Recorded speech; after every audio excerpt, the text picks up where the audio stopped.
kind of. I guess I like the more relaxed feel. Yeah, me too. How about every event from now on, we are only going to wear cozy Christmas outfits, or not necessarily Christmas, just homeware. I think. I'm sorry, we can't do that. You want to know why? Why? Well, I'll agree to it, and then we'll show up, and then there'll be Purge. And his three-piece going on, standing up there on the weatherman. We'll all look like fools. Yeah, I will not look like a fool. We're working on ironing shirts. He's got the pocket squares pressed. He's on a different level, but. My man wears shirt stays. You know what they are? What? Shirt stays. They're elastic things you attach to your socks, and then they run up your leg and attach them. I'm sorry, we can't. Your blouse. I wore them in the military, and I will never wear them again. But they're not very comfortable, right? No, when you sit down, like kind they're of itchy and stuff, and they rub against you. And Purge is like, yeah, I got these shirt stays. They work really well. I was like, yeah, you enjoy that, buddy. I will never do that again. Yeah, I've had enough experiences with feeling itchy in my pants. I don't want to have to do that on a daily basis. I'm glad you made that we joke. need to stop by when we get back to the Netherlands and get a checkup for you. Gambit's gonna first pick Tiny again. I like this. I think it's probably their. It's definitely Vampire's best hero as we actually get a zoom in up on the venue. Hi guys, this is what we're inside. Yes, that's I've never seen the top of the building. Yeah, There's skating up there? Is that what that was? It looked like a Zamboni or something. A Zamboni? I don't think it was a Zamboni. It could be a Zamboni on top of a building, You better but pick your hero. 5 seconds. it looked like some sort of skating rink, right? Possible. Crazy. I don't know. Supposedly, I'm gonna go to a bucket spa later. It's like a old school wooden. Oh, yeah, I've heard about that. Like huge bucket that they pump hot water into. Okay. Apparently, it's traditional to do it naked, so I'll be taking a friend of mine, probably Rich or Cap. I was gonna ask who the friend was, but I guess I just found out I'm getting naked with Kyle later on. Hey, you're a Marine. It's a classic Saturday. It wouldn't be the first time or the last. You were up close and personal with a naked man. Am I right, Cap? It's too many to count at this point. All right, let's focus a little bit more on the Dota at the moment. I'll just stay on track here. We do have the Omni Knight and Disruptor banned out by Gambit. They also spotted out their mistake previous game, so. Yep. Bigman won't get their hands on that. Not surprised. Nigma did the same in after their first loss to Pandas yesterday because it's just it is the best hero to play as 4 right now because to Cap's point, you can just do so much. There's no you're not punished for poor positioning because you're so tanky. You have a great laning phase. You always can find kills, and there's just no downside. You even have the ability to go late game and have arguably the best ags in Dota 2. Yeah. You went from, in my opinion, one of the best easy to go to offlaners of the game. Pick up on the every chance you get to one of the ones that I keep on seeing and keep on hating. That's Legion Commander. Brian was right, man. Yeah, Brian is going on about that too. However, like on paper, I can't imagine like you've got Omni Knight, he can repel, he can heal. You got a Baton, he can shield, he can heal. And then another offlaner that can do that is Legion Commander. He can also purge out the spells a little bit. I feel like there is something there. It's just so single target is the issue. And you don't really provide much outside of right clicks and press the attack. You need a much more... I feel like what it is that Omni and Abaddon you can put with like 20 different draft archetypes, and it's going to look great and fit in properly. Legion Commander requires a lot more specific set of circumstances to be top tier. Yeah, because if you think about like the way Omni wants to play team fights, he can frontline a little bit, but most of the time he's just going to be the reactionary sort of deal, but that's still really easy to play. You have a Baton, right? Just full on run in all the time. Be the first one into every single fight and be the last one out. Easy to play. Legion Commander, well, your whole mechanic is going to be focused around this duel, which requires you to be able to get the initiation, but simultaneously not overextend. You're easily disposable in that regard. But is there not a way that you can play it differently so that is not your focus? The problem is not about necessarily the play, but also the way you have to itemize. Abaddon and Omni Knight all can... they have a lot more luxury in terms of the directions they can go. Vlad's, Helm of the Dominator, Pipe, all very valuable in this patch. Solar Crest, Legion Commander could buy those, but you don't. We have really seen some go for the pipes, but it's not. It doesn't feel it's not great the for your same, toolkit. because you need to be dealing damage. That's your hero's purpose. You have one defensive ability, and Omni has 3. You can't get away with doing that. And they go for immediately now for a bat, most likely just to one-to-one deal with this TA. Very good counter for her throughout the game. Very BKB reliant. You lasso her through it, and of course you burn through the refraction before it comes online. Fair. I mean, nice. You analyzed that properly, but it doesn't feel like you like it. It's too early. Is it good versus Tiny? Because I'm looking at this. This is Bat 5, potentially Core. Well, I kind of doubt. it is one of Cuckoo's favorite heroes. It could also be picked a slight bit earlier because you don't want to give it away to Shachlo. He's one of the few offlaners in Dota. Like, he'll play Bat into anything. He was like literally the go-to Bat player of like 3 years ago. And it's one of those heroes like we talk about all the time, like, oh man, this is a terrible Bat game. This is going to be rough. But at the end of the day, the reason it's been picked for the last decade is because you have lasso. You can kill someone, and it might be more difficult, but it's going to provide you one of those game-winning mechanics, and that's the Lich we were talking about in the pre-match. Liquid picked this up first 2 whenever available, and it's... I mean, we saw it on Ninjas in Pajamas yesterday, too. Even though they lost, it looked real good. Like, he had a lot of impact. Really good LC counter. What happened to TA, by the way? Because I feel like we're watching one esports. We're watching, like, for example, EG, just like throughout that tournament with 1-2 Templar Assassins, no big deal. We get to this tournament, only time I see TA really banned out. Oh, they picked Drow Ranger. Make sure we ban TA 3-4. Yep. Or 4-5. Right? Like, what? I think teams might just not be confident with it first 2. Also, the openers in the previous couple of series were tough for TA. I don't think you want to be picking it into heroes like Tree, as an example. Chen as well, not ideal. It's again, it's a new patch, right? A lot of things are opened up. People haven't really discovered which cores are appropriate for first 2ing. That's when a meta really gets settled, is when that top echelon of 5 to 10 heroes is truly decided upon. A lot of fast picks coming out. The Ember, one of the best one-to-one counters against TA. Weak in the lane against him, but throughout the game, you burn through refraction, can immediately get on top of TA, who's very susceptible to being jumped upon. And then Slark as an excellent counter to the Bat. You don't worry about LC super much because you have so much regen in the laning phase now, and you can trade so easily with Essence Shift. Plus, you've got a Lich. If you get duel, just pop the armor. You're going to survive through it, no problem. You know what happened to OD as well, like, by the way? Easy. Sorry, what happened to OD? Oh, yeah, I've been... OD, he's casting. He's probably in the green room waiting to get on. No, I don't think he's in the green room anymore. He's probably sitting at the thing. But... Oh, Kyle, you slay me. You're the funniest panelist of all of Dota. I love being on panel with you. Here. I know I'm the best.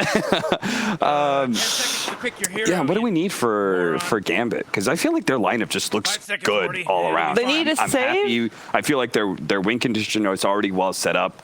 I feel like Gambit, because the TA can win the mid matchup, they can a little bit snowball and maybe take an early Roshan. A Bat and Omni are banned, right? Abaddon and Omni... they've got to be. I would say that we was... Abaddon and Omni Knight are banned first phase. So for Shachlo, I think we're looking for a Shachlo here, or for Gambit, right? Correct. Timber, Brewmaster, and Darkseer are the only ones still in the pool. Okay. I mean, Darkseer, maybe, but it's really bad Darkseer game. I wouldn't mind a Greaves hero for sure. Yeah. It's tough. How about... Yeah, Shiver? I was raising my hand. If you would, like... A Centaur axes, you know, those type of offlaners. What happened to those? Why are those not good anymore? I'm fine with anything that's aggressive. Oh, I like that. I like that a lot.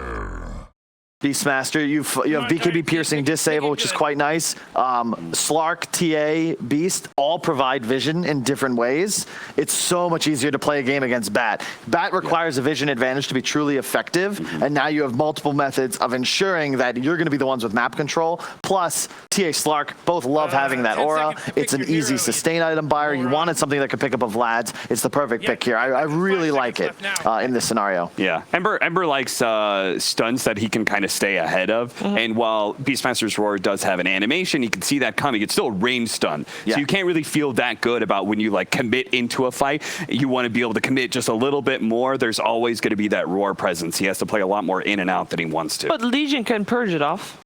That is true. And the lane is also should be good for Legion Commander. When I remember I played Rubik that. can steal it. It's good, but I think Beast owns the Ember Spirit. This is nice. I was going to get to it, but PL Naga were the picks here. Yeah. Naga, Yeah, got banned. Exactly, and Naga's it. You wanted an Illusion Core because you're playing against TA. Yep. You just can't deal with it. You own Beastmaster as well because you have such high armor and the ability to harass and kill boars. Slark can deal with Naga, but at the end of the day, you always have a sleep. How do you burst a Naga down before she gets the sleep off in this game? It's definitely really tough. Like, they don't have any obvious, they don't have any good disables coming out of their offlaners against Naga, right? Like, neither the TA nor the Slark feel like good about attacking that Naga Siren. My question is like, do you feel good about everybody else's game? On Geek Fam. Well, I love that we have this shot because you can see Gambit, like their coach, still here as 6 now talking about how they want to play this game because it's tough. You need to hit a tempo timing and take the game before Naga really comes online. Yeah. Manta Diffusal, all of a sudden, I don't care what Gambit's advantage is, team fights are somewhat equalized. Once you get to the Butterfly Heart, all of a sudden you just really can't deal with a Naga at all. However, once you get to the mega late game, the vision advantage from Gambit should pull through. Plus, Slark at level 25 plus is just nuts. I really like Gambit's lineup again, but they're definitely on a bit of a clock, and there's a lot of single target pickoff on Geek Fam, so you got to be smart. Dude, does Beastmaster Tiny beat, Bat Rider 5 plus Naga? No idea, but I would imagine that they'll at least be able to pull creeps. So it should be a trade. I think that's what we'll see there. I expect the Slark Lich lane up top to win, and then the mid TA versus Naga. Another very high skill matchup, but I'd lean towards GPK. I think he's. You don't think Rubik Legion can win that lane? No.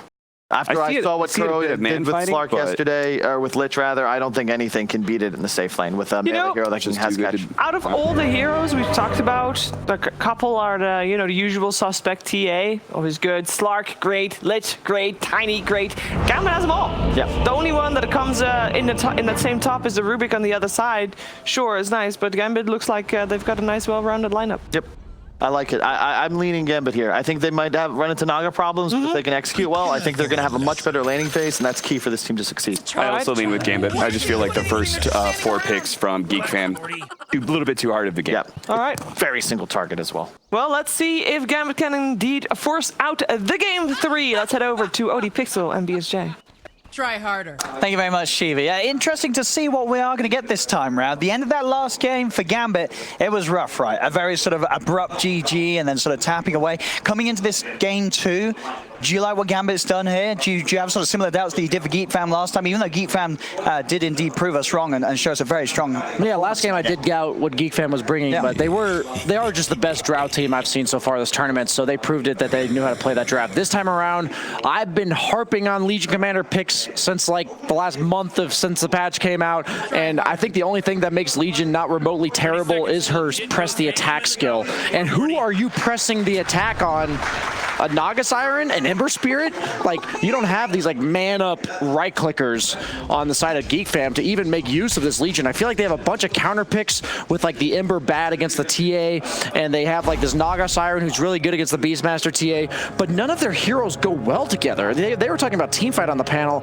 I have the issue that like, what is the synergies? Like, you can't even Rubik lift during a lasso. Like, you can't. Like, there's just so much randomness in this Geek Fam lineup that I think they were so focused on what Gambit was doing that even though this Beastmaster, I think, might have a rough start because he's against the Bat Rider Naga, he goes so well with his own lineup. And you have the Lich with the TA and the Slark, mainly the Slark to enable him to go in the mid game. I'm just gonna say Legion Commander bad hero. I don't think it can win games unless like the draft just looks incredibly in favor of that team. And even though last game I did favor Gambit's draft, I'm like heavily leaning towards Gambit's draft this game. So if I'm wrong this game, I will definitely be learning something, is what I will say about this one. I think the Ember snowballing from the mid lane is probably their best chance of winning. I think Ember could take over this game quite easily and cause TA some serious issues, especially since Beastmaster is expected to have a rough start. So that for me is Geek Fam's win condition as I'm watching this game, because he will be the one responsible for enabling the Naga Siren to get to the point that Kyle was talking about. Oh, we'll see. Obviously, this mid laner, GPK last game, despite the loss, he was giving us a very solid performance on his Magnus. As the game went on, though, Carl's movements as that mid laner with his Razor play was pretty disruptive for Gambit to be able to deal with. Every single fight, Carl was there to clean up. And being on the Ember, definitely a hero that can be executed in a very similar fashion with the way you can expect to see him get active in that mid game. Surprised that he took the overwhelming odds on the Legion Commander. I've seen a lot of Legions when they're in a melee matchup, they'll just go like 0-2-2, just because your other two skills level up so well in terms of efficiency that you're getting out of them, the passive as well as the heal, just because they both like don't go up in mana cost or they're absolutely free in terms of the passive. That skill, I've come to the conclusion that that point in overwhelming odds can really cost you in terms of trading once you hit like level 2 or 3. Slark and TA off to great starts, but by no means is anybody having any issues. Looks like they're dragging creeps for the Beastmaster like Kyle was talking about. I thought they might just run the Beastmaster safe lane in order to enable him, but a lot of teams are just choosing to, instead of doing that, just drag creeps. Very nice little grab here for Kyle in the mid lane, getting that 2-minute DD. Oh, the classic. But he's doing a good job of harassing, though, so it doesn't matter if you have a DD if you can't hit the creeps. They're getting a couple of side blade connections there, and another one. Carl's got to be careful. But clinched. He's hanging back. Should have some more regen coming out on that courier for him in the mid lane. And Carl is... he's got the salve. He's into the shadows and he's salving up. He will be fine. Is there turn potential here? He has a support TPing with the Batrider. Got the DD. Oh, the Melt Strike level up. Well played by GPK. He just gets in under the tower, gets the kill. Nice TP as well. I mean, Carl, he just got side-bladed a few too many times there. Getting brought down low, and GPK seeing the opportunity to play aggressive, and it went unpunished. First blood and an easy kill for GPK. Man, this guy's just a stud, man. Kyle's been praising him all tournament. I have no reason to argue that he shouldn't be praising this player. Definitely like the X factor for this Gambit lineup in almost every game they play. Last game we saw, he just wasn't in a game where his hero scaled well. And this game, his hero doesn't scale amazingly, but once he gets that BKB, he can absolutely take over mid-game team fights. You know, this is going to be annoying for Courier Vampire, just sort of positioning himself in a way that Carl can't really get back to the mid lane. This Tiny is just sort of being a wall. No, Carl, he's going to miss a wave or two because of Vampire just following him around. Because he knows if he walks closer to the creep wave, then he's just going to get tossed onto the TA. And he tosses him into neutrals to even do some damage. That's pretty cute. Trying to block him in there as well. This is good stuff. You know he can't even fight you back because it's such a waste of Carl's time to do so.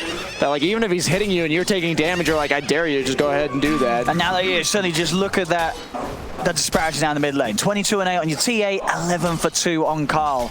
Because of that whole sequence of events, that death into Vampire, just making sure that Carl couldn't get even a look at the creeps in the middle. He's looking. I think the new toss nerve range cost him there. I think he would have gotten it onto that range creep to help his TA. But still, this is just so punishing for the Ember Spirit. It's almost better to not kill him. Yeah, you're just keeping him at this point where Carl's got to make the walk back to base. So this is, you know, it's been almost 2 minutes where Geek Fam effectively they haven't had a mid laner because Carl can't get there. I think this is why we're seeing much less Ember nowadays. Not only is it there more popularity of root type heroes that counter him, but his laning stage is just too fragile. And even though you're like a conceptual counter to TA, He's 5 minutes in there losing the tower. It doesn't matter if you counter the hero with your Flame Guard against the Refraction. If you're just losing your mid tier 1 and you're down by 2 levels at 5 minutes into the game, it just doesn't matter. I mean, you know, sort of looking at that, to Geek fans sort of say, all right, we've just got to accept that loss there, or they're also having a bit of problems as Dream will be able to jump in and get the kill? Or like, is there a reason why Geek fam haven't sort of positioned someone there in the mid lane to help out? Is there just nothing they can do? It's just too early to help. It's just too early. Like when he's this far ahead, you need the Ember 6, I think. I really hope to see right when Ember gets 6 that they try to make a move on this TA, because up until that point, you just have, like you saw, the Batrider tried to come and help mid, but the discrepancy between the two mid laners was so large that he just killed the Ember and got away. And that's why you have to wait till this Ember's strong enough to help you. And Oh man, this is rough. I think this matchup should not be this bad. I think GBK has outplayed him, but by no means is this a good matchup in the round stage for him. 6 minutes, tier 1 falling. For TA. And TA is one of the scariest heroes to give this to because he can protect himself with traps while he takes your jungle. Yes. So he can just control the entire mid part of the map, kind of similar to a Broodmother in the sense that they're just able to invade your side of the map without being able to be gankable this early in the game. Down bottom. Orb Venom plus the Lich Seal. I mean, the side lanes, obviously, whilst we've been sort of watching all that clanning around in the mid lane, side lanes are still going solid for Geek. Right? You have free farm here for Raven, also a free courier as he just wraps around the tower, takes down Shashlow's courier here. They do have the 3 of them. They might be able to set up kills. Gambit have TP'd in backup if the fight does kick off. FHD doesn't get a chance, though. Raven rips him apart here with the illusions as Raven's game continues to have an absolutely brilliant start. This is good by Geek fam. As I was saying, you don't want to try to help cores that are not helpable. In this lane, this is the one at the advantage. This is the one lane you're really winning. The one lane you can actually punish. The one lane I was concerned about in the draft from the Beastmaster against the Naga Siren Batrider. I will say they picked this Beastmaster hero knowing it wasn't going to have a good lane, so they wanted something that synergized well with their lineup, but it is leaving you susceptible to exactly what's happening right now. They get their own tower at 7 minutes. Yeah, it's just sort of the question, like, what are you worried about more? Are you more worried about your Beastmaster having a rough start, losing his tower before the 7-minute mark, or are you more worried about your mid-ember having I was going to say, that's why the thing is you picked this Beastmaster because it goes well with your lineup, so even if he doesn't have a fantastic game, he's still going to contribute to the heroes that are having a good game. But Naga Siren, number 1,200 gold ahead of the Slark, most notably, and also 400 gold ahead of a free farming TA that got a mid tower. So that is the one concern in the win condition I had for Geek Fam, and oddly enough, I thought it was going to be the Ember's job to make space for the Naga. Maybe the Naga will just be so fat he can make space for himself. Yeah, that's a different approach to the whole same goal. Yeah, and for Geek Fam, you know, sort of relying on Raven to sort of just take the whole game on his shoulders, that is not a bad thing to do, you know. Over the years, you know, Raven is these sort of heroes, you know, the Naga Siren, and obviously the one that sort of comes to mind in those previous patches, it was always like his Terror Blade. Like, you put him on one of these heroes, he will just, he'll win the game for you. And the fact that he's top net worth right now means that, for sure, the losses that they've had in the mid lane may very well not matter. If Raven keeps his cool, you know, this is going to be a game that the Naga Siren can take away with herself. Yesterday, we did see Naga unable to carry against a hero like Alchemist, which is just tough. Alchemist, Viper, these heroes that are hard to fight into. But this game, they don't have those type of heroes on Gambit. As they go on Cuckoo in the bottom lane, tosses them into the Slark, still has the pounce, holding onto it as long as he can. Really good patience from Dream. Does get the permanent agility as well. So that's the reason why I don't like Legion against Slark anymore. It used to be a counter because you got the Blade Mail, you dueled them up. But with these early items, the early jungle items, the nerf of the Blade Mail against BKB, so you no longer really want to purchase it on anybody. A lot of the reason why I also think Legion's way worse than she was last patch, along with a hero like Axe, who we're not seeing really at all. I don't know if we've seen a single Axe this entire tournament.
I'll point out September as position 4.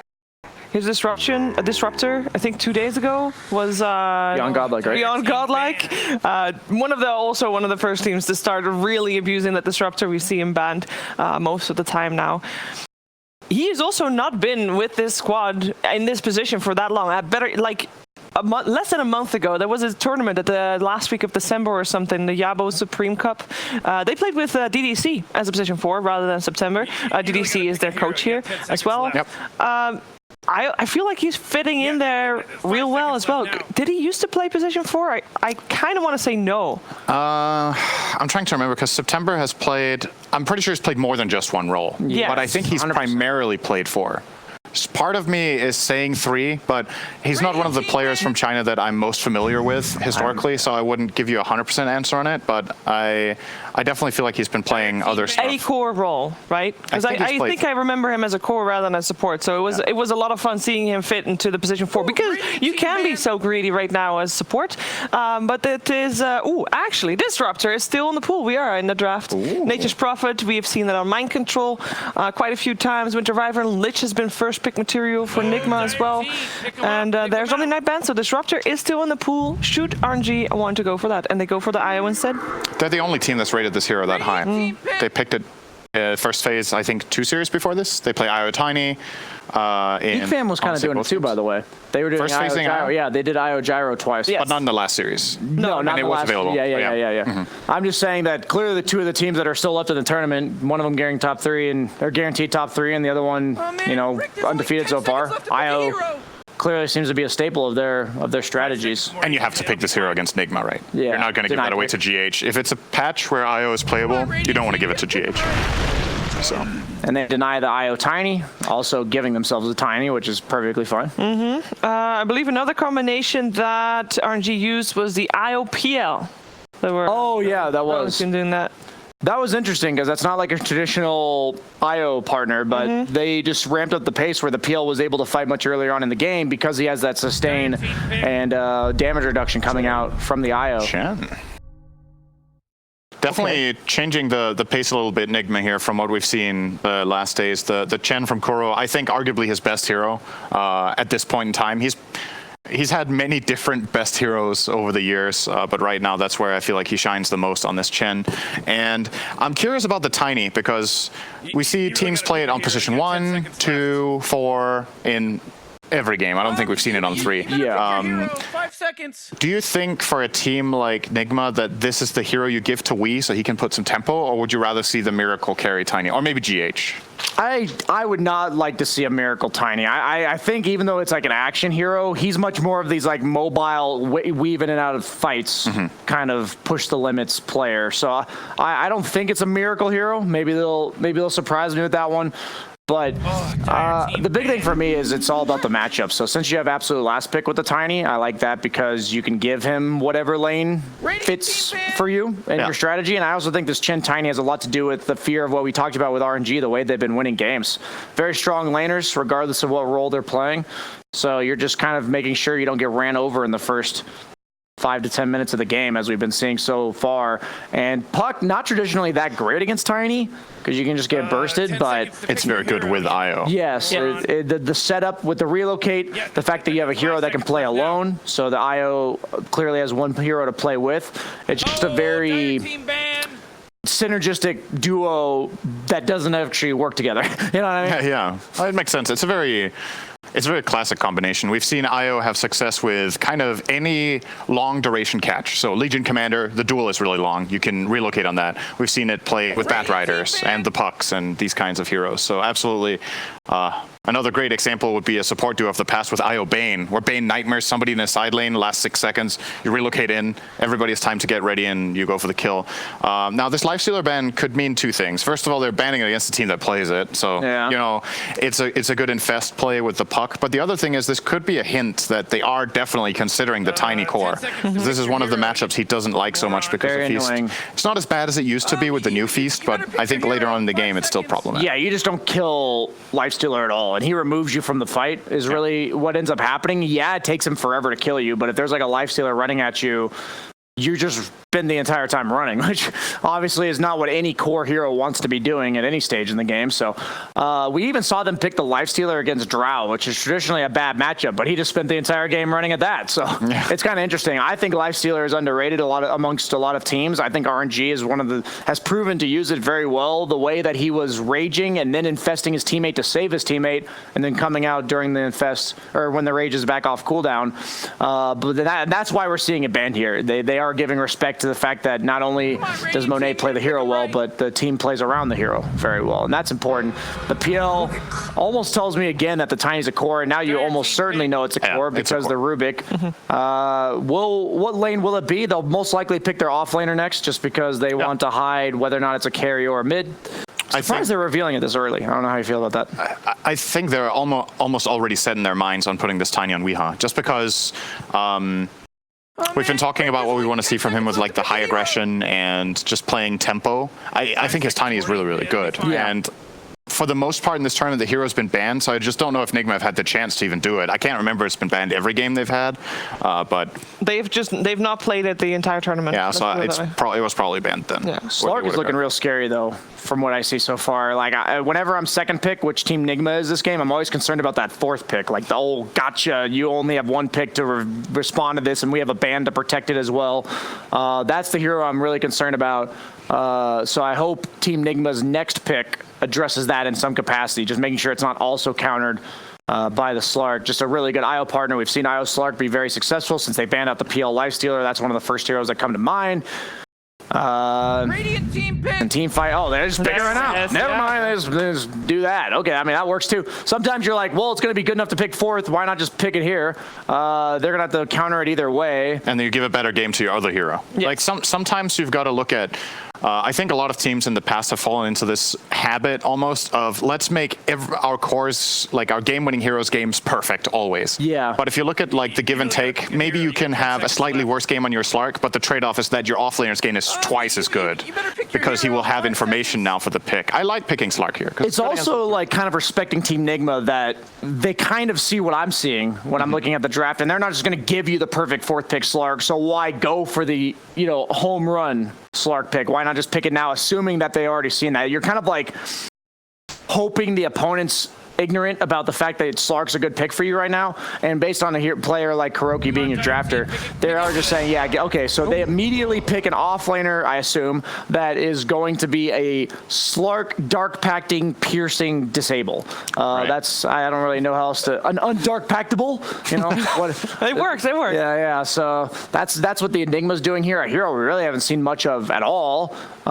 Generally a pretty slow hero, but with the tiny chin kind of alleviating that weakness, I think maybe they can make use of that. It's also a pseudo counter to IO in the sense that it's hard to relocate into fights when if Enigma has a dagger, even if you relocate outside of the fight, it's telegraphed on the map where you're going. So Enigma can actually set up and counterplay it immediately. Yeah. How crazy is Warlock or Silencer here? What are you thinking for your support here? Yeah, Warlock's pretty good.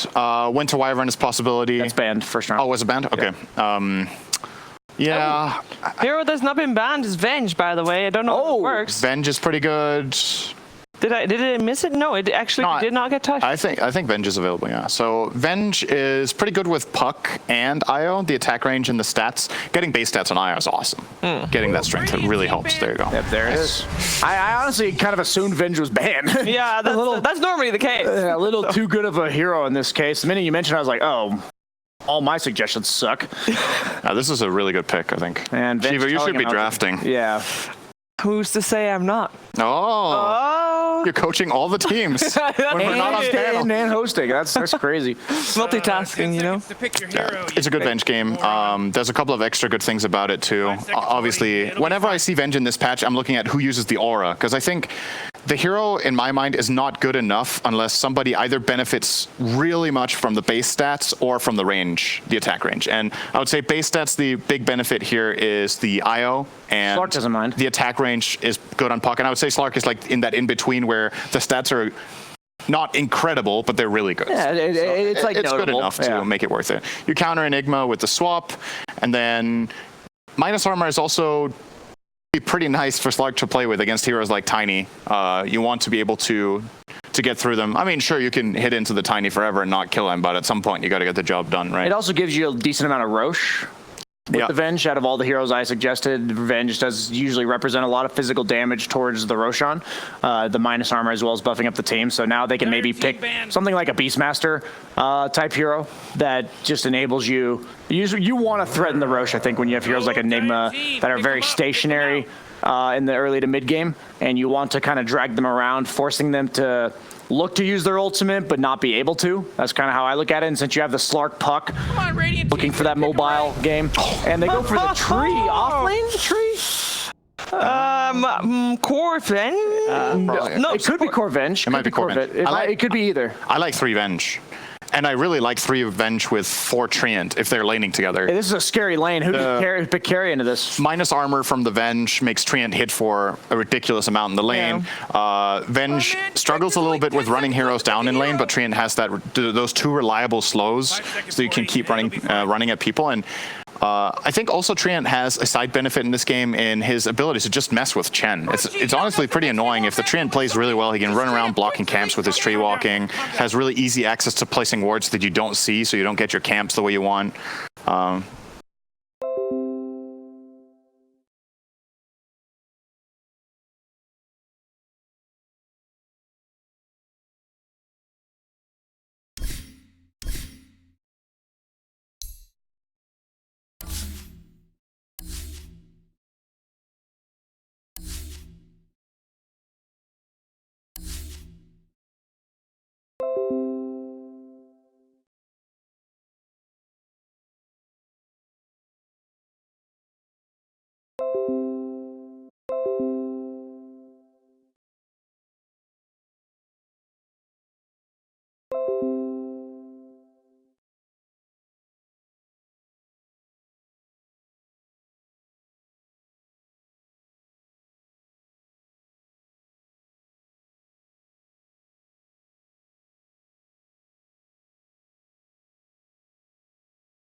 interrupt that BKB black hole, so we can expect Mind Control to be forced into a more aura sustain item build. He's doing amazing, by the way. 29 and 28 on Enigma. That is incredible. I'm sure some of those are Eidolon denies, but either way, you can look at the XP differential, right? 4.5 already on this Radiant side, still just level 3 on RNG. Yeah, against a support that has no nukes, they don't have an easy way to be able to actually claim the last hit on these Eidolons. So Wiz is going to come out, poke at one of them, and then Mind Control's like, boop, just denies it away from him.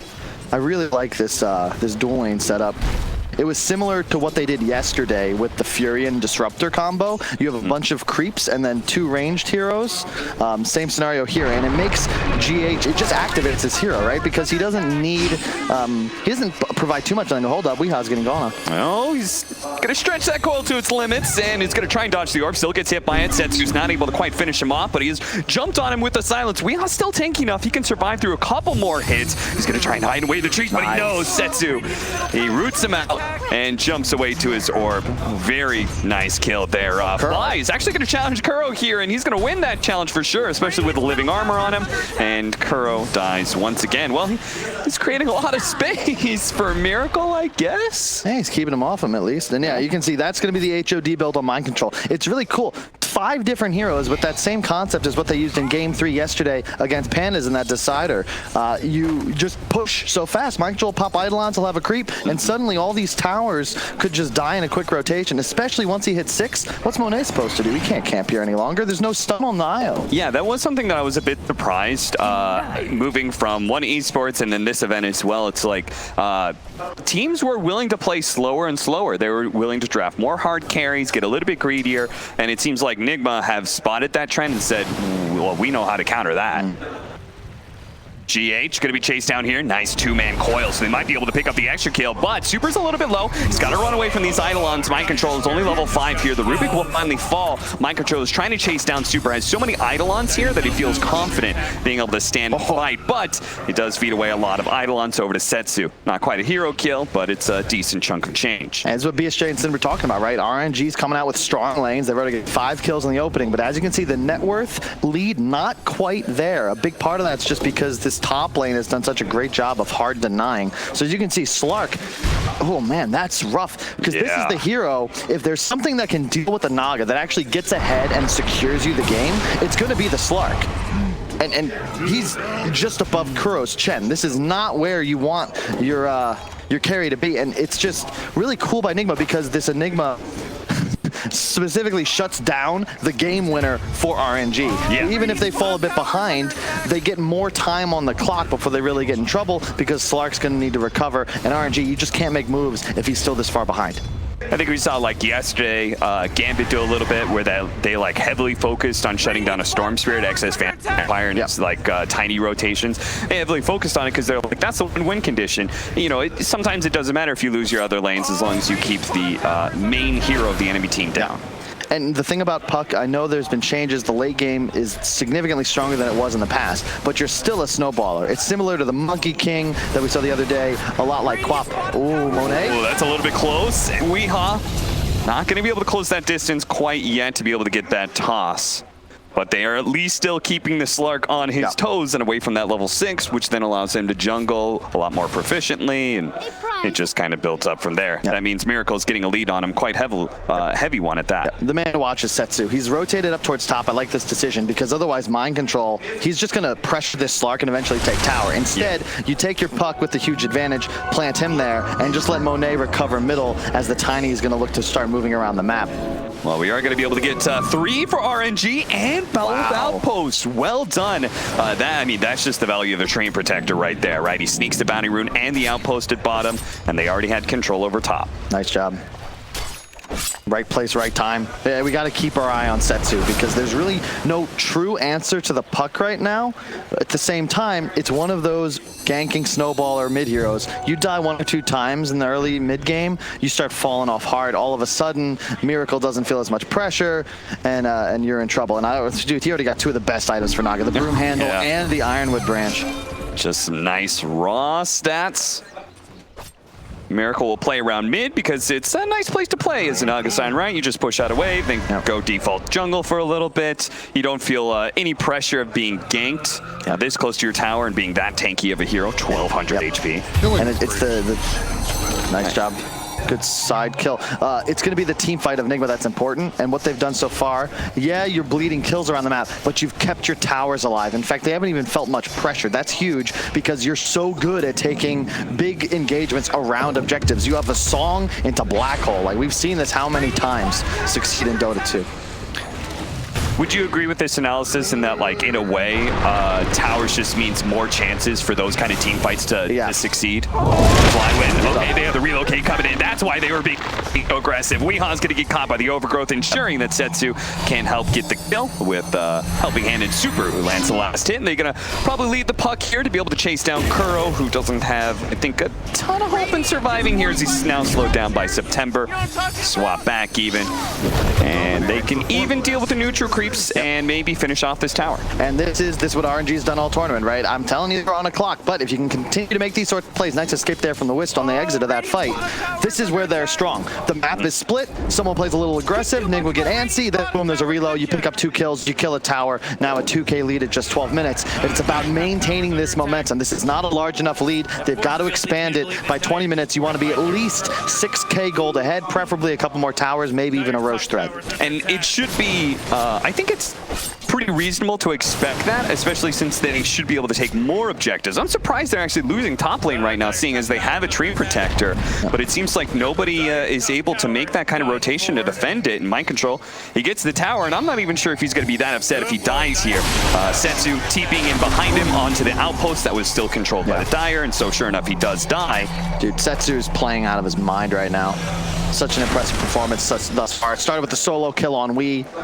I believe he's been a part of all but one, or actually he's been a part of every kill except for the Kuro deaths down bottom to that dual lane. Dire's middle tower's under attack. I would love to see what our Dream Protector's build is. If it's just been kind of the normal build so far as a 4 position. Weeha getting caught. No, okay, there's going to be a teleport coming in from Nigma. They're thinking maybe Weeha's tanky enough he can survive through this, and sure enough, he is. He's still got a good 600 HP to go. Now, the turnaround. Nigma hoping to be able to catch somebody here, but RNG retreated to their high ground, and that's a place that Nigma will not want to pursue. Now, it's important to note, Nigma, their issue at the moment is that before Naga's online, there's just no sustained damage. And you're playing against a Wisp and a tree with a Venge swap behind it. There's no way you can actually find kills unless someone really overextends. You can see RNG, that quick back, they're making sure they don't throw away this lead, because right now, they have total dominance of this map. We wants to try and get the toss, but jumps away to the ore pretty easily, and unfortunately Kuro and all of his creeps were not set up to catch him just yet. Yeah, you actually have significant damage issues on Nigma. It's like all defensive. They're effectively playing for that one knockout punch around an objective where you get a 3-man black hole after a song, maybe Tiny Rubik Chen isolates somebody with a stun lock on the side. But if RNG keep this up, look at how they're playing the map. 1 hero top, 1 bot, 1 in the jungle, 2 mid, trying to make sure they maximize their farm all around the map. You can check out the damage. Setsu, more than the rest of his team combined thus far. A hell of a puck so far. Meanwhile, Slark not even up to 1K because he had a bad laning phase, and he's been trying to recover ever since. Miracle going to be finishing his Manta first. Are you at all surprised to see Manta? Because I thought maybe he would go for Diffusal just because you said maybe they play a little bit more aggressive. No, you can't. Manta's the better farming item, and it also severely negates the tree's ability to hunt you throughout the jungle because you can now just dispel the root. And it's about accelerating. You are not winning this game at 30 minutes as Nigma. You're trying to buy time and get into the late game. And then the 5-6 slotted Naga like we saw in the previous game in that last series, you're looking for something like that. Yeah, we've got so many things, right? We've got overgrowth, we've got the silence you could dispel, there's the magic missile you can dodge. All of these things just lead to Manta being an absolutely required item, which means a big power spike coming. I love this item build on the Wisp. No boots, just Arcane Ring, mech already up. You do not have the ability to kill an RNG hero unless they're isolated. Expect them to beta fight soon here. Yeah, well, RNG, they're going to make sure they're not isolated ever. Flywin, he's going to try and make the initiation here. As Setsu follows it up with a coil on a GH. They're going to try and finish off this Rubik first, but he's going to survive long enough. As the overgrowth now going down, do they have a second round of damage? It's going to come soon from Setsu, but he's low on mana, actually. And with really that song allowing them to reset. That's so cool from Nigma, that the fact that they have Miracle in the vicinity, while it's actually just mind control and Weeha just spreading out. They have no intention of fighting. It's just a delay tactics. Just buy time. Yeah, you might lose this mid tower, but force RNG to commit almost everybody and make it take as long as possible. Is that why Kuro has 3 Eagle Song Rippers? Oh man, what? Is he going to throw 3 tornadoes down lane? What? I've never seen that before. All right, well, here they come. climate change, man. These storms get bigger and bigger every year. And RNG, they really want to finish off this tower, so they are going to commit, even as the tornado come in. An attempt at a deny by GH, but it's FlyWin who managed to get the last hit. Oh, no. Oh, my God. A Van Brace for Miracle. Like, as if it... You know what's insane about that? It lowers your net worth, which is... I don't know if it's intended or not, but I've seen times like that 10K, that 5K lead, like RNG just jumped up. That actually is such a huge benefit because when you're behind in Dota, you get more gold. You get more experience every time you kill enemy heroes. It's the dream to lower your net worth as the hard carry. Come on. Yeah. GH going to be found by Setsu, who picked up a haste rune. Man, I just also realized RNG's channeling their inner wings, man. How many times do we see them run this Wisp Puck Venge combination? I could dig it.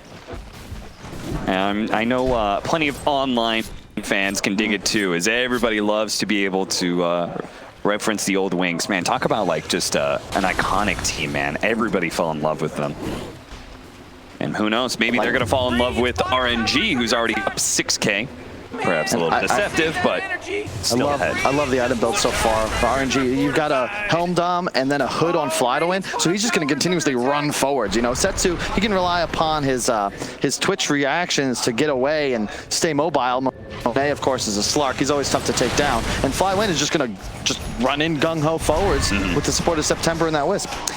And while, yes, we have the Nagasar finishing up that, you know, Meta style, accelerating his farming, as well as a great defensive option, Setsu now has his Maelstrom. So he's going to be even stronger in team fights. He almost has level 15 for the phase shift attack, making that Maelstrom perfectly timed. It's also necessary. I'm very glad we see this instead of something like a Desta. You need to deal with illusions. Relo coming forward. They are going to try and catch these heroes. GH is going to be split by September, and they have no problems blowing ultimates to catch these heroes because they know Nigma do not plan on fighting them. Therefore, use whatever abilities you need to get the kill. This is all part of the plan. This is the script for this game. It was going to be Nigma on the back foot, RNG trying to take a laning phase advantage and stretching it into something dominating, but it's all part of the plan for Nigma. This is a scenario that they most likely prepped for. You know you're going to start behind. It's all about waiting for that one shot. There's the BKB upcoming on mind control. If you can deal with the Venge in the tree, that is an uninterruptible black hole that you can set up with a song. That's what they're waiting for. That one opportunity to turn things around, immediately get a tower, maybe even Roshan, and then this game is completely equalized and Naga starts to become a problem. But for now, RNG still looking to hunt. 7-8K ahead, only 19 minutes in. So what's up? You song and then you make sure to black hole one of them and then Tiny gets on top of the other? Yeah, or perhaps toss straight in, right? Okay, you have a lot of options. Okay. See whether or not they're going to get the opportunity. It's 12-1 right now, 19 minutes in, as Kyle's emphasized. This may look more dire, the numbers that is, than the actual situation is.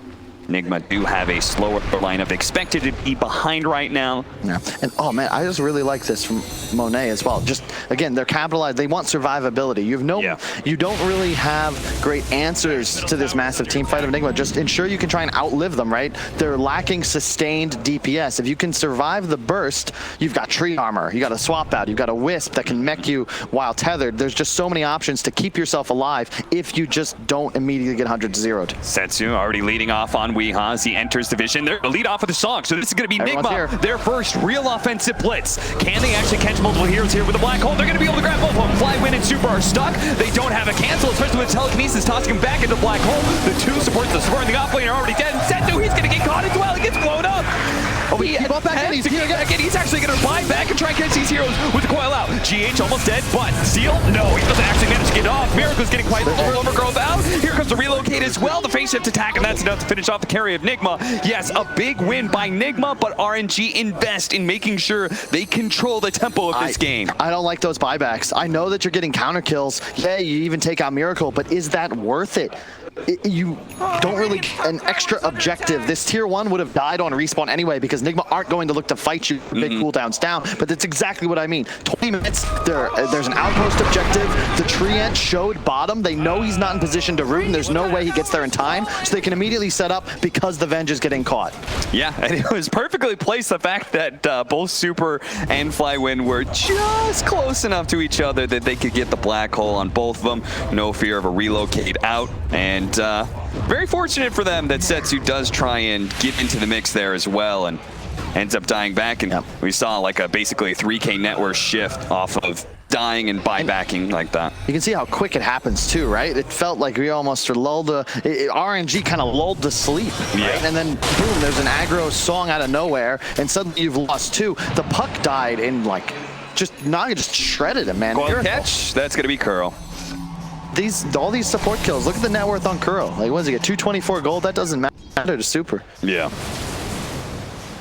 That was pre-BKB as well. You're going to have to play against it in that next engagement. And yes, it's a 6K lead, but keep in mind, there's 2 or 3 neutral items up on Miracle right now, so it is a bit deceiving. And that win probability graph is a bit broken at the moment because it's certainly not 100% to anybody. I will say that RNG, like they took your idea, like yes, without the black hole, they're not going to fight anyway. So with those 5x, they took the tier 1 tower, and they're still abusing this timing. They're going to try and take the tier 2 mid on their fresh round of life while the black hole is still down. And this is how you got to play. But I love what they're doing. Mind Control, he is not showing up to a fight unless they're planning on it as 5. He's staying in this top zone. Miracle doing the same, cutting waves with illusions, looking to farm jungle. The other 3 heroes, they're just throwing their bodies at the enemy, camping around towers. Sure, you might lose Kuro every couple of minutes, but they don't mind because it's elongating the time that these other cores have to stay on map. Defusal up on Miracle. Ooh, Setsu, you gotta be careful.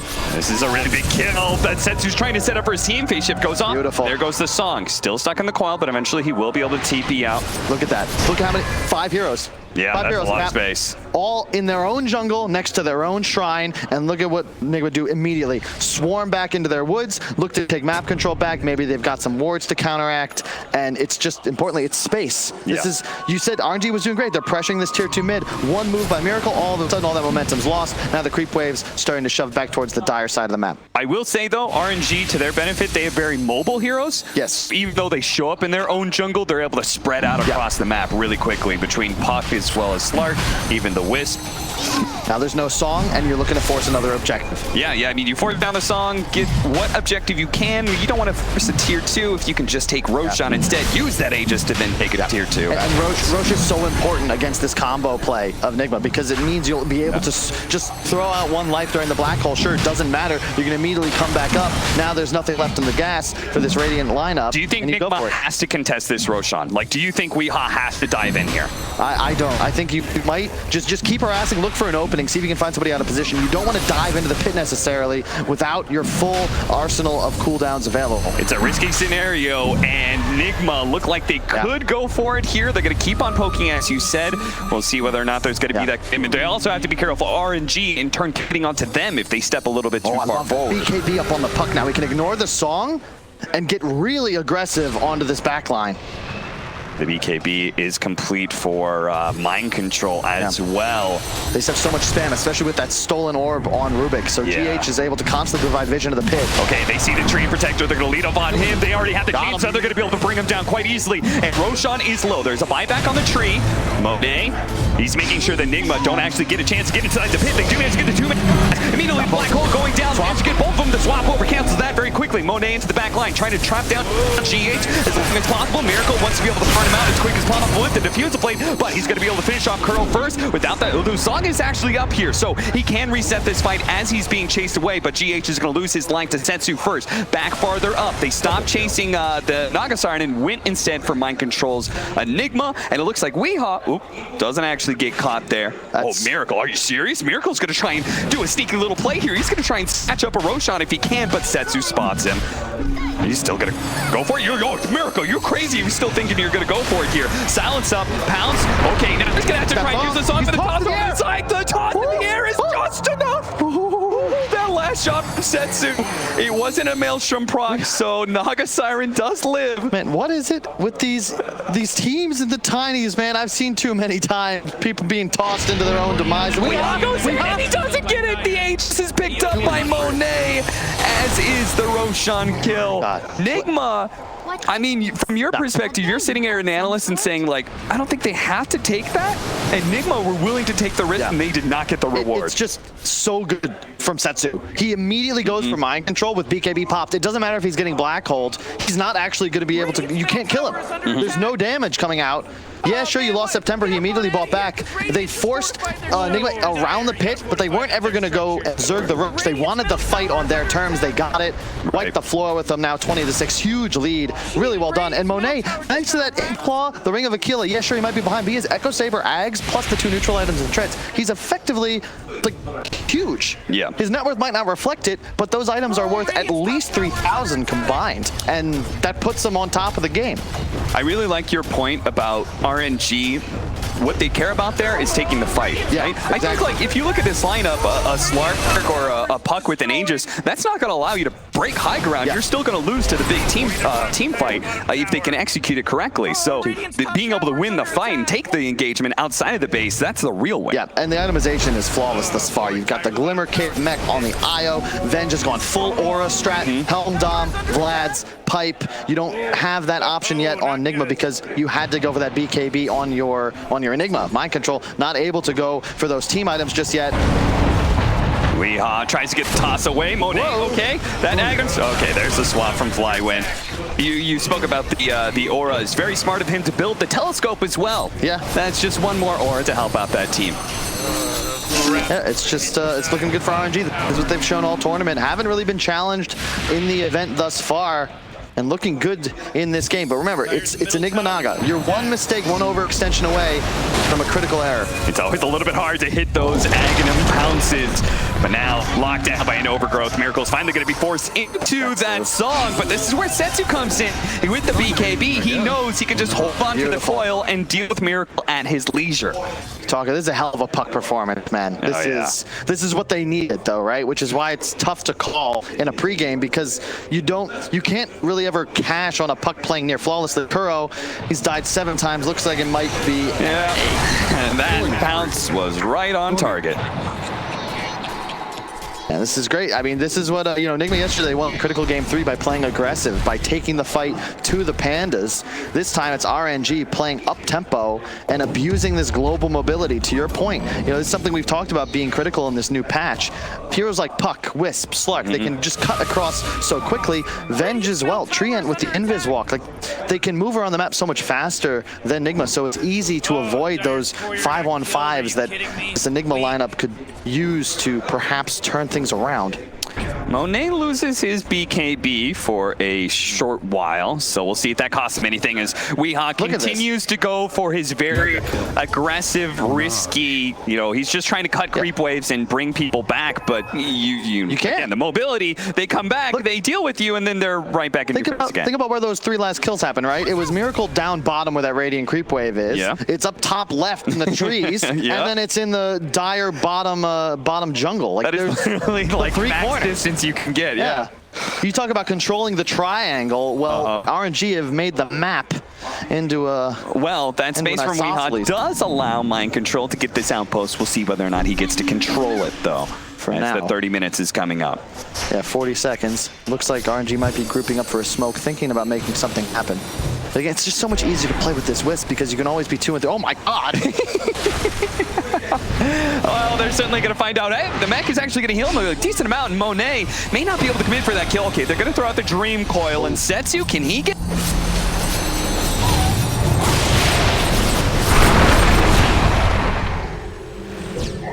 From this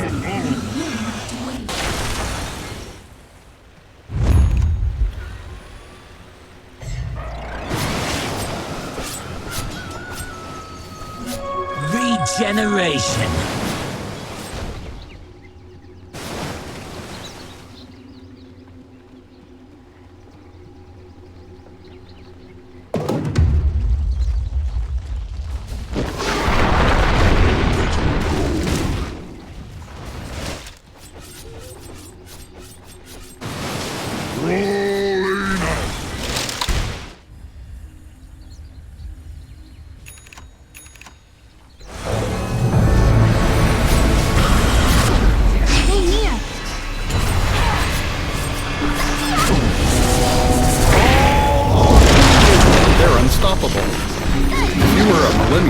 I'd say wicked sick. Might wish to retract your last move.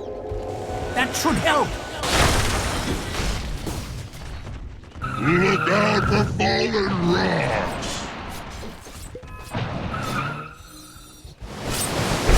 I'll take that. Well, well, well, look what the cat drugged in. Drugged? Is he on drugs?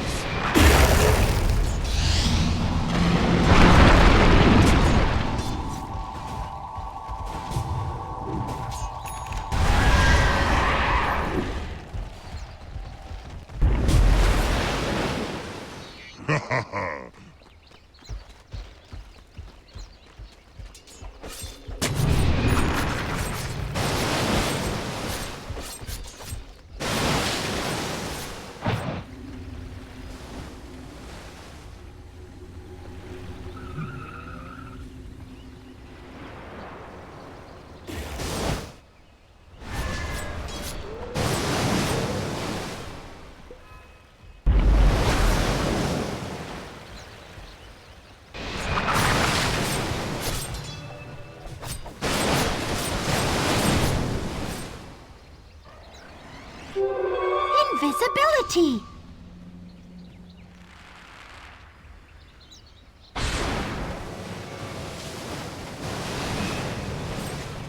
So once again, thanks to that Glimmer Cape. That Glimmer Cape has been really on point. You like that play-by-play? All from a mini-map. I'm a god. Rich is rubbing off on you the wrong way, Cap.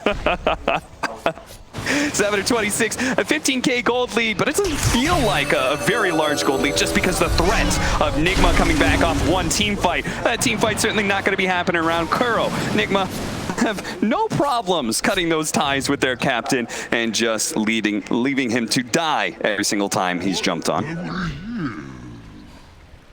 Yep, Setsu still skying away on top of the net with Chart. Really impressive performance so far. Just the one death. More importantly, he's been the one being aggressive effectively the entire game, and here's more. Yeah, one more time. All right, this time we've got vision. You're not getting away with that Glimmer Cape again.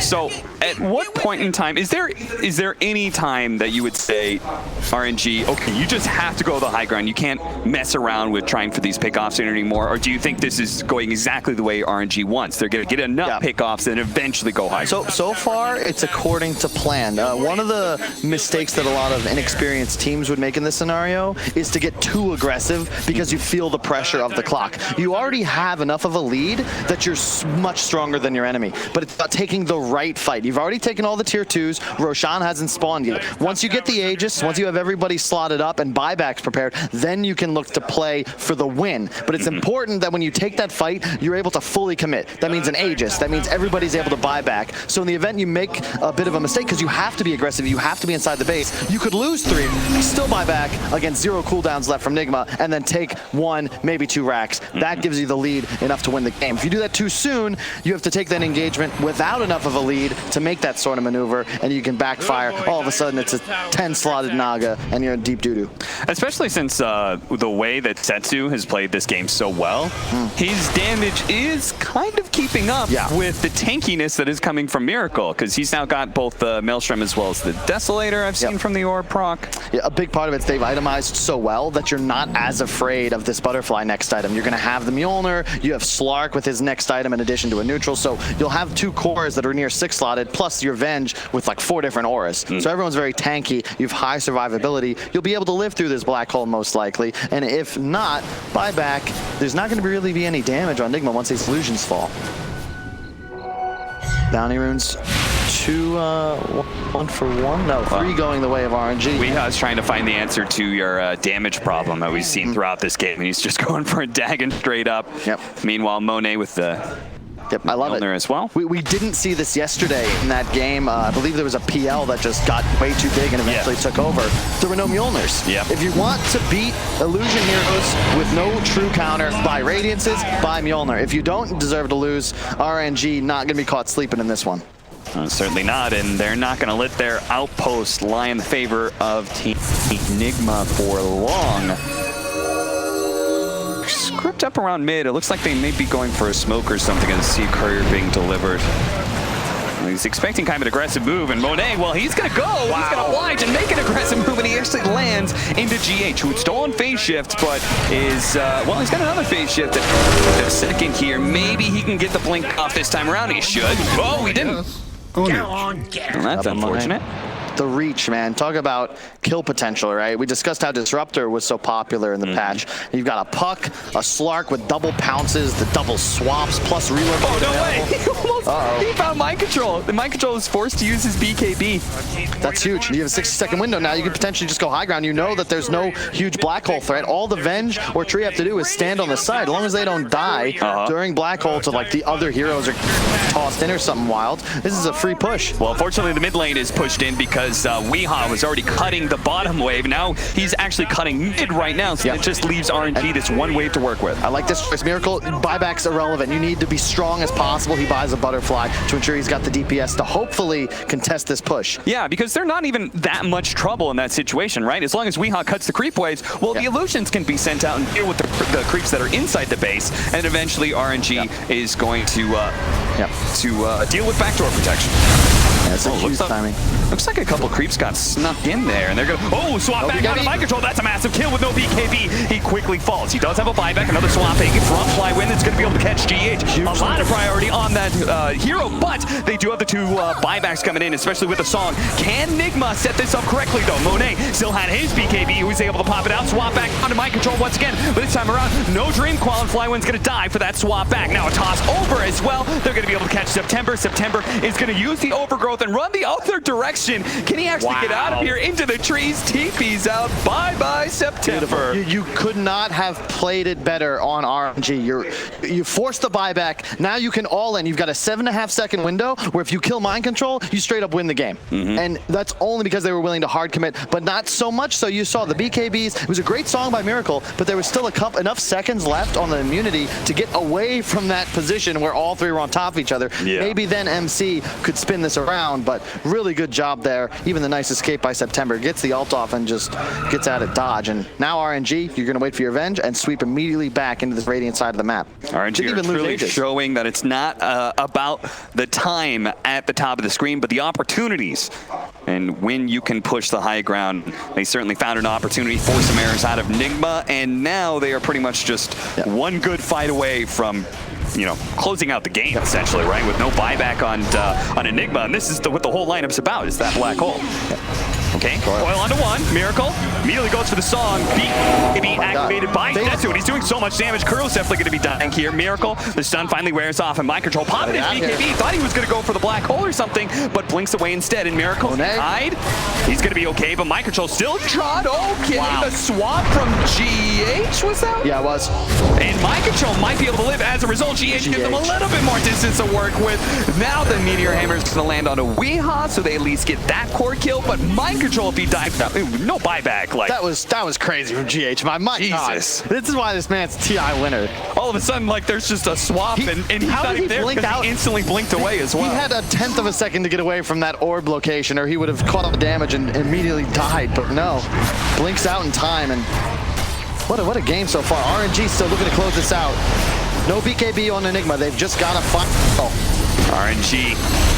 They've played a great game so far. Very clean, very few mistakes, and they're in the best position they've been game to finally end this barracks. They have the Aegis and Cheese on the Slark, so dying there is not that big of a deal, but Miracle coming in for the side, going straight for September, trying to deal with one of the black hole threats, but Miracle immediately has two cores. Oh, but the blast in on the three, tossed it as well, but the swap finally stopped it. But the group of so many heroes, September's already dead, but Miracle then at half health. Monet just does not let him get away. Song of Siren going off, Miracle still stuck in that pounce, and the leash lasts a long time. He's still stuck. That toss doesn't allow you to be able to get away. Miracle, can he get out while Monet? He pounces on board, ignores Curls. He wants Miracle. They need to be able to get him out of here. Swap for swap. GH does it once again. He does manage to lock down Super. Miracle turns onto him, but the Amp is going to be able to protect him for the time being. The phase shift attack going out. Zetsu walking down Miracle. He wants to be able to chase him down with that orb, and he's almost dead too. Miracle managed to dodge a little bit more. Can he get back to the fountain before Monet? No, because the overgrowth locks him down, and that is it. Nigma down with 5, no buybacks, and RNG looking like beasts here at playoff. Unbelievable. You see, I level 25 talent, Dream Coil Rapid Fire. Yeah. He immediately just goes for Miracle, and all the illusions are dead. So yeah, you're taking the fight. Venge is still there for the swap out. What a fight. Man, RNG, they played that about as well as you possibly could, and I feel like we're going to look at this and be like, oh, Enigma played badly. They got run over, but no.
No, but I've also, for example, EG, just like throughout that tournament, would 1-2 Templar Assassin, Yes. no big deal.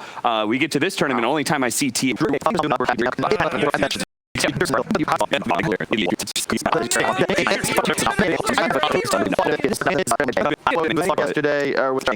It's great, tiny, great.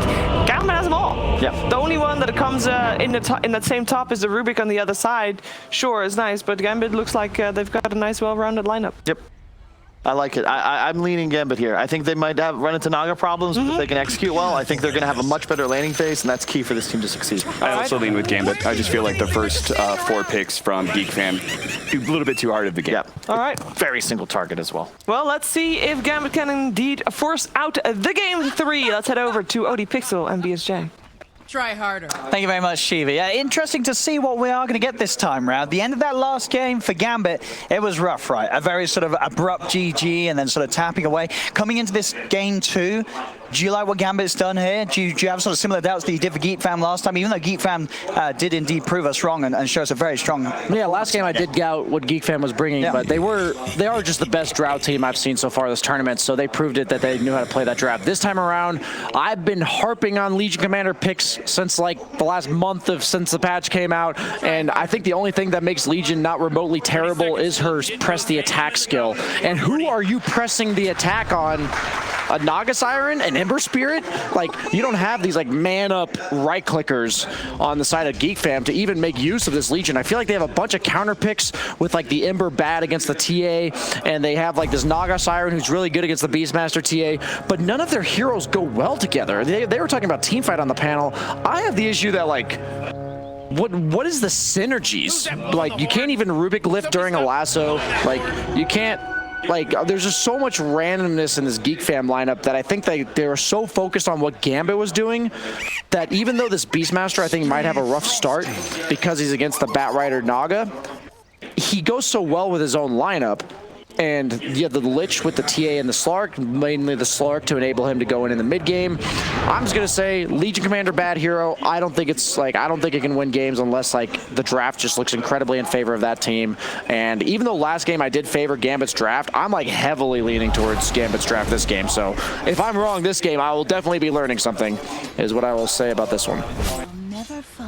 I think the Ember snowballing from the mid lane is probably their best chance of winning. I think Ember could take over this game quite easily and cause TA some serious issues, especially since Beastmaster is expected to have a rough start. So that for me is Geek Fam's win condition as I'm watching this game, because he will be the one responsible for enabling the Naga Siren to get to the point that Kyle was talking about. Well, we'll see. Obviously, this mid laner, GPK last game, despite the loss, he was giving us a very solid performance on his Magnus. As the game went on, though, Carl's movements as that mid laner with his Razor play was pretty disruptive for Gambit to be able to deal with. Every single fight, Carl was there to clean up.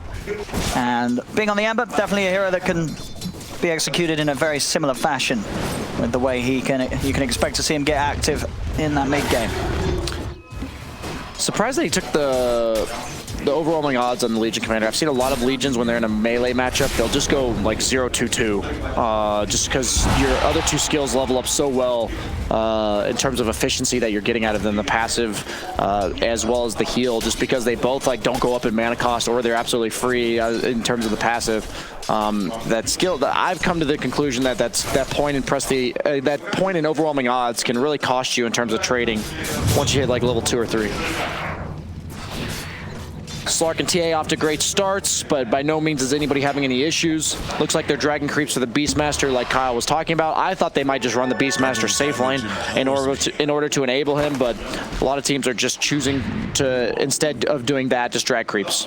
Very nice little grab here for Kyle in the mid lane, getting that 2-minute DD. Oh, the classic. But he's doing a good job of harassing, though, so it doesn't matter if you have a DD if you can't hit the creeps. They're getting a couple of side blade connections there, and another one. Oh, Carl's got to be careful. But clinched. He's hanging back. Should have some more regen coming out on that courier for him in the mid lane. And Carl is... I mean, he's got the south. He's into the shadows and he's southing up. He will be fine. Is there turn potential here? He has a support TPing with the Batrider. Got the DD. Oh, the Meld Strike level up. Well played by GPK. He just gets in under the tower, gets the kill. Nice TP as well. I mean, that Carl, he just got he got side-bladed a few too many times there. Getting brought down low, and GPK seeing the opportunity to play aggressive, and it went unpunished. First blood and an easy kill for GPK. Man, this guy's just a stud, man. Kyle's been praising him all tournament. I have no reason to argue that he shouldn't be praising this player. Definitely like the X factor for this Gambit lineup in almost every game they play. Last game we saw, he just wasn't in a game where his hero scaled well. And this game, his hero doesn't scale amazingly, but once he gets that BKB, he can absolutely take over mid-game team fights. You know, this is going to be annoying for Carl Vampire, just sort of positioning himself in a way that Carl can't really get back to the mid lane. This Tiny is just sort of being its wall. No, Carl, he's going to miss a wave or two because of Vampire just following him around. Because he knows if he walks closer to the creep wave, then he's just going to get tossed onto the TA. And he tosses him into neutrals to even do some damage. That's pretty cute. Trying to block him in there as well. This is good stuff. You know he can't even fight you back because it's such a waste of Carl's time to do so. That like even if he's hitting you and you're taking damage, you're like, I dare you, just go ahead and do that. And now that you suddenly just look at that disparity down the mid lane. 22 and 8 on your TA, 11 for 2 on Carl. Because of that whole sequence of events, that death into Vampire, just making sure that Carl couldn't get even a look at the creeps in the middle. He's looking. I think the new toss nerve range cost him there. I think he would have gotten it onto that range creep to help his TA. But still, this is just so punishing for the Ember Spirit. It's almost better to not kill him. Yeah, you're just keeping him at this point where Carl's got to make the walk back to base. So this is, you know, it's been almost 2 minutes where Geek Fam effectively they haven't had a mid laner because Carl can't get there. I think this is why we're seeing much less Ember nowadays. Not only is it there more popularity of root type heroes that counter him, but his laning stage is just too fragile. And even though you're like a conceptual counter to TA, it's 5 minutes in and losing the tower. It doesn't matter if you counter the hero with your Flame Guard against the Refraction. If you're just losing your mid tier 1 and you're down by 2 levels at 5 minutes into the game, it just doesn't matter. I mean, should, you know, sort of looking at that to Geek Fam sort of say, all right, we've just got to accept that loss there, or they're also having a bit of problems as Dream will be able to jump in and get the kill? Or like, is there a reason why Geek Fam haven't sort of positioned someone there in the mid lane to help out? Is there just nothing they can do? It's just too early to help. It's just too early. Like when he's this far ahead, you need the Ember 6, I think. I really hope to see right when Ember gets 6 that they try to make a move on this TA, because up until that point, you just have, like you saw, the Batrider tried to come and help mid, but the discrepancy between the two mid laners was so large that he just killed the Ember and got away. And that's why you have to wait till this Ember is strong enough to help you. And oh man, this is rough. I think this matchup should not be this bad. I think GBK has outplayed him, but by no means is this a good matchup in the laning stage for Ember. 6 minutes, tier 1 falling. For TA. And TA is one of the scariest heroes to give this to because he can protect himself with traps while he takes your jungle. Yes. So he can just control the entire mid part of the map, kind of similar to a Broodmother in the sense that they're just able to invade your side of the map without being able to be gankable this early in the game. Already Radiant's top Down tower bottom. is under attack. Orb Venom Sure. plus the Lich Shield. I mean, the side lanes, obviously, whilst we've been sort of watching all that clanning around in the mid lane, side lanes are still going solid for Geek, fam, right? You have free farm here for Raven, also a free courier as he just wraps around the tower, takes down Shashlow's courier here. They do have the 3 of them. They might be able to set up kills. Gambit have TP'd in back up if the fight does kick off. FHD doesn't get a chance, though. Raven rips him apart here with the illusions as Raven's game continues to have an absolutely brilliant start. This is good by Geek Fam. As I was saying, you don't want to try to help cores that are not helpable. In this lane, this is the one at the advantage. This is the one lane you're really winning. The one lane you can actually punish. The one lane I was concerned about in the draft from the Beastmaster against the Naga Siren Batrider. I will say they picked this Beastmaster hero knowing it wasn't going to have a good lane, so they wanted something that synergized well with their lineup, but it is leaving you susceptible to exactly what's happening right now. If they get their own tower at 7 minutes. Yeah, it's just sort of the question, like, what are you worried about more? Are you more worried about your Beastmaster having a rough start, losing his tower before the 7-minute mark, or are you more worried about your mid-ember having a bad start, losing his tower? The thing is, you picked this Beastmaster because it goes well with your lineup, so even if he doesn't have a fantastic game, he's still going to contribute to the heroes that are having a good game. But Naga Siren, number 1,200 gold ahead of the Slark, most notably, and also 400 gold ahead of a free farming TA that got a mid tower.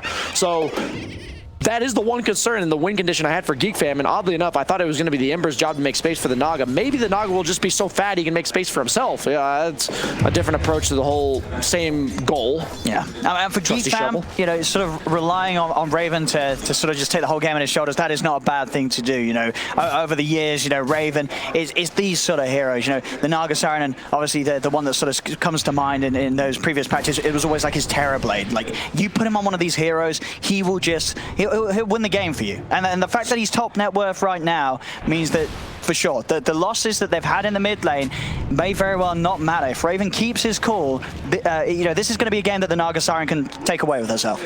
Yesterday, we did see Naga unable to carry against a hero like Alchemist, which is just tough. Alchemist, Viper, these heroes that are hard to fight into. But this game, they don't have those type of heroes on Gambit. As they go on Cuckoo in the bottom lane, tosses them into the Slark, still has the pounce, holding onto it as long as he can. Really good patience from Dream.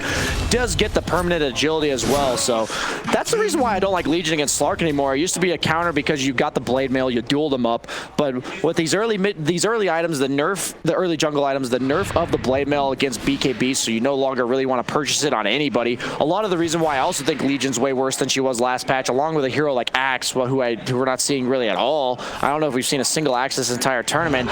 You just lose the lane to Slark, and then you're not the threat against him because you don't want to itemize the items that you used to buy to make his game rough. And this is why I love Slark so much this patch, but Naga Siren does match up quite well against Slark because one of the few ways to deal with Slark taking really long fights is just by burning all of his mana. That's why PL's traditionally picked against him, because even though you can't get away from that pounce and it doesn't hit illusion, so he can find the real one, if you just manage to burn his mana, he's forced to use like his ultimate just to not get his mana burn.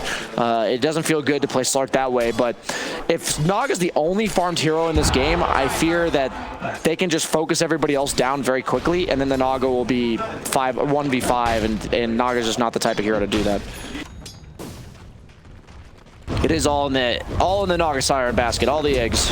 No, they really are. And so it is on Raven to play his game. But, you know, Raven, as you said, that once he has a few items, you know, Gambit, they don't really have the best heroes to kill the Naga Siren. No, absolutely. The only way of approaching it is to kill everyone else, as you say. And you say in that situation, you really don't think that Naga Siren is just not that. It's not that 1v9 hero anymore. Yeah, no, Naga just doesn't do enough damage during the time that his teammates are dying. That's my concern. It's not like a Terror Blade where if your teammates are dying around you, you're just, you know, chunking everybody for 400 damage from 600 range or whatever. The concern I have is that there's going to be a timing where Naga's super powerful, and there's like this window from like 20 to 35 minutes where heroes that are 6-slotted can carry the game because the enemy team is not wealthy enough, as you see FNG going down for this D ward here, is maybe going to feed duel damage, maybe a little bit impatient with the duel, does end up getting it. But back to what I was saying, it's just after that 35-minute mark where the opponent has 3 cores that all have 4 or 5 items, and the supports can protect themselves with 1 or 2 small items, you just can't do it. We saw it yesterday from the Naga Siren. But if Geek Fam can hit that timing real hard, where Naga has mana defusal plus 1 item, that's when I am concerned that Gambit's lineup is vulnerable to just that happening. That is when I think Naga can effectively 1v5. Raven's still very much in that top spot alongside GPK's TA as imagine the Deso must be pretty much done on him. Why is he saving so many skill points on Naga? He has level 10 and he had 2 points, not level. Kind of interesting. Debating whether or not he wants the song. Already took that now. TA, does he have the Deso complete? It should be here. Okay. This should be the completed Deso, and maybe if he's got those branches, that complete armwood tree as well to help him out. The Deso that he's, that's done, and Gambit, they're already getting aggressive without the TA. In fact, elsewhere on the map, Vampire, Dream, and FNG looking to make the moves. They'll find themselves Dubu in the jungle. Some extra Essence Shift stats for Dream will be picked up with this movement. They can set up to try and take the tier 1 and try and start to claim some of this map away from the Naga Siren.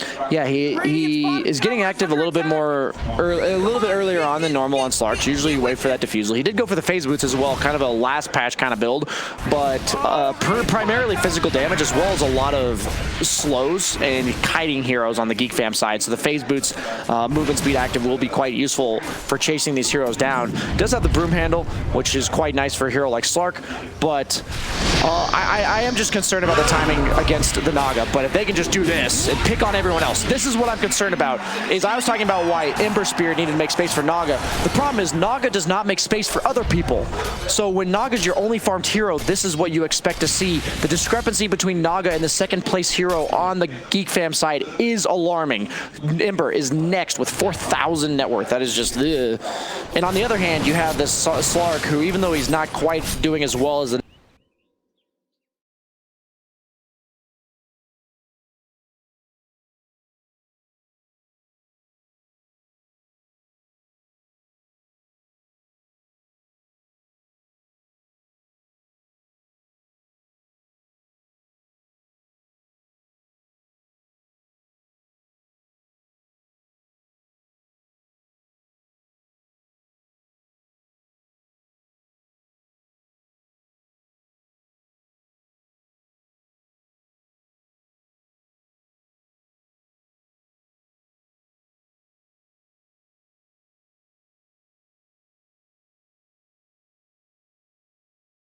Entire team band is, like you said, they seem like they're in harmony. They're kind of willing to hand the carry torch to whoever. I mean, even in that game, even though the Venge is not carrying, the impact of the Venge was really the game winner in the sense of, like, as the game went on, like, you can't see it. You can feel it, though. Like, Enigma is just like, when do I go? Do I do this? Do I do, like, when can we fight? The Venge, as long as she's alive. And it's the hidden factor of the aura, right? Like, yeah. Auras are always going to have a game impact. You give that attack range to the Puck.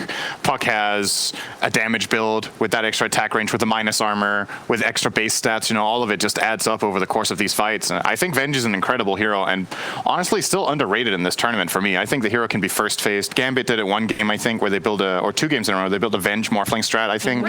I think the hero is really good. And We see her banned a lot. yeah, but not in the first phase, I think. It was the start of the tournament, and then I think some teams were losing with it, and I think they just weren't really using it optimally. I think Morphling's been the biggest disappointment or overvalued hero so far this tournament, and a lot of the Venges early on were with the Morphling, as you said. So sometimes it can kind of come with one hero underperforming, and another hero that was being paired with that hero suddenly gets forgotten. It's crazy in Dota how many times you can lose a draft in the same way, or like to a hero, you're like, we've been concerned about Venge all tournament. Now it's not being picked up. We're just going to get, perfect 8th pick Venged and lose the game. We are into the second draft. What do we see? We see the Venges in the pool. The Puck got banned out, so that means Disruptor's back in. IO being taken by Team Nigma this game. Yep. So, And there's a bad one too. Yep. Similar heroes, different story going on here. A bad Omni, as you said, RNG really popularizing these heroes this tournament. I've been a fan of them in my pubs. I felt like any offlaner that built teamfight felt really good. And when I say teamfight, I mean like super early teamfight, 8, 12-minute teamfight.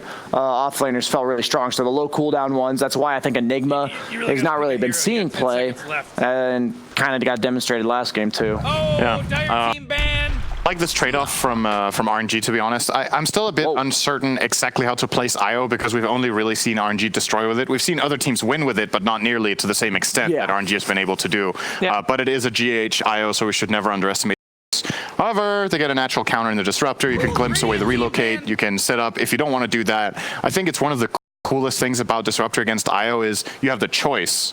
Do you want to take the fight or not? You can glimpse them away if you don't, and if you do, you can catch them in Static Storm Kinetic Field when you see them come in. Do you want to kill the IO, or do you want to kill whoever you teleport with? Who do you glimpse? Exactly. You glimpse one of them away. If you glimpse the IO away, the other guy stays, right? Yes. So there's a lot of play potential here, and it's comfort, right? Oh man, I hope they ban out the Naga for Team Nigma, like meaning Team Nigma bans out the Naga because Naga is good against Slark despite what we saw last game. I think the Puck did make a huge difference compared to the TA from what we saw of the first series. Like you had a Slark TA compared to the Slark Puck. Puck just doesn't die to Naga Siren and isn't threatened at all, so it can kind of just wipe out the illusions as well as just do the AoE damage to the other heroes without worrying about that hero. But in this case, you do have to be concerned about having a hero be too good, and since they already have the Disruptor combo, they've left it. So they are confident that Disruptor Naga is not a problem. So they either forgot about it, which I highly doubt, or they have some third, fourth pick that makes them not concerned as long as they get that hero. I thought Nigma were going to ban Shadowfiend here, to be honest. This is one of the heroes that Setsu has been looking dominant on. I think Shadowfiend is really good with the Baton. And Omni, yeah. Or with Omni, like either of them. He's good with Disruptor because it's all about, when it's about Shadowfiend, you kind of, it's about playing the periphery. If you come in too close, you get Requiem'd. If you're like mid-range, you can get nuked to death and get hit really hard. But Disruptor can always kind of position the fights in a way that Shadowfiend can deal damage because of the field or the glimpse. And Venge is still in the pool. You could run a Venge Shadowfiend. Those two heroes are incredible together. Yep. We talked Venge Morph as one of the strategies that's been run. I think Venge's two best partners in this patch right now are Shadowfiend and Viper. I think those heroes get insane from the attack range and agility. So I would love to see RNG go for that. And again, comfort, right? Setsu getting on one of his best. And then you get maybe a telescope. Yeah. Easy. I mean, it does happen seemingly a lot. That item is just not okay. Yeah, like, it was tier 4, so when it came out, it was tier 4. Then it was buffed twice, and then it got put to tier 3. So there it is. Just insane. There goes Venge. I think Shadowfiend will be the 4th pick. Enigma should be expecting this by now, probably. How do you prepare for it? That's the question, because I don't think Slark is good against that hero at all. I don't think Slark is a Shadowfiend counter in the slightest. Until you have BKB, you kind of can't fight into him. There's way too much AoE damage. Even if you Shadow Dance, you can just die. I was gonna say any damage that hits you during Shadow Dance, you don't feel all that great about. And like I've been playing Slark against Shadowfiend, and you just get like against good Shadowfiend players. It's mainly the early to mid game where you just get like triple raised, and even if you don't die, you're at like 100 health, and you're ulting to run away rather than fight, and that never feels good. Can you pick it yourself? Like I don't know. Now. It's very early. Oh, maybe. But if it's not now, then it's going to be too late. Yeah, I mean, right? it's either now or never, right? Yeah. Because if they pick Shadowfiend, I think they just pick Viper then, right? Yeah. Like you were saying, Viper's really good with the Venge, and I think it's really nice in lane against the Shadowfiend. Viper's way less good against Slark than I was going to say, so it's a much better matchup for Enigma. I just don't think they can pick the Shadowfiend. I think they need to plan for it. If you pick Shadowfiend, Slark, IO, you're setting yourself up to be kind of abused, or you're very limited in what the last heroes can be. It's extremely locked. You have no lockdown except a pounce. You have heroes that kind of really want to use the jungle, both the Slark and the Shadowfiend. I think it's just, again, maybe slightly on the greedy side. It's not unplayable, but I don't like it so much. They've been favoring Lena against SF a lot. Yeah. I don't necessarily... Lena's bad against Venge. That's that's what I was about to say. You don't want to play that against the Venge. So I'm just saying, I see Enigma go against Shadowfiend at least twice with the Lena, and that does not seem good here either. The fact that they take so long to pick their third hero, it means that they're not completely on board with whatever they're deciding, right? It's a situation that they're in. I don't know if Synderen could see it happening. Can't Kuroki? Winter Wyvern. Sorry. Thanks, Brian. That is decent setup for the relocate. It also is very good against like Venge lineups in general, but SF is that doesn't really mind if the opponent in the early to mid game just gets cold embrace and you triple raise them. Is Drow in the pool too? Drow is still in the pool. Because that's like the third really good Venge partner. They're going to go for neither of them so far. I think maybe what RNG are saying here is PL is more important for now. We will get our ranged hero of choice in the end anyway, whether it's Shadowfiend or Viper or some third option that we haven't even thought about yet. I think Shadowfiend would have been a really good pick here too. I will say, I think they telegraphed this PL pick a bit with the Underlord ban. I don't think Underlord made too much sense when you have a Disruptor. Like you have the team fight counter to that, so they had to be scared of the like the AoE damage reduction, and usually that's really good against illusion heroes. So I think when they banned that Underlord, they kind of revealed that they were going for those heroes, because generally I said PL and Naga are two of the best heroes against Slark in the 1-to-1 carry matchup. And Team Nigma goes for one of my crowd favorite worst heroes in all of Dota. Crowd favorite worst hero. Yeah. So people like it, but it's bad. Yeah. Would you put it above or below Legion Commander? Below. That is hard for me to do. I will say, but I did not hesitate with that answer, because I think as a carry player, you will always get free farm against Darkseer, and not only that, but when you're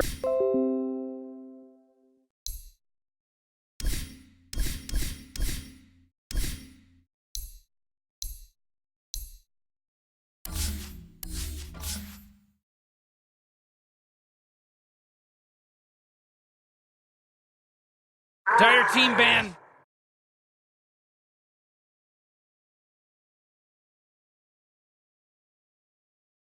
Also. Oh, yeah, okay, Shadow Fiend, that's the other one. Okay, yeah, I forgot about Shadow Fiend. So probably ban either Shadow Fiend or Razor or Viper. And then pick Kunkka. That's honestly the only hero. Kunkka is something that would... Oh, what? They pick Shadow Fiend. I don't know. Right? I'm concerned that this Darkseer doesn't have much play in the game. Like, Vacuum is not very good here. You have Iron Shell and the Slark, and obviously Surge is cool for him. But I don't... It's kind of similar to last game. I feel like the type of fight that Nigma needs is just so difficult to set up in the first place and accomplish to make that happen, right? That's not even good against PL. How do you get the heroes in the right position so that these fights can happen? I think Shadow Fiend just solves this game. I mean, as of now, because I think PL should almost be guaranteed to get free farm start, and he scales incredibly well against Huskar, I don't even care what this hero is. I'm favoring RNG's draft, to be honest. Like, I think Razor and or SF. What if they last pick Darkseer, Brian?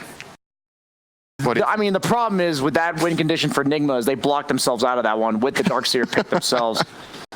I think Razor SF is okay. I mean, Alina's same thing, ranged right clicker, right? That's what we were going for. It's fine too. Nuke him down with the Laguna. Maybe they think the matchup for Shadow Fiend against Huskar is not good enough. Lina's definitely is. She has the range advantage. She gets even more range in the game with the Venge. It's mixed damage against Wyvern. It's a single target hardcore burst against Huskar. I think that might be why they're not picking the Shadow Fiend, because he's a bit more AoE damage in fights, and you want a reliable way of blasting Huskar out of the map. It's also a really good Yule's game, just in general. So I think like to catch the Darkseer, to save yourself from Pounce, to set up for the rest of your team. So I think Lina makes sense with that. Every time I look at Lina, I'm like, I hope it's a good Yule's game. I was going to say, we've seen some Huskars run over games so far this tournament. This is a 9th pick Huskar, not a 10th pick Huskar. I think personally, I hate to flame Kuroki, man, but this seems like a garbage Huskar game, and it is 9th pick. So I almost hope Team Nigma doesn't win, because I can't believe how bad this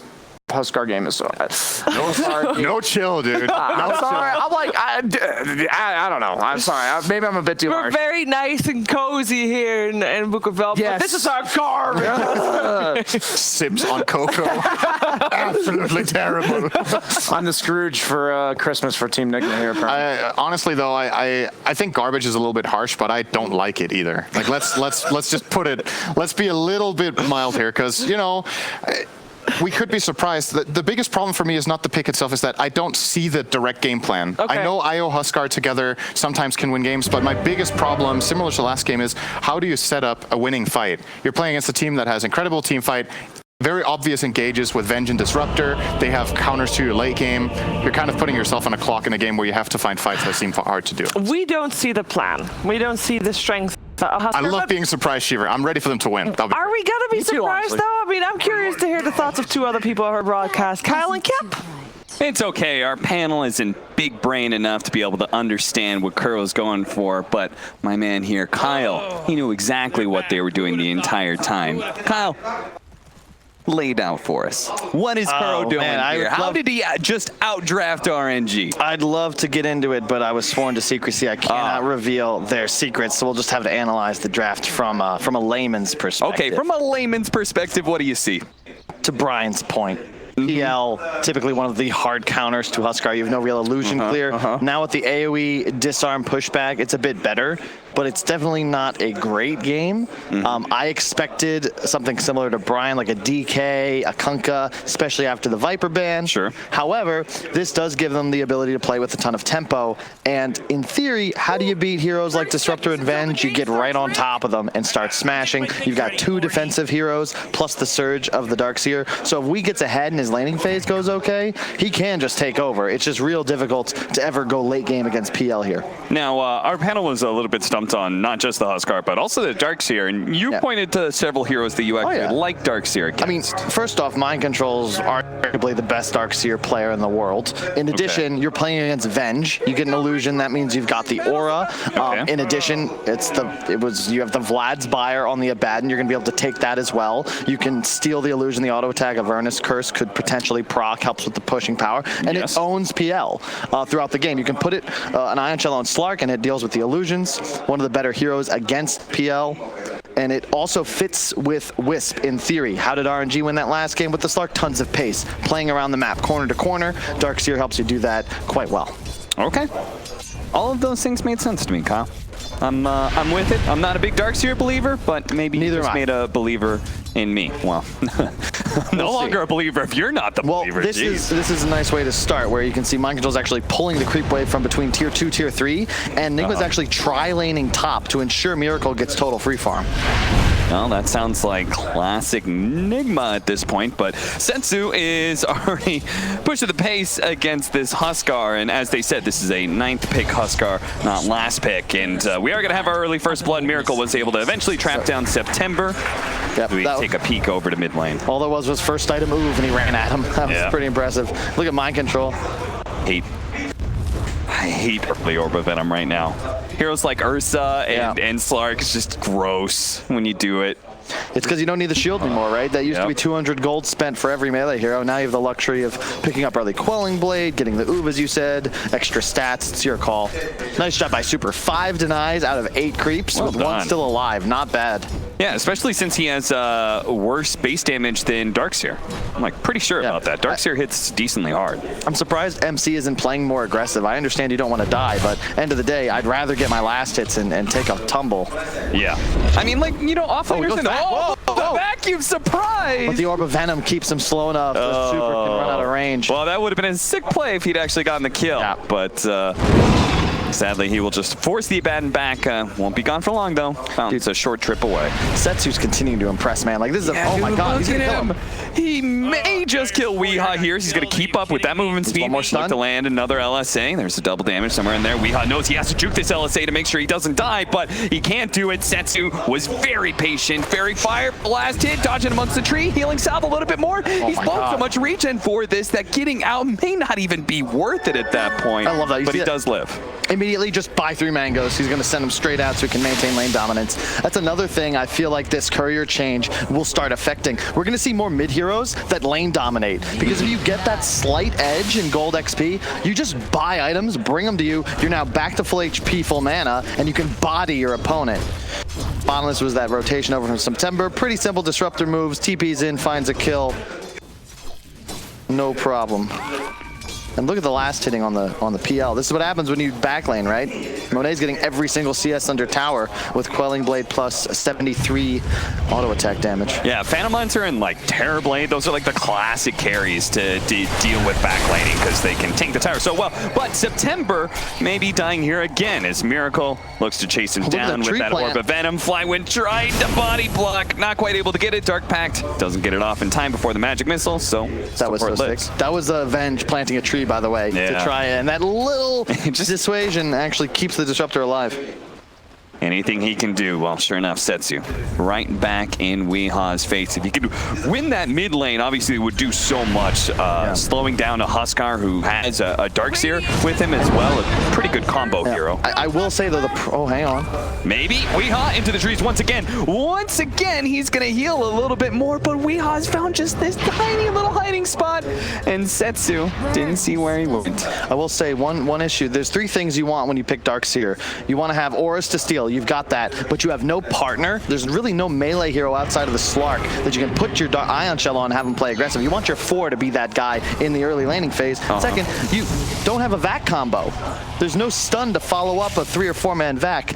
So it's really just the auras you're going to steal from a vac wall and the pressure onto the PL. But look at that CS. He's really not feeling any... You don't think... I mean, I know Huskar's a ranged hero, but he still gets on top of people with his ult. You don't think for sure. it's a combo? It works, but it's more that there's no 4 position to play with. Oh, so okay, mind control effectively is just going to be jungling or trading with PL, but you're not actually pressuring this Phantom Lancer like you would if you had, you know, an Earth Spirit or a Tusk of old, when we used to see this combo in the dual lane meta. Kuro stuck inside the kinetic field, but mind control is going to lend him a helping hand. Super committing, trying to finish off the kill, but an early level of Cold Embrace allows Kuro to be able to live through it all. And Super, and it's going to be him who's going to fall as the Arctic burns him away. Oh, but they missed the stack there. You see Mind Control's going to miss out on a hard camp because he was distracted for some time. A 1K gold lead for RNG, and it looks like they'll be claiming 2 bounty runes? 3? Did they get 3? I didn't see. I think it might have been 2 for 2 because I think Nigma got both at top lane.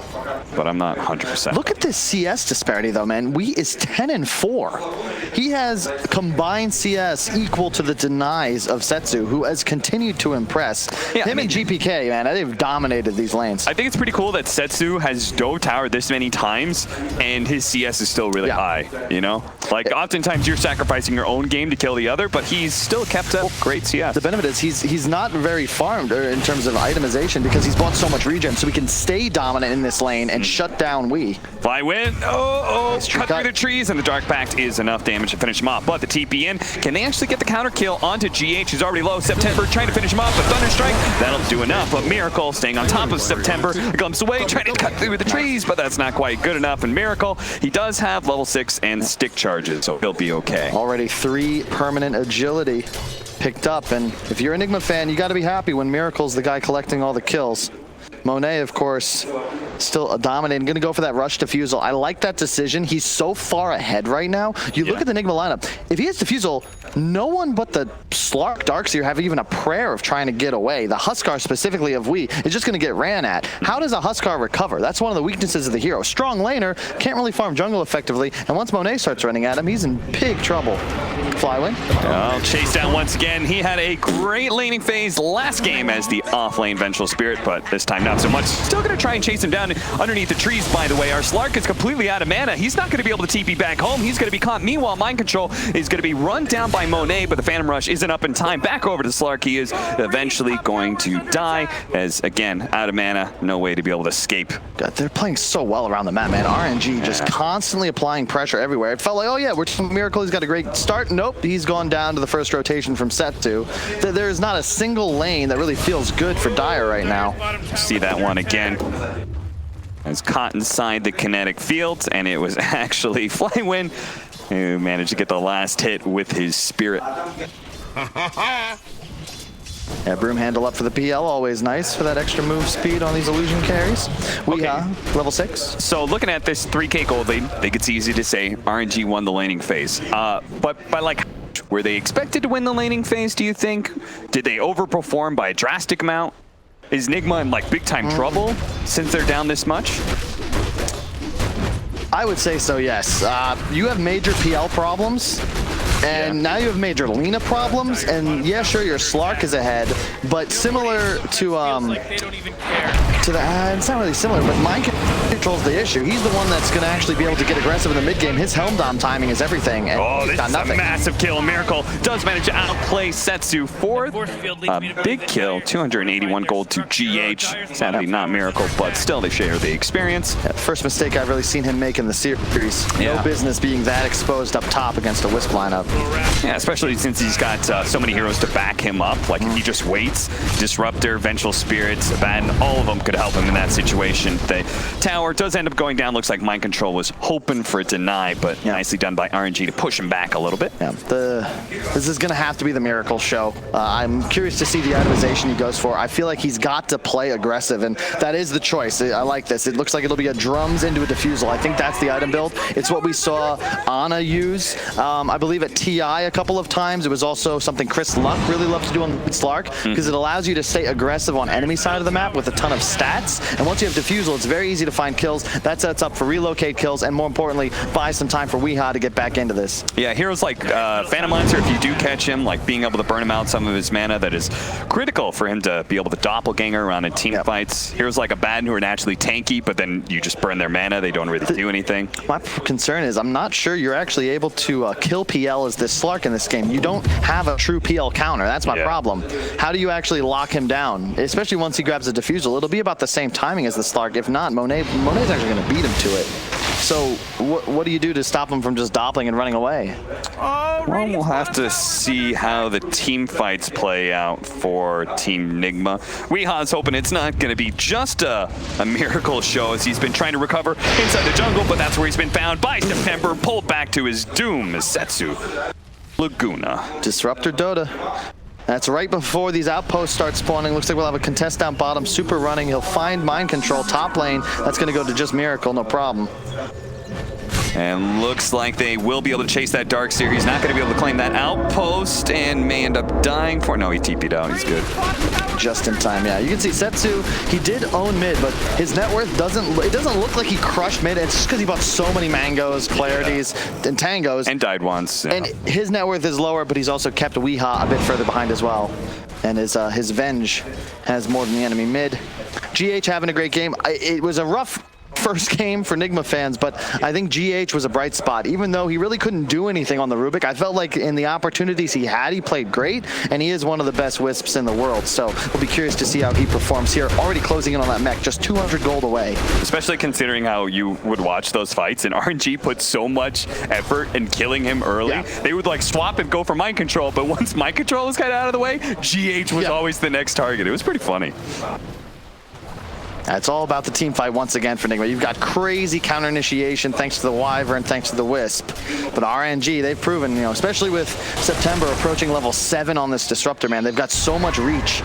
And once PL has Defusal, you're just going to go Banzai in the back lines. He's super farmed too. He's even catching up a little bit to Weehaw's farm. He's going to have that fast Yule Scepter into the Aghanims that you like so much.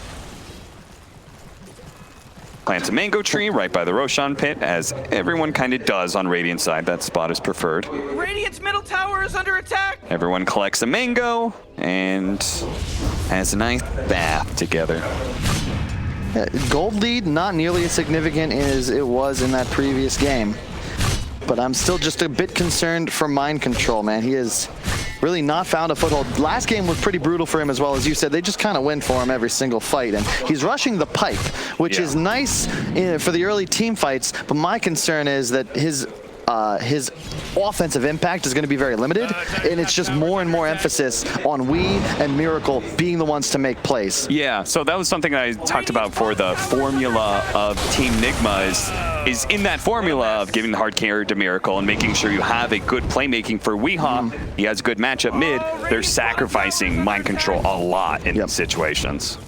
Especially this game, he was left on an island. He was completely alone. You'd hardly ever see that nowadays. And Static Storm and Kinetic Field laid out as they do see that relocate coming in. But yeah, heavy commitment. They really want to finish off September. The Aphotic Shield and a swap. A really good play by RNG to make sure they get out. But Miracle's building up some stats on a fly when GH does manage to get the relocate back out. So nobody dies on the side of RNG, but neither does GH. That was really scary though. Nigma hard committed there. And the problem is when you use all those spells, there's nothing to stop the push now. You already have a Helm Dom up on Flywind, so you've got that regen creep along with a ton of pressure you can output thanks to the Lina right clicks plus the Abaddon Curse. Hey, it's perfect for RNG, right? They grouped up and they have every right to go and challenge an objective, seeing as you use those big ultimates. But it looks like they may not actually get that objective so easily. Flywind's going to be chased down by Nigma, and now, well, Super's going to stand and fight and see if he can get the silence off on Weehaw, but as his borrowed time fades away, he's got to back up. And I like this. Even though they're a bit outmatched thus far, Nigma's still making good plays. We saw RNG and Geek Fam do this in the group stage, where, yeah, sure, you lost your Darkseer bottom. He's going to have a lot of trouble with Disruptor PL this entire game, but they immediately make a move on mid, where there's exposure.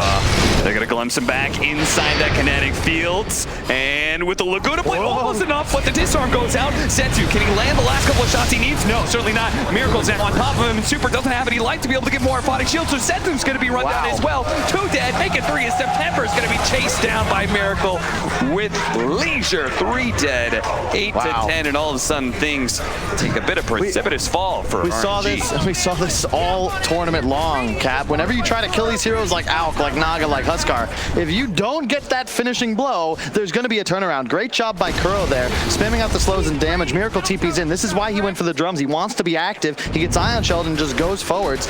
Was there even a PL in that fight? You're making this play without Monet. He's got Broom Handle, Ocean's Heart, Diffusal. He's your strongest hero, top net worth. If you're RNG, you've got to play around this PL.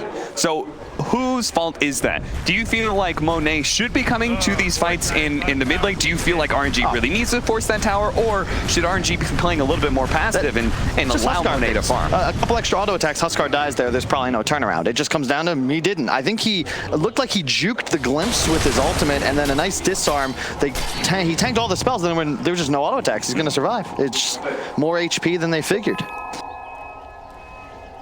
Miracle.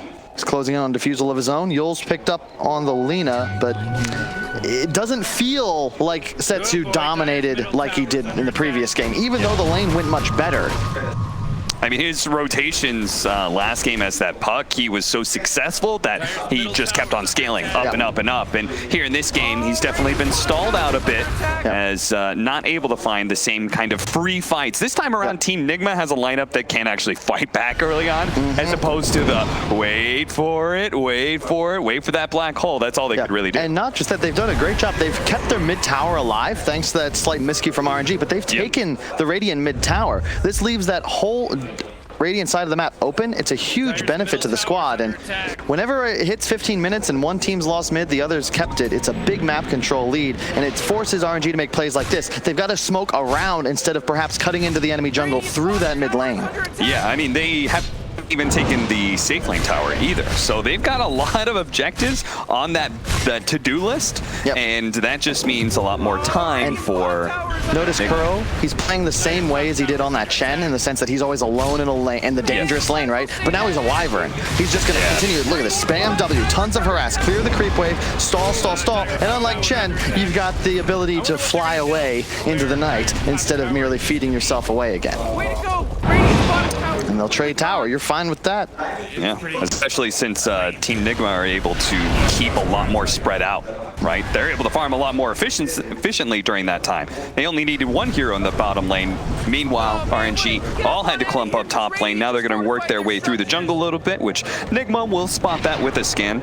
And they're actually going to rotate in turn and see if they can catch those people trying to invade their jungle. And that's going to be Flywin. Just a speedy little fish is going to be able to latch onto him pretty quickly as he uses the pound towards the tail end of that. Really nicely burns him out of his mana. Now Super is going to be caught in trouble as well. Borrow time heals up the full, but they still have plenty of disables to lay down onto him. But Setsu, Miracle's low. Can they actually burn him down? The mech comes in real quickly. Nice heal up, and Setsu had no chance of being able to burst him down. Super actually left to be able to burn out while Setsu chased down underneath his shrine and dies. The glimpse back to Winter's Curse that was laid out on Super earlier now may allow Nigma to catch up to him. I love the fact that they just focused on that core Lina first. The pounce forward from Miracle spots him with that surge. Dude, surge onslaught just looks crazy. You asked why they picked Darkseer, Cab. Here's why.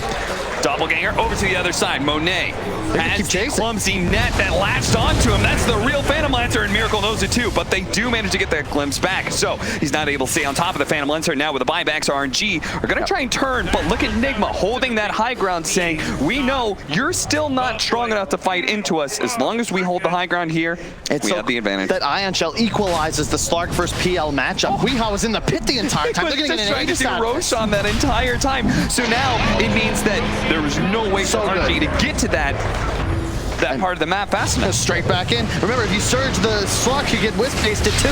Yeah, and they're going to be able to make their jump. Sure, they managed to get the glimpse back, but now Weehaw's turn to be able to jump onto Setsu and take him out of the fight. Monet trying to deal with these heroes. The vacuum group up a 3, but there's no AoE that's able to capitalize on that. But Monet in the back line, he tried to do what he could to juke it out with his doppelganger illusions, but he just couldn't do enough. Now Super's going to be slowed down with these 2 cores dead. They know Nigma, they can run the full gambit here. They can chase down anybody of RNG they 1-2, tier 3s and tier 4s be damned, because if there's no Lina and there's no Phantom Lancer, there's no bite on the RNG team. What a game, man. This is crazy. They're just playing with so much pace right now. RNG have been the fastest team in this tournament by far. This is the first time I've really seen them challenged. And they're going to take a firm lead in this game. This is exactly what you said at the end of game 1. You said, this is what I want to see out of Nigma. We've seen RNG play super fast. That's how they're winning this tournament right now. You proved that you can do it on Nigma against Fighting Pandas. Yeah. Go again. It reminds me of that that old QO stack when they played in NA and when they were on Immortals.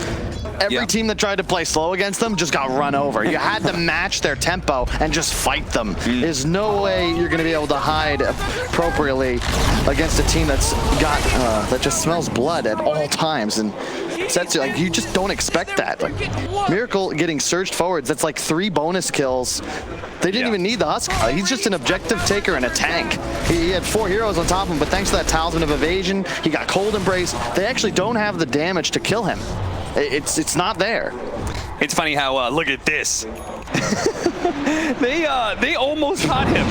Setsu, in his normal map awareness, is looking at that and going, they can't get to me in time. But because of Surge, they really almost could. It goes to show that, like, we were talking about, you know, what do they actually vacuum combo off of? And just years and years of Darkseer tells you that's the ability that you focus on and what you do with the Darkseer. But nowadays, it's Surge that's the real broken ability. And the other thing is, I love, like, you look at Miracle, he got those drums like 6 or 7 minutes ago. He's already used every charge. They're all in him just to continue to chase. As we see here. Fly win.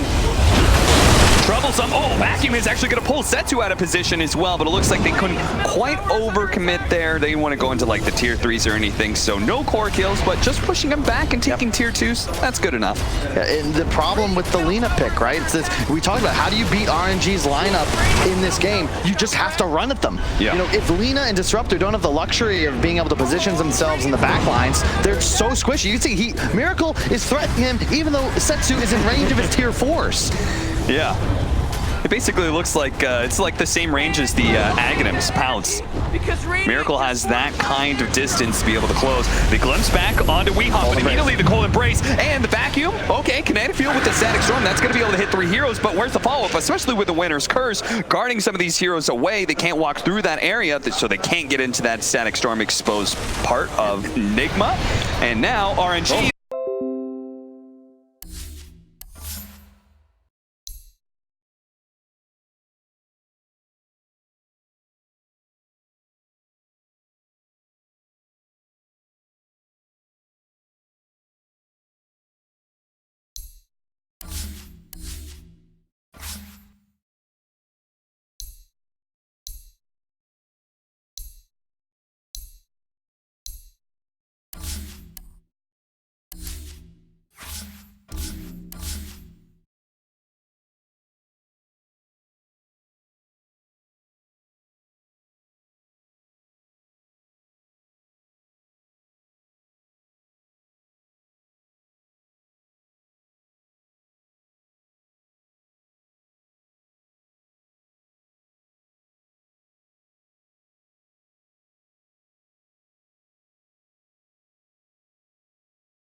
thing. This game has that. That's good enough. And the problem with the Lina pick, right? It's this, we talked about how do you beat RNG's. And now RNG, they've just walked too far. Swap back, okay, Flywind's gonna be able to save Zetsu here, but maybe at the cost of his own life. Miracle does get glimpsed a little bit farther away, but still enough to be able to stay on top of Flywind, especially with Weehawk committing a little bit farther, but the Aphotic Shield and Mist Coils manage to keep him alive. Now Nigma, now it's their turn to be a little bit too far forward. A swap back on a mind control, there's an easier target to be able to bring down, but the offlaner for offlaner, that's a tie, but Miracle, he wants a little bit more. He's gonna go for a super magic wand, that's gonna be able to heal him up as well as borrow time, but what about Setsu? What about Setsu? Button him to get the LSA onto Miracle. Miracle still keeps on going because he's relying on GH to give him all those heals, and they can't really commit to Miracle because he still has that second life. God, the damage done numbers have got to probably favor RNG, but it just doesn't matter. Nigma have so much sustain. Huskar Slark so tanky with the Wyvern and a Wisp behind him. Look at Kuro. He's never threatened. He can casually just survey the battlefield like Tywin Lannister. No threat ever because you can't get on top of him. And RNG, they're doing a good job of like resetting off of these situations, but no, he just TV'd into death. Oh, RNG. If you weren't flustered before, you certainly are now, as they're going to call it GG here. That's the Dota I'm talking about, Cap. None of this slow shit. Get going. Take RNG. Say, if you want to fight us, we'll take it in the mouth and hit back. I love it. That's the Liquid Evolve, too. The GH with Mind Control Darkseer. I don't care what Miracle's playing. They've got plenty in the repertoire.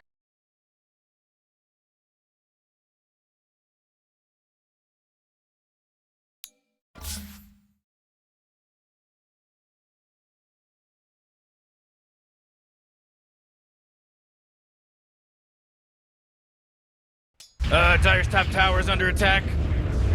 Radiant's bottom tower is under attack.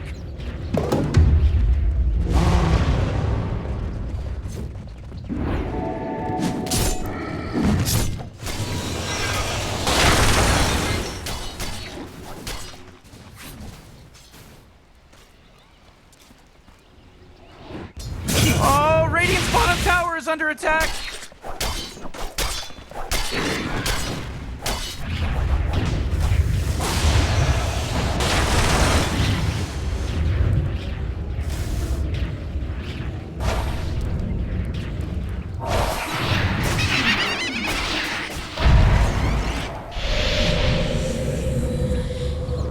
Radiant's middle tower is under attack!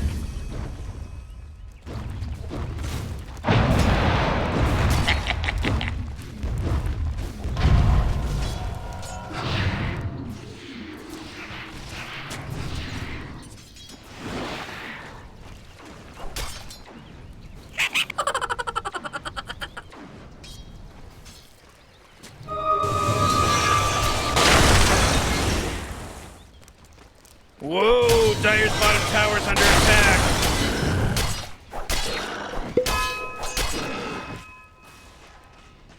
Dire's top tower is under attack. Looks like Dire's structures are fortified. Hello, this is Gabe Newell. Dire's Thanks top for tower playing is under Dota 2. attack. Double kill. Radiant's middle tower is under attack. Dire's top tower is under attack.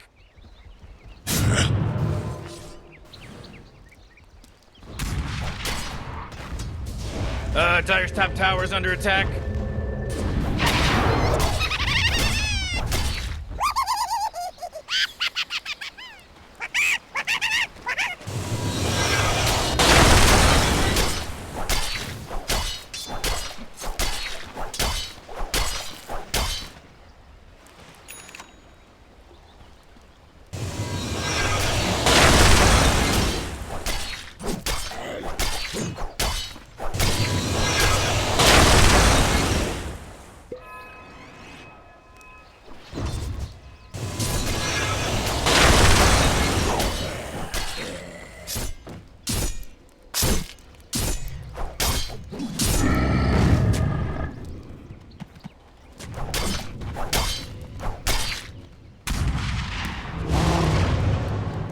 Might as well save that energy because Radiant just fortified middle tower is under attack.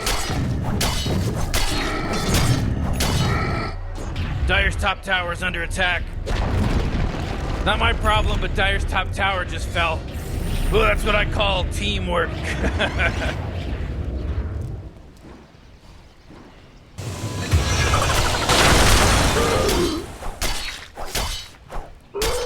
Oh, this makes it all worthwhile.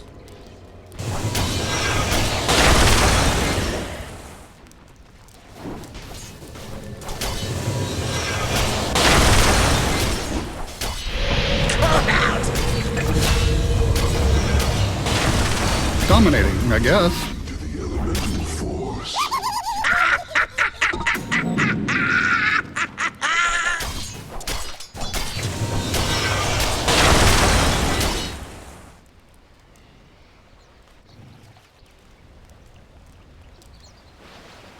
Radiant's middle tower is under attack!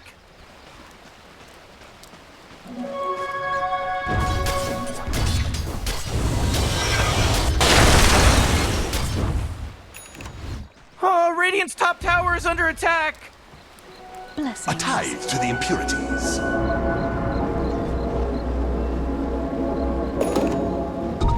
Radiant's middle tower is under attack!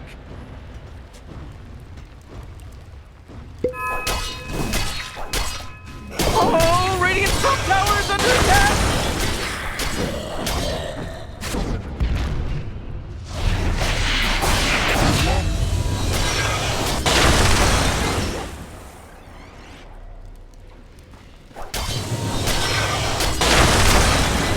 Killing spree.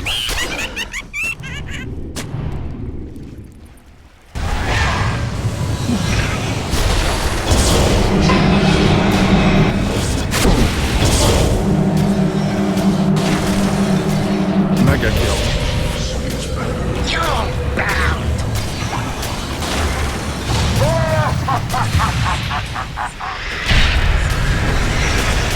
They're unstoppable. Double kill. Oh boy, Dire's bottom tower's getting hit. Ooh, Dire, you gotta fortify them, their structures. Good work.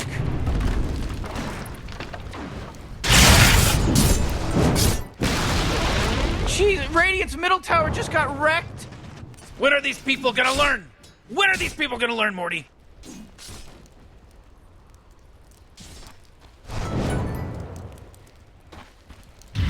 Oh, Radiant's bottom tower is under attack.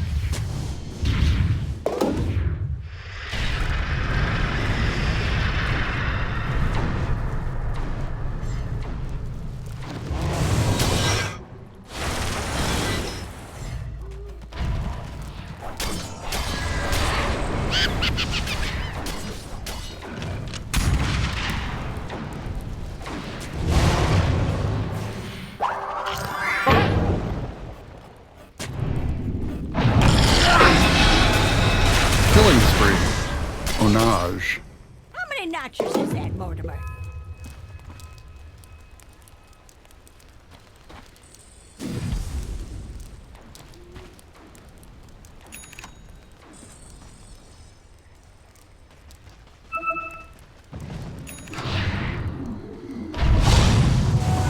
Radiant's middle tower is under attack.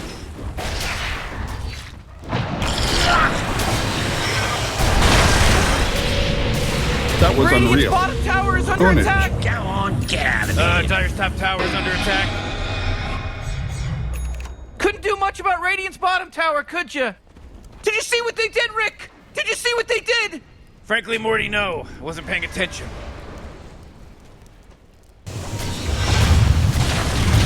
Monster kill. Onage. A dominating performance. Dominating, I guess. Ownage.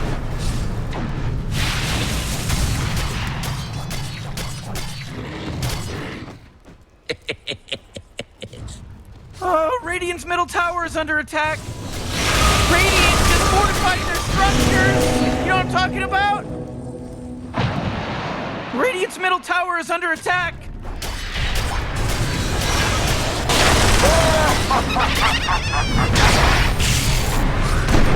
Mega kill. Onage. They're unstoppable. Double kill. That was unreal. Impossible kill. Oh, Dire's carrier just got killed. Radiant's middle tower is under attack. Oh, Radiant's middle tower is destroyed. Oh boy. Oh, Radiant's middle tower is under attack. Oh, Radiant's middle tower is destroyed. Radiant's middle barracks are getting rummaged over. Ownage was well done. Ooh, Radiant's middle barracks. Huh? What a joke. Radiant's middle barracks are as good as gone. That was good playership.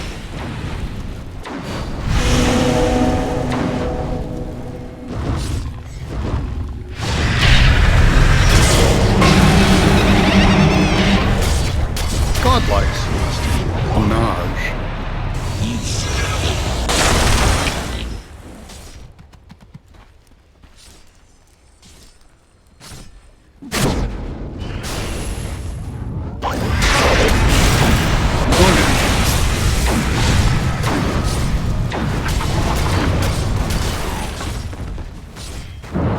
Dire's top tower is under attack.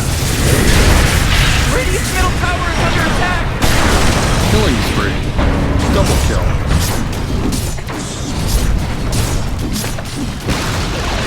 Jeez, Radiant's middle tower just got wrecked. Well, that went back quickly. Oh crap! Radiant's ancient's under attack.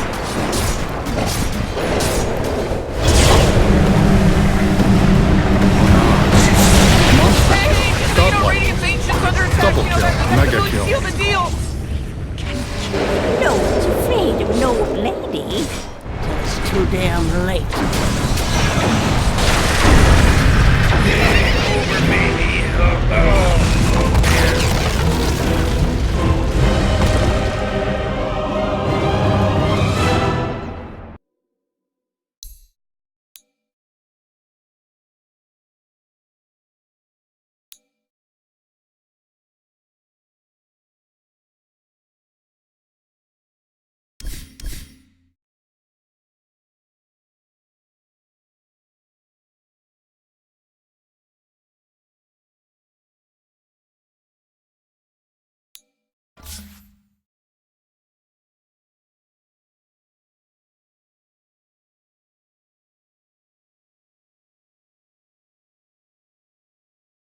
Don't mind if I do.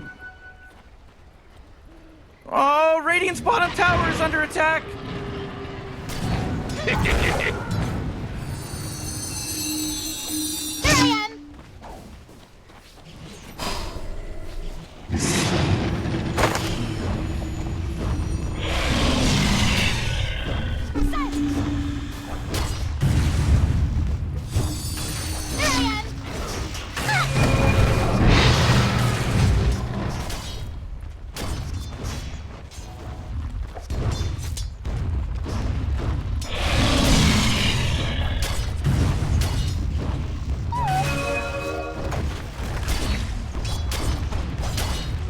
A prize.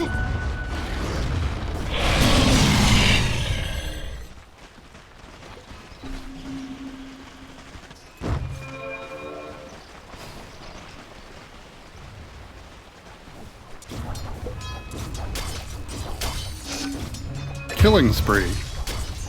Oh, Radiant's middle tower is under attack. What a mess.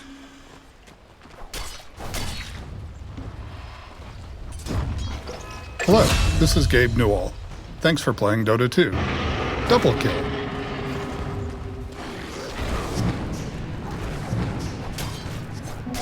Haste!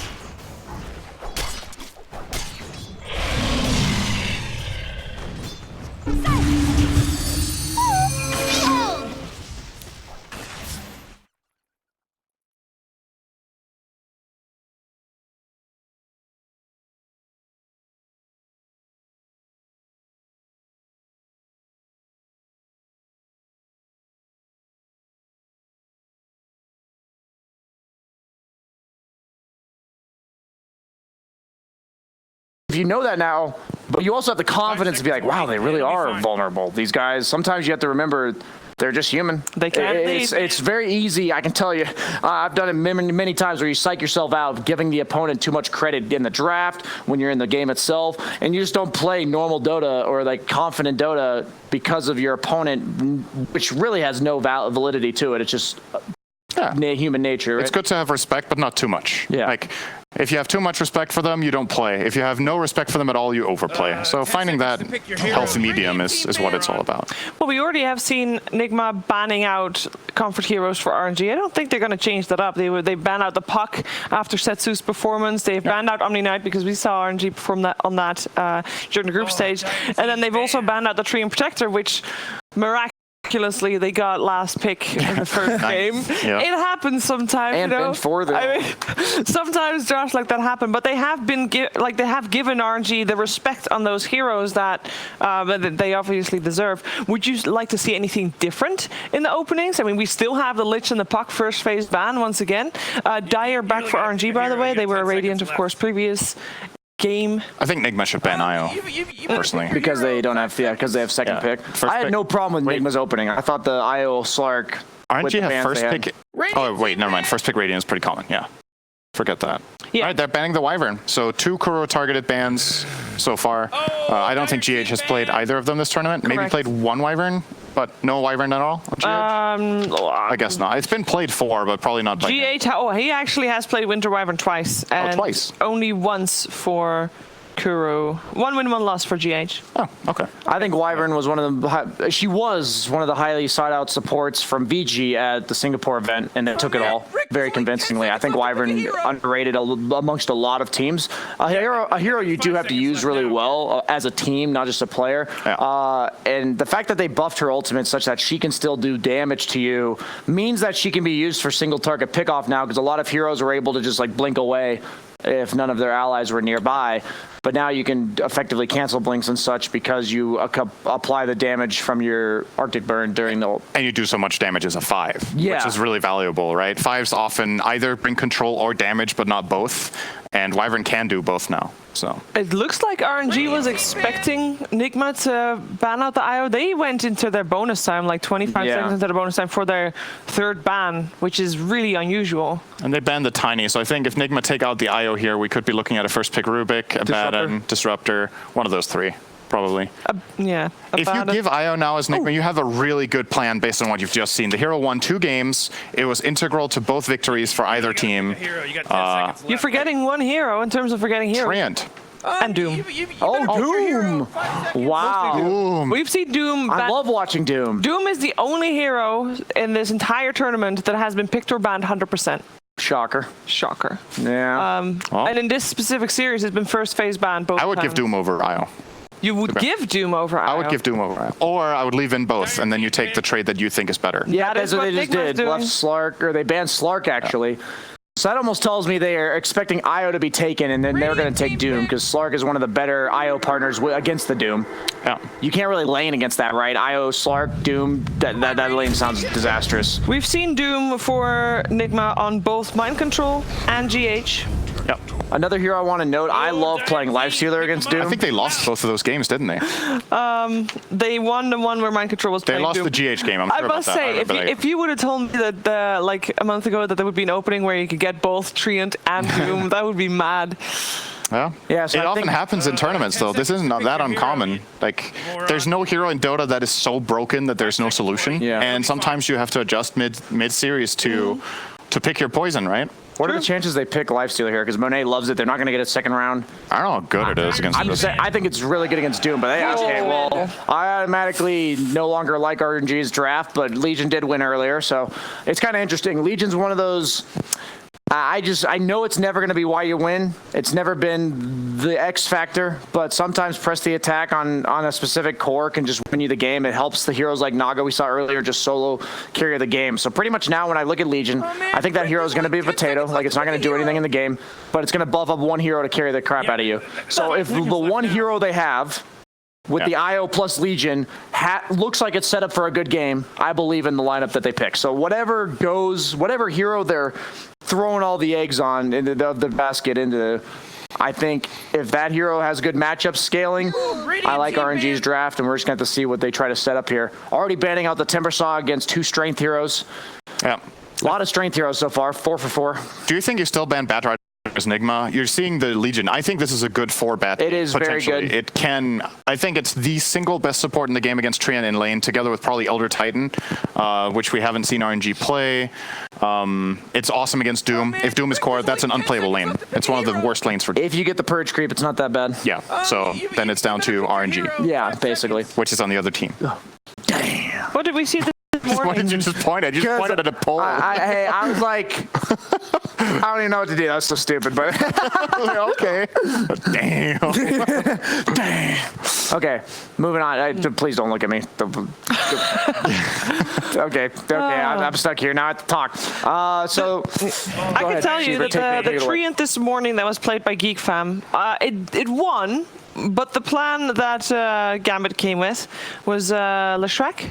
That was kind of like the answer to it. He was position 1 that game, or safe lane. Yes, it was Dream Leshrac. GPK was playing. Was he TA? No, not TA that game. Mag.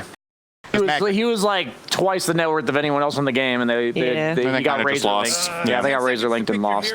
Interesting that Mag hasn't been prioritized by these teams at all. Yeah. Historically, an incredible GH hero. Unfortunately, can't really play at support right now. I think it's terrible. Not support, yeah. Weehawk plays Mag too, so maybe they just have no confidence in it. We forgot that Prophet was not banned this time around, but is now second phase banned. But sometimes you gotta get Doom Tree. I mean, sure. You're gonna give 2 good heroes. And it's also, if you pick Nature's Prophet over either of these, you have Io, who's good against Nature's Prophet, plus an extra, right? Yes. Nature's Prophet split push plays get so much harder when there is an IO in the field. Literally anybody can catch you, relocate you, die. That takes away a big part of the Legion's not that bad conceptually as well, so. Oh, then even more respect from RNG towards Mind Control's Nature's Prophet if they already have the counter, but they still don't want to face it. I think they're worried about too quick tempo. Like, you have Treant and Doom right now. You can run at towers, you can find angles with the tree to engage fights. You want to cover your bases so that you don't lose towers too quickly. I think that's the biggest threat in this game. When you're playing against these kind of heroes, Treant that is winning on map control is so obnoxious to play against. Scary, it's incredibly hard. One lane just becomes unapproachable, and sometimes if he's missing, you can't approach any lane because you don't know where he is, and if you approach the lane he's in by chance, you just die.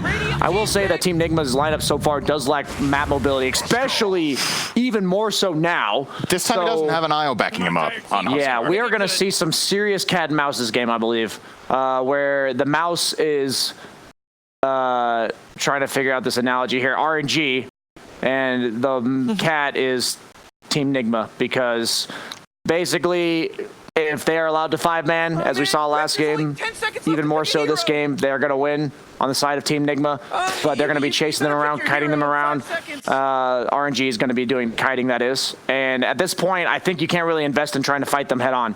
I don't think you can ever draft heroes that win the head-on battle when you have Wisp Legion, both of which offer virtually no team fight, and then you have the Tree, Doom, Huskar, immobile, tanky, brute force you down type heroes. At the same time, though, they almost only deal single target damage, and you have 2 saves for that. Okay. So, like, Huskar.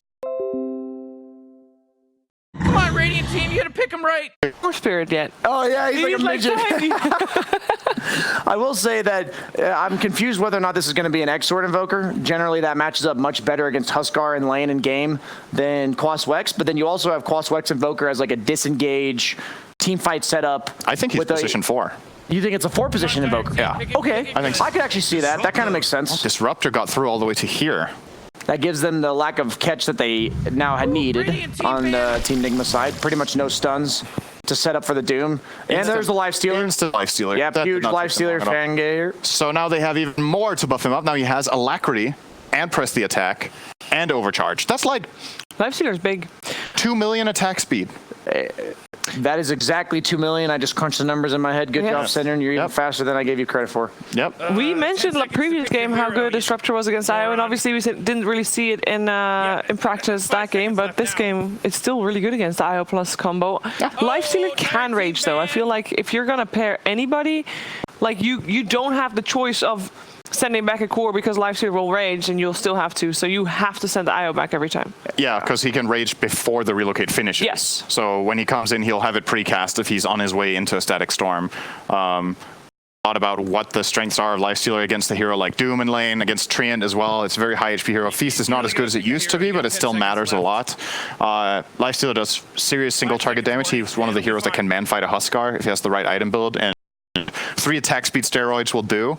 So they're putting a lot of eggs into, I'm assuming it will be Monet. I don't see why It has to be, yeah. this game. Maybe off. No, it's not off. Peel's band would have been a very good pick for Enigma this game. Great against Lifestealer, great against Invoker, IO. Hero that can chase. So are they committed? You said it might be a 4-position Invoker. I was kind of down for that. So really, they are going to reveal whether or not they plan a 4-position Invoker or a mid laner here based on what they pick last. What other heroes are there in for Setsu? Viper's banned, right? Viper is indeed banned, yeah. Razor. I guess Razor, Ember. Is a possibility. Razor's actually pretty good this game. He's good against Doom. He's good against Huskar. I don't know how that matchup goes in mid anymore with the new static link. Like maybe Huskar, you have the knockback as well, so perhaps the lane is just a wash. But I think in the game, Razor does fine. You get destroyed as Huskar in lane or in game because you can't ever run it. Like Huskar's only play is to man fight you, and against Razor that doesn't. When Razor is BKB, it's not playable. Yeah, exactly. Until then, the knockback can break the link, I think. Maybe. Like it depends, I think. So it is a Setsu Invoker. Or it's a core A. It could be a Setsu AA. Or Setsu AA. I'm down. I like core They have very few stuns, so like usually AA, he could have problems if they have a lot of gap closers as a core because he just has no way of innately protecting himself. But in this game, how does AA do against Huskar? Oh, it is a safe lane Huskar. Yeah, they mixed it up with the last pick TA. How does AA do against TA? Not good. But you want to have Invoker against TA. I have to imagine now they're going to put maybe AA off lane. No, it's Legion, so AA4. TA wins all the lanes. That's why they're picking it. There's no bad matchups. Very so good TA will be free farming. I was talking, I think it was both Lacoste and Kyle yesterday actually that brought up, why aren't we seeing AA when every team is picking sustain, right? Yeah. And so it's just a matter of time. And interestingly, it's not the team against the IO that picks the AA, but the team with it to solve some other problems. This will be really interesting. I think this TA pick is a stroke of genius, honestly. It is. Whenever you see Huskar in your mind, he's already in that mid lane. You're like, how do we solve Huskar mid?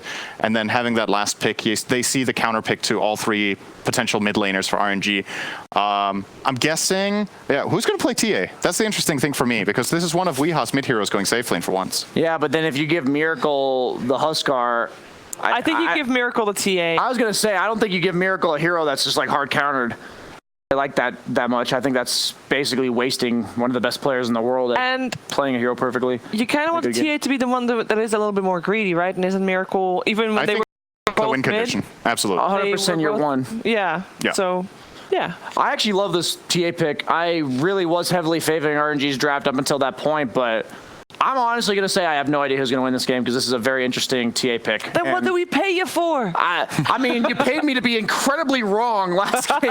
So, but entertaining. You're talking yourself down too much because, once again, I don't think we were wrong. Like, sometimes teams you were just... not. I mean, we saw how the game played out. That's true. That's true. I will say that this TA could easily just crush this game, and Huskar proved last game that Enigma can win without it being that great of a Huskar impact on the game. Like, he has impact by enabling the rest of his team, and I'm curious if they can do that again from the safe lane. Haven't seen a safe lane Huskar.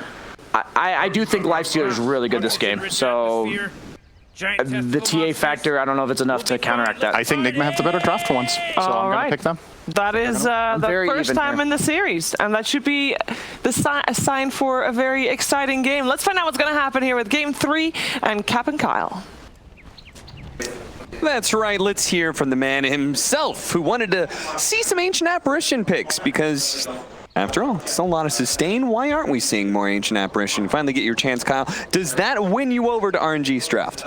It did until the TA last pick. And like the panel said, it's got great matchups against anything you could throw at it, and it's uncountered in the game. It's one of the best heroes against Invoker, Lifestealer, and TA. You've got the Doom.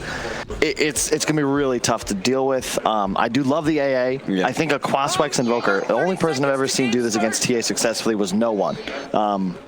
They'd routinely actually pick Invoker into TA And you can play fast enough with this draft, right? You've got the Wisp, right. You've got an A, you got LC. You could potentially just run over this this Nigma lineup, but they're the ones with the Tree Disruptor combo, arguably 2 strongest supports for the 4 and 5 position. Weeha is on the Huskar. Panel was correct. You're going to put Miracle on that uncountered 22 pick. I mean, I feel like when I'm looking at Nigma's lineup, I'm seeing the same thing from like the Geek fam, where it's like, oh, they have Disruptor, Tree, Doom. Like, aren't all those heroes just really good right now? Aren't I happy with my lanes? Aren't I happy with my team fight? And so what you're saying in the whole RNG needs to be able to take the tempo game, I'm a little bit concerned about just them being too far behind the laning phase to take control of the game. It's just the overall like hero power level, right? TA is strong enough that we saw it first two'd in multiple games in this event so far. Now you're getting it uncountered last pick. And you have Doom, Tree, Disruptor, and Huskar, which might be one of those tanky cores that could be a lot more powerful than people realize yet, just because of the innate damage resistance and regen built into the hero. Obviously, you're hard countered by this AA, but I expect we maybe even to skip Armlet, go for more of like a standard build into an earlier BKB, and then you're just going to go in with your TA and just run over this lineup. Because if you look at this, where's the BKB piercing damage? Lifestealer LC don't do physical DPS till much later on. Yeah, that's true. Incredibly curious as to what just went on in the alt chat, because I really don't ever see Kuro alt chat. So hopefully we'll be able to see what happened at some point in time. But some firm body blocking. Miracle is going to be playing, as our panel pointed out, the win condition of the TA. Yep, and it's a Setsu, Quaswex, Invoker. I'm really hyped to see this, because this is the one way you can deal with TA, especially if you do all right in the first couple waves, and he got 3 CS. 2 missed that one, but it's still pretty solid. Oh, wait. Okay, for some reason I thought he was Wex because he's purple, but no, it's no, I feel you. I feel you. No, it's gonna be an Exort Invoker. So maybe they were talking about like Monet kind of being the win condition for the side of RNG, where they're stacking up a lot, but Exort means that there is now your Invoker is more of the true one. In a way, in a way, right? They're sharing that duty a lot. I just haven't seen Invoker mid like in a long time. I'm not sure even what the item build is. Obviously you're going to get an Ags at some point, but is he going to play for like that spellcaster burst style? Is he going to go for Reich like physical damage? You got a lot of options here. Well, one thing that is going to be certain, it is going to be a great combo with the Legion Commander, the duel into Sunstrikes, just a classic combination, but they also have Relocate that is going to be moving heroes around on top of the Ancient Apparition Ice Blast. This is a global strategy. Weeha, whoa, he's a little low and has to level up his Disarm to push the Legion Commander back for fear of losing his lane. And it's AALC with that Orb of Venom. We've talked about it. If you can get on top of a range hero that can't trade effectively, as a hero like LC, that Uv allows you to get those bonus hits. The AA slow coming in as well. Very nice so far. Mid, Invoker doing a bit better than I'd expect, keeping pace with the Miracle TA. It gets worse. It's one of those matchups where you can trade, but it's a lot like TA versus SF in the sense that if the TA gets ahead, you just start absolutely crushing the lane. So you got to play very cautiously as this Invoker. And Miracle has already kind of set the creep equilibrium flow where he keeps on getting the high ground against the range hero as well. So that is probably going to play into some of the missed CS for our Invoker. It's kind of crazy. I can't believe they're actually crushing this bot lane against a Treant. I felt like that hero has been unstoppable in the laning phase. Yeah, that's pretty curious, especially since I don't think Ancient Apparition is that incredible of a laner. No, not at all. You can harass with your Chilling Touch, of course, but did not expect it to be that strong either. And yeah, already level 4 on both mid heroes, so definitely equalized, and should see Setsu do just fine here. Although once Miracle hits 6, it gets sketchy for Invoker. He's got to be a lot more cautious. To be fair, for whatever reason, we just haven't seen a whole lot of teams really emphasize the early run to lane and cut down all the trees. Yeah. And so when he's left without that kind of protection, that's a good point. And they're just able to continue to run it over and over again. Yeah, because the way you deal, the Treant likes to play the lane as we've seen throughout this tournament, is to get on top of the support, right? Yep. But without the trees to the left, you can see he's just playing in the burned out forest, and there's nothing you can do to get on top of him. Super got caught by the kinetic field, and that could be your first blood up in Fairy Fire. The last shot comes in from GH. Still though, Monet can't quite get the kill on Mind Control either. I don't think he's going to be able to lock him down unless he runs into a Sunstrike, but this was not the Sunstrike you wanted. There was no juke, there was nothing, there was just a plain misread on how fast the Doom was going to get through that area. That's most unfortunate. I think if the Wisp had eaten a Tango there, he would have lived. He could have planted the branch and gone for it, but accepts his death willingly. However, RNG still with a pretty formidable presence in all 3 lanes, doing okay thus far. I'm always afraid when an LC gets this far ahead, because at a point, you're going to be able to just leave him alone, and he'll be able to dominate that bot lane by himself. Well, they're playing really aggressive up top, man. Yeah, well, you've got level 2 Scorched Earth, so this is where the real damage comes in. Mind Control knows that he can really bully the lane. Yep. He's doing a really nice job. This pressure, like we've seen how many CS just on our screen thus far that Monet has missed. Yeah. Just because of the pressure being applied, always having the last hit under tower with distractions as well. So he's only at 22. Talk about pressure. Miracle's certainly laying it on thick in the mid lane, pushing that Invoker back and dominating the CS. So it's finally going to be a lane that Setsu is 100% gonna lose. Yeah. I feel like he's either drawn even or won almost all of his matchups so far at this tournament. I have not seen him lose a matchup, but if there was one you were gonna fall behind, it's certainly this one. Yeah. And it's Miracle, right? The Miracle TA. This is... I'm happy to see him playing an aggressive hero. I think that unlike a lot of other superstar players, Miracle's always shined when he was able to be ahead early on, and it's his aggression that always set him apart from the truly great players, and he's distanced himself as one of the best in the world. Like, unquestionably, he's top 3. Gonna try and challenge him. Flywind just taking a bit too much damage from the spears, backs off with the press of the attack, healing him up a little bit. So Weeha is able to stay in the fight. Gotta keep our eye on that Fairy Fire he has, because I imagine if push does come to shove, we're gonna have a very close fight between that Legion Commander and Huskar. It'll be really interesting to see what Monet likes to build here as well. You kind of want a Manta at some point against a Trien. However, that's typically with a Radiance build. Is that really going to be something you'll be able to get away with here? Control is gonna be trapped down. The attack speed combination there was just too much. Miracle body blocks up just enough underneath the tower. Now they're going to be able to cold snap in as well, with Setsu laying in all that physical damage and Super joining in. That was just back-to-back wins for RNG. Nice bait there by Setsu. Excellent rotation from the AA as well, but this is the danger of losing your safe lane like this, right? Because LC can play bottom very aggressively. It was nighttime. You don't know where the AA is. He could just be camping out of vision. Instead, he's moving in. And LC, he's not threatened at all. If he was playing afraid, sure, you might get some information that he's alone, but you know the funny he's part of winning that, Kyle? 2v1. When you said that, I was going to respond, yeah, but what's an Ancient Apparition going to do as a ganking force? Well, he just got a kill on mid Miracle TA. So Setsu, just enough mana to be able to Ghost Walk, so he's good. Just in time for the Shrine, though, so he's going to move right towards that and look to come back middle. He needs a sentry. That force field leads me to believe the Italian. So Kuro, the trees are back. So you have to be careful with that. Mind Control, not going to be hit by the Sunstrike. Setsu just a little bit off point. Weeha, a little bit low. Flywind looks to be able to chase him down here, but as he starts regenning up, he knows how dangerous it is to be able to cut under tower. So instead he turns back to deal with Kuro, because they know they can get a lot of damage on him while Huskar is trying to heal up a bit. Oh, managed to hit the 2-man hero nuke as well. A little bit of movement speed. Kuro slows him down in return, and the Ancient Apparition might be the one to fall here. But both him and the Legion Commander will limp it off. And Kuro's going to TP all the way back to base, but this is some valuable CS for Weehan to the safety of his tower up top. Monet is level 6, GH waiting. MC, got to be careful here. Again, and again, and again. He just does so much damage with all this attack speed. And Monet is also life-stealing so much that he feels pretty comfortable. And then there's this combination, by the way. You can always jump inside the Wisp, and he keeps the tether between the two of them when you infest. Yeah, so that's why Super's still running around at regular movement speed.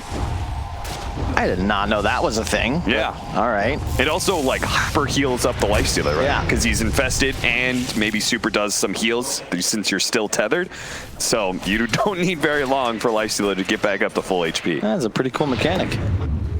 Yeah, mid lane, you can see the Deso rush from Miracle. This is to be expected. He is going to be playing as this hard carry, effectively, for his team. So you want to get that Deso first, then you swipe an Ancient stack or two, and all of a sudden you've got the Blink Dagger as well.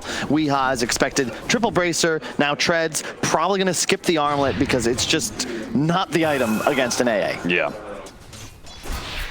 Well, without a support, Fly doesn't feel great about dealing with this Huskar. The Burning Spears just keeps on building up. So he waits until the Ancient Apparition comes back in the lane. Just a little bit of pressure, and Setsu immediately burns a bunch of mana to Ghost Walk. Like what Miracle's doing here, he's always pushing mid. You'll see a lot of inexperienced mids trying to like keep lane control because they're dominating. You don't want to do that because that lane being pushed means, oh, look, I'll swipe an extra jungle camp. It's about accelerating his own game, not trying to dominate the Invoker as hard as possible, who could always rotate to jungle if necessary. Right, and that Invoker, if he does want to rotate to jungle, putting the pressure in always forces him back. And it's the tower damage already down to a third HP. You're forcing rotates now. The Wisp has to be here or you just lose this T1. So yeah, so RNG, this two support rotation, unfortunately these two supports, there's a very obvious key part of supporting that you're missing. No real stun to be able to jump Miracle so easily. And a big part of this is because the off lane top, you can't stay up there by yourself as a lifestealer against a Doom who's level 6. He has to rotate out. You know something's up. Mind Control getting a lot of space, and looks like he'll have the outpost for free. Flywin, of course, will control the bottom, so that'll be a 1-for-1 exchange, as we see most often in 10 minutes. Does look like maybe they aren't going to get 3 bounty runes, though, because September is going to be found by Miracle, and there is still that bounty rune in the river. Meanwhile, they did get the pick off on GH. Looks like a Sunstrike kill. Indeed. Was that a duel win? I didn't actually see where that occurred. Duel's still up. So, I'm not sure.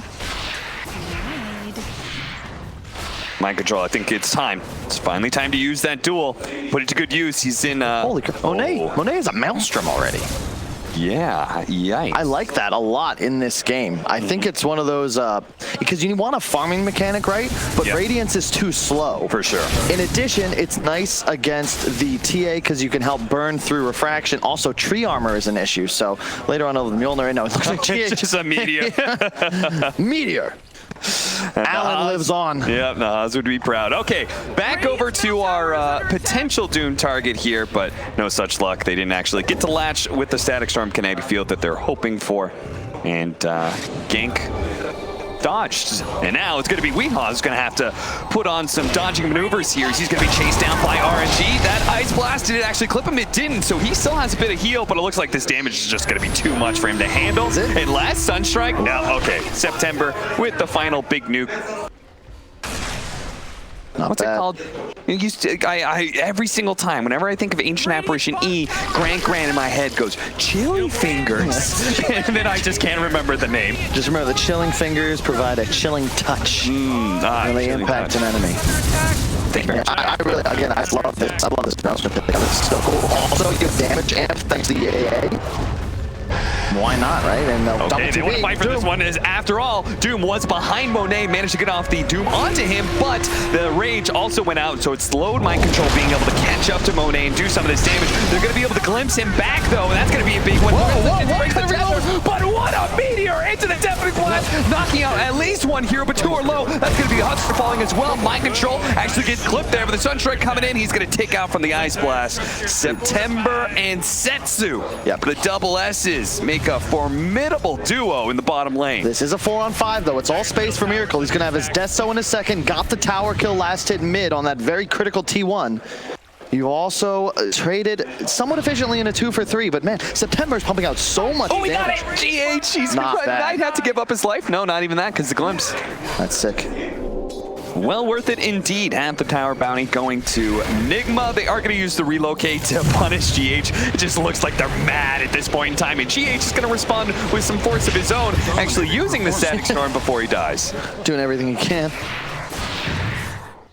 I love his face, too, in the bottom left. You can see he didn't even flinch. He knows he's dying, but he's just gazing around the map. What can I do? Is there items to buy? Is there information to give? How is this game state? It's something Enigma's been very good at throughout their entire career together. They're probably the team best known for tactical feeding, right? Where you get some kind of objective or pressure and you give away your death. Who cares? Your team's getting a bunch out of the map in the meantime. Looks like Mind Control's going to pick up drums in just a second. Miracle's Deso has arrived. Oh, Setsu, awkward position, is going to be disarmed here, so that physical damage he could have maybe brought down Weehaw. It's not going to be used, but with the ice coming in, Weehaw is going to dangerously low. Can Super do it by himself? He can! The support reigns supreme, but it's still a 1-for-2 trade-off. You take that. It's kills for Miracle, right? You got Setsu as well. Yep. And Miracle's TA starting to snowball, but keep in mind, this isn't, it's Templar Assassin for a reason. This is not one of those carries that straight up just goes toe-to-toe. It's about burst damage, finding pickoffs, chasing for more, especially when you have a hero like Disruptor on your side. They want to stay ahead with Miracle and win the game as he gets maxed out, not take it as late as they tried to in game 1. Smoke up, rotation up to top. Enigma, they've done this twice now this series where they win a little fight and then they just immediately want to go again. They want to keep up that tempo against RNG. They learned from game 1. Don't want to be playing a slow game here, and if they can actually catch Fly, wouldn't it be fantastic? But can it feel? They're not able to lock him down there, so they have to go for the glimpse back. But Fly One's pretty healthy, and will be able to walk away from all those slows quite easily, especially with RNG Setsu on his way. They had really good vision there. They saw the Wisp Invoker on the way with those two wards deep in the RNG side of the map. Miracle had teleport. Now with the DD, could be a possibility. Enigma looked to force this anyway and get a fight while their TA is at twice the strength. They've got Doom and all cooldowns active. Middle tower's under attack. RNG in a bit better position when it comes to maybe picking up some of those bounties. Never mind, Kuro snatches one right underneath their own outpost. I will say I'm a bit concerned. Like, this LC had such a great landing phase. Check out the net worth now, right? Huskar's already catching up, and he's itemizing defensively. He's got a hood picked up. Not going to be any offensive auras here, so RNG, they're banking on the damage output of their 2 cores in the AA. I mean, I feel it. There is, a decent amount of magic damage that Pipe will do its work, but it's the TA that's the real exactly. threat, right? And that's my concern, because sure, you might land a nice duel as the LC, but if it's not on that Templar Assassin and he decides to just blink over Meld Strike you a couple times, you just get crushed.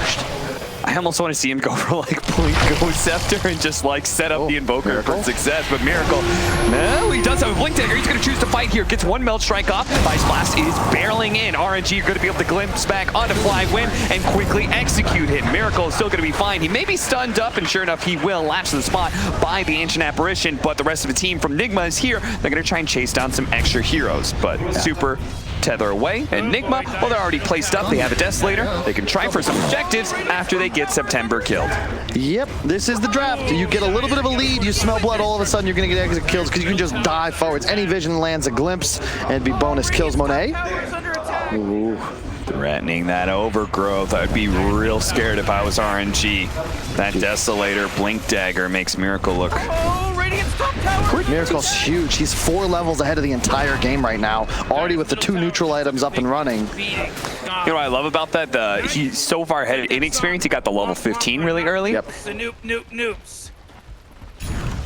Be able to maintain that 4-man constantly because the TA traps are always cutting Look at the map. Look at what they've done in just the span of a couple of minutes. 3 wards placed deep. You've got traps everywhere. All of a sudden, it looks like Enigma have control of almost everywhere but that bottom half of the map, and they're running for it right now. Smoke. And re-smoke straight into the triangle area. They're bound to run into somebody here. The smoke's going to break. They see the back line. They're going to go for the Ancient Apparition. Quick 2-shot. That's easy. But in the back line, Monet and Super do manage to execute at least the Disruptor over to the right-hand side. The duel win by Miracle, but they do have the Ice Blast coming in. It's all worth it if they can get this kill. Miracle's taking a lot of damage from Setsu. Deafening Blast, but it's not quite enough. It's ticking, but the refraction's up, and now any hope of getting that kill is gone. 3 for 1. They forced a buyback on the AA as well. Great awareness by Miracle. You saw him. He completely ignored the LC. Blinked past him, knowing there'd probably be someone in the vicinity. In fact, September's there trying to set up with an Ice Blast onto a duel, but he dies in 2 shots from the super far Miracle TA.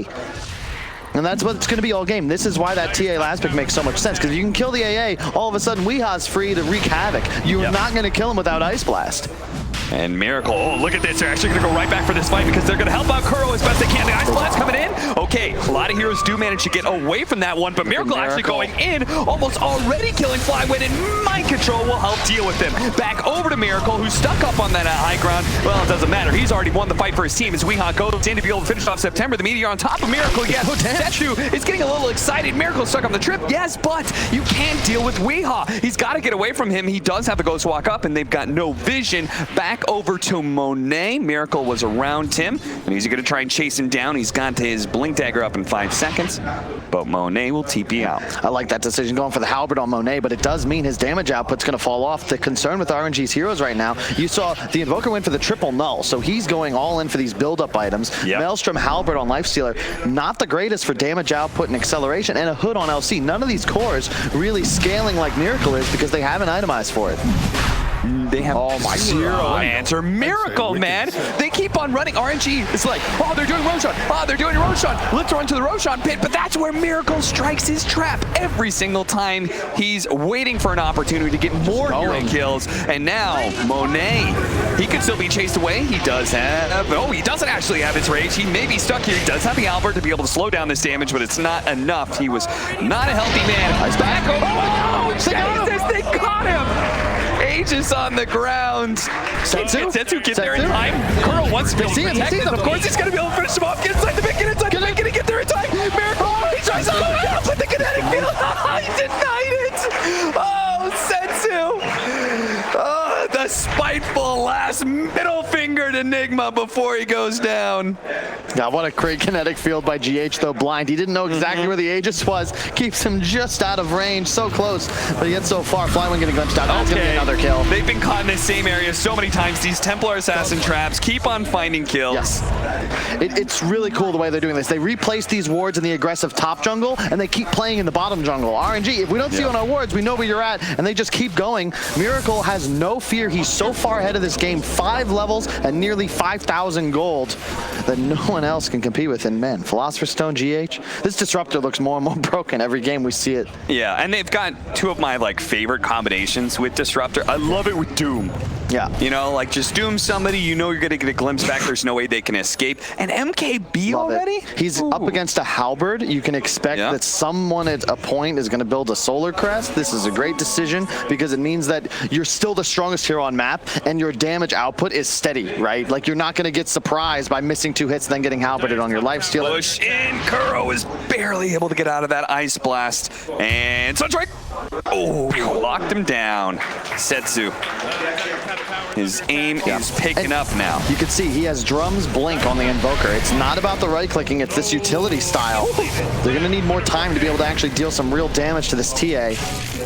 Still no BKB, however, on Miracle. He's going for the greedy build. Oh, they pulled him back in. He doesn't have the Ghost Walk back up, but he's blinked into the trees. Don't think they'll know he's there, but they can easily kill September beyond Godlike once again. Okay, the relocate in. The Static Storm going out. They immediately doomed up Monet. Monet is trying to go for the kill on Mind Control. Setsu kind of shows himself inside of those trees. Tornado going out, does manage to soul up Miracle. He's trying to go for that kill. Actually intercepted. Monet's going to live through this one for a while. Miracle might just die, but it gets pushed away. Oh, where did he go? They can't actually lock him down, so they have to retreat once again. They come so close to killing this guy, but they can't be able to get him away. The Sunstrike doesn't land, and the Catapult roll on out of this. But Enigma still want to be able to get a glimpse if they can get the vision, and they got it. They got the vision on Setsu, but he blinked away super fast. Monet pops out of the catapult, thought he was good to go, but the overgrowth locks him in place, so he pops the rage in turn. Enigma, no, not to jump into that trap. I love this series so far, Cap. These 2 teams evenly matched, going toe-to-toe. I love watching them play. Miracle might... a little bit of vision. No, Ice Blast is going to land, but Monet really wants to take this fight once again. He has that Halberd. He sees that Mind Control's low. Halberd on a Miracle, focusing on Mind Control, but Weehaw's right in the middle of this, and let's go straight for Super. Trying to lock down that support, but the support aims at their trees. They don't see him anymore. A big nuke coming out from Flywin, but it's not enough to get any kill. They've lost their support now. They've got to back away, but Flywin, there's always going to be that glimpse to be able to pull you back in. 2 dead on the side of RNG in the full retreat. They thought they were strong enough, but they were wrong. Sunstrike on plays the distance. He knows not to overcommit. Lets his team pick up the kills that he set up for.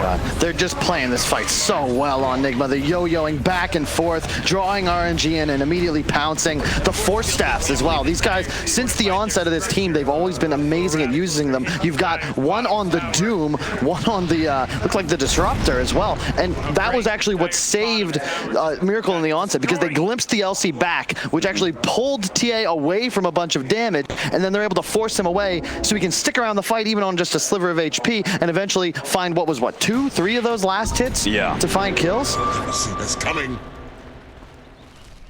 I just can't imagine, like, how different would this game be if they had just gotten at least one of those kills where the TA gets away with like 100 HP. But RNG had never been able to claim that gigantic kill bounty that is on Miracle's head right now, and as a result, Nigma is up 7K. Who has, there's got to be someone with another 4 stuff. Was that just Doom, like mind control only? And also, just to reiterate how valuable they consider this item. Like, your Doom has a second item, Force Staff. Yeah. Because no one else was really capable of doing it under the circumstances. I mean, they just got to keep away from Monet at all costs, get you out of the meteor, incoming blast, but it's Setsu who has a blast, the Static Storm, who's caught inside. And, well, an Ancient Apparition just showed himself as well, but he will be able to TP away. Miracle has another item. Is that a BKB complete? No. He's going to be going for an Orchid. Already, that's what he just completed. Wow. Just pure damage output. That's some trust in the team. And you know, I like the strategy, right? You can't really answer the duel. If you're going to die, it's because you get dueled pre-BKB. So why even buy it? Just get so much damage that so long as you have that 1 to 2 seconds of enemy distraction, you'll be able to find a kill on somebody in 2 or 3 shots. Oh, Radiant's bottom tower is under attack. It does make me a little bit worried, because I feel like if he did have BKB, they just wouldn't be able to fight into him. Almost certainly, right? Because you could always get off the BKB before the duel, in which case the meteor follow-up isn't going to do anything. It's true, but like when you're this far, I agree, but it's this concept that you want to buy your BKB as late as possible, preferably never if you can get away with it. And he's got so much, like Weeha's going to be constantly diving forwards. You've got Doom and Trient happy to play the front line as well. I don't mind it, and I feel like if you're going to make a mistake, I'd always rather you buy too much damage, because worst case, you might die, but you'll have extra gold that you've been farming throughout the game because you're just accelerating as fast as possible. Right. And look at the build. Oh, Mindbreaker, that's just dirty. Hand that over to our TA. I mean, I guess he has a slot, but well, Oscar's not too bad for it either with a life break initiation. Enchanted Quiver, unfortunately not so valuable, as the Invoker has not exactly got much right-click threat at the moment. Yeah. But do keep in mind, a lot of this net worth lead is on the Templar Assassin. RNG are not out of this. They've still got excellent team fight. If they can land a solid duel onto Miracle, the rest of Nigma would start to falter. Yeah, I mean, 17K net worth. They take him out first in a fight, then they're just going to be able to roll over the rest. On top of that, get that Beyond Godlike that he's holding on to. That is a hefty amount of gold. They would fill up the RNG coffers. But Nigma are just not letting them ever get close. They are maintaining a constant 4 or 5 man front. That's an item that is so helpful to the Wisp, man. Oh, he was getting, Jesus. It's just straight up 13 armor against a TA that all of a sudden might actually need to sit around you for a bit to take you down instead of just smacking you twice. Ice Frog giveth and taketh. He gives one over to the Nigma team as well. So somebody is going to be a lot tankier against the Lifestealer than before. That'll be the Disruptor of GH, it appears. Another reason I think this hero has found so much prominence is that since your 4 position takes most of these neutral items, Disruptor's one weakness is that he's quite squishy, and he ends up walking around with 3 free items by 25 minutes. Not bad. Looks like a Lincoln's is going to be the choice for the Doom, just to try and deal with that duel, because you know that if Miracle doesn't get dueled, there's really no way to lock him down. Solar Crest complete. I lied.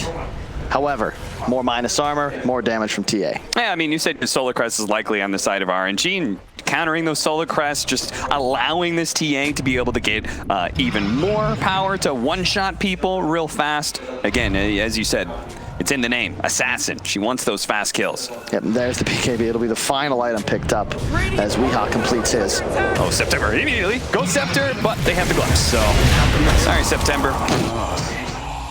We'll see you in October. Radiant's bottom tower is under attack. 23 to 14, 19K. Oh, nice pickup on Super. He missed it last time around. Curl walked right past Super when he was trying to TP, but this time he was paying enough attention. Look at this. Mind Control actually TP tier 2. He's going to hunt. Might be able to find Invoker. In fact, oh, he just linked away just in time. Mind Control has an idea that he's somewhere around here. He knows he didn't just straight TP away.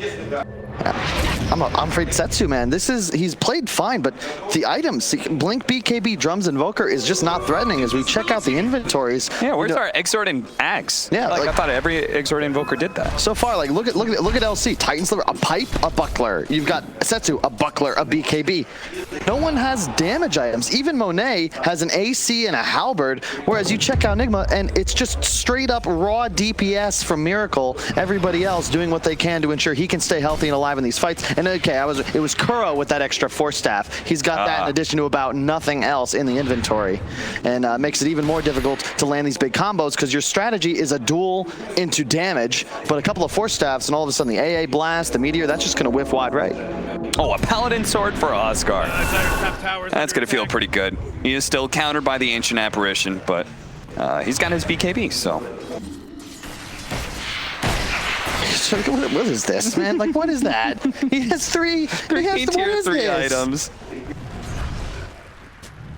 You know, I'm telling you, man, if you want to think about what cores are good in Dota, just think, okay, what hero's the strongest with 2 real items and 3 from Ice Frog? Because it looks like that's the Nigma way to go here, as this Huskar goes from meek to terrifying when you consider that his net worth isn't really 10K. It's probably closer to like 16 or 7. Setsu's going for the split push once again, almost caught by Disruptor, but he does get caught by the Disruptor, forced to use his BKB. Meanwhile, RNG were setting up for a smoke. I think they were wanting to rotate 2 Setsu. Feels so good about that now that he's used his big item. Kuro positioned in an interesting spot in the trees here.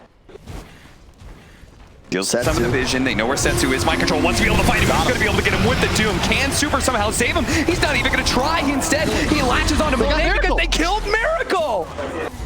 He didn't have a buyback either. Uh-oh. That's 90 seconds. Roche is not up, however, and won't be for some time, but the outposts have spawned. It'll be a 1-for-1. Looks like runes are going to go 2-for-2. No, Weeha actually was able to grab the one bottom. He died so fast? Yeah. What? He just got caught sleeping. Was refraction down, do you think, or something? I mean, it seemed like there were 4 heroes on Miracle, and Setsu just kind of, tactically blinking into a force choke in the side. Stuck in the trees. Okay, we're going to lead off the Dual Scepter into the Static Storm. They're dealing with this first. They tried to helping hand from flying. He does help out and take him out. He is actually very tanky. He's going to be living long enough to be able to get off his mech. They have to focus on him so much that it looks like the rest of RNG could get away. But there's always going to be the glimpse and kinetic fields they have to worry about, and RNG might try and turn. With the duel, they're going to go for Weeha here. September and Monet helping out with the damage. Is it going to be enough? Weeha living those items. Disarm. Those damn tier 3 items allowing to live through. Infest pop out. Weeha's healing up, and now he's turning on a fly with Ancient Apparition trying to help out. They glimpse him back in. Super actually detaches himself from Monet as a result with the buyback coming out from Miracle, wiping through RNG. Now RNG has definitely lost that fight. Triple kill from Mind Control. And Nigma can turn to that Roshan. How is that fair at all? He's got a halberd, treads, and a BKB. He gets extra regen from the Paladin Sword. He has all 3 tier 3 items. The armor from the... We gotta take a cue from Underlords, man. 1 item per hero max, all right? This is ridiculous. I would agree with that.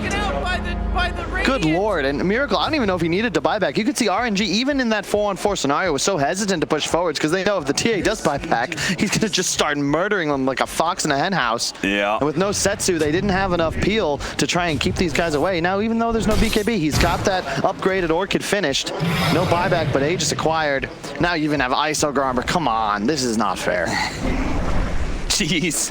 On the Huskar Aegis for Miracle since he did buy back. And I think RNG, they're just in full split push mode, I would assume, for the next, Aegis timing. Just to be clear, Craggy Coat, the downside of the plus 13 armor is you lose, what, like 35 attack speed? Yes. But Huskar gets over 200 when his passive kicks in when he's low enough HP? Yes. That's okay. Just curious. 14K net worth lead for Nigma. We'll see if they'll be able to turn that into a win, as do keep in mind He's much maxed. He's got room for just a BKB, and RNG certainly have room to grow in terms of the DPS output. Still plenty of inventory slots open. Yeah, I would like, well, we have level 25 on the Miracle Templar Assassin, so maybe it is, I guess I would be okay with trying to go high ground with the Aegis, but I also kind of want them to just chill out and get their BKB already. Mjolnir finished on the Life Stealer. There's a lot of AoE frame-by-frame damage on Enigma, specifically the Huskar, the Disruptor ultimate, so you'll have a lot of those procs. Yeah, Scorched Earth, the AoE damage from Tree Protector. Oh, look at that, they were setting up. I don't actually know if that would have been enough damage. They might have had a reload in, I'm sure, onto that duel and probably been able to pick off mind control, but you always got to be a bit concerned when you're behind with IO and you're forced to do these kind of scary reloads for pickoffs instead of 3-2 splits while you search a team fight. And you can see they're forced to just TP out because they don't want to be in a scenario where they're caught sleeping. Pretty much both teams have to be grouped up constantly. And I think, to their credit, Nigma has done a really good job of avoiding. We haven't really seen the power of the global. Yeah. You know? I don't think we've really seen anyone get picked off either. It's just been a really nice job. They've throttled the map effectively. They've stopped playing on the enemy side because there's really no more resources left to claim. They pushed top. You can see they're catching it all the way above their shrine top on Dire. So now you can safely just move towards bottom. As Nigma, you've got the Aegis. Start shoving, get that last tier 2, perhaps consider going high ground, but it's just so tough to do that against heroes like AA and Invoker. Yeah, that's true. And that's why Nigma have been taking their time with all of this. They're going to finish off the rest of the outer towers, that tier 2. It's just free gold for them. Meanwhile, we have Setsu trying to finish off that mid-tier, but he could be... What's the matter with you? You just... Dire's bottom tower's destroyed. Pump, bake, pump, bake. I love that. He was trying to catch the BKB because he had canceled the blink for that half second, wanted to see the BKB immediately root. That would have been a kill. Instead, Setsu keeps calm, very difficult to do in a critical game 3, and just has the wherewithal to blink away, then pop the BKB, juking the glimpse. Really nicely done there. Miracle. And this is what he does all the time with his TAs. Yep. It's the same style every single time. He likes to play in certain positions where he thinks one person will push out by themselves, a little bit alone, and all of a sudden the double meld hit. It's so cool. I mean, I don't know if it's Kuro or if it's just Nigma having that sick hive mind active, but they're so good at looking for moves in multiple places at once. Miracle's hunting bottom as they smoke towards mid, and Kuro run towards top. So wherever they were to get any sort of information, they can immediately strike, perhaps even in 2 places at once. So Miracle now, he's lulling you into a false sense of security. Hey, we're all mid, guys. They got to be behind me. I'm alone. As his team actually cuts behind the wave top. Maybe they'd find an Invoker. Were they luckier? But alas, no. RNG all safely inside the base. Yeah, I was going to say, how do you counterplay a strategy like that? Well, I guess do nothing inside your base and not farm anything and get further and further behind? Well, that's really all RNG can do for a lot of this. They're just going to have to, because the Aegis, unless they see an opportunity for another smoke.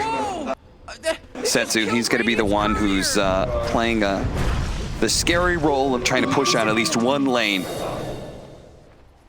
Yeah, Satanic next on Weeha, even further improving the benefits of that Paladin sword he picked up.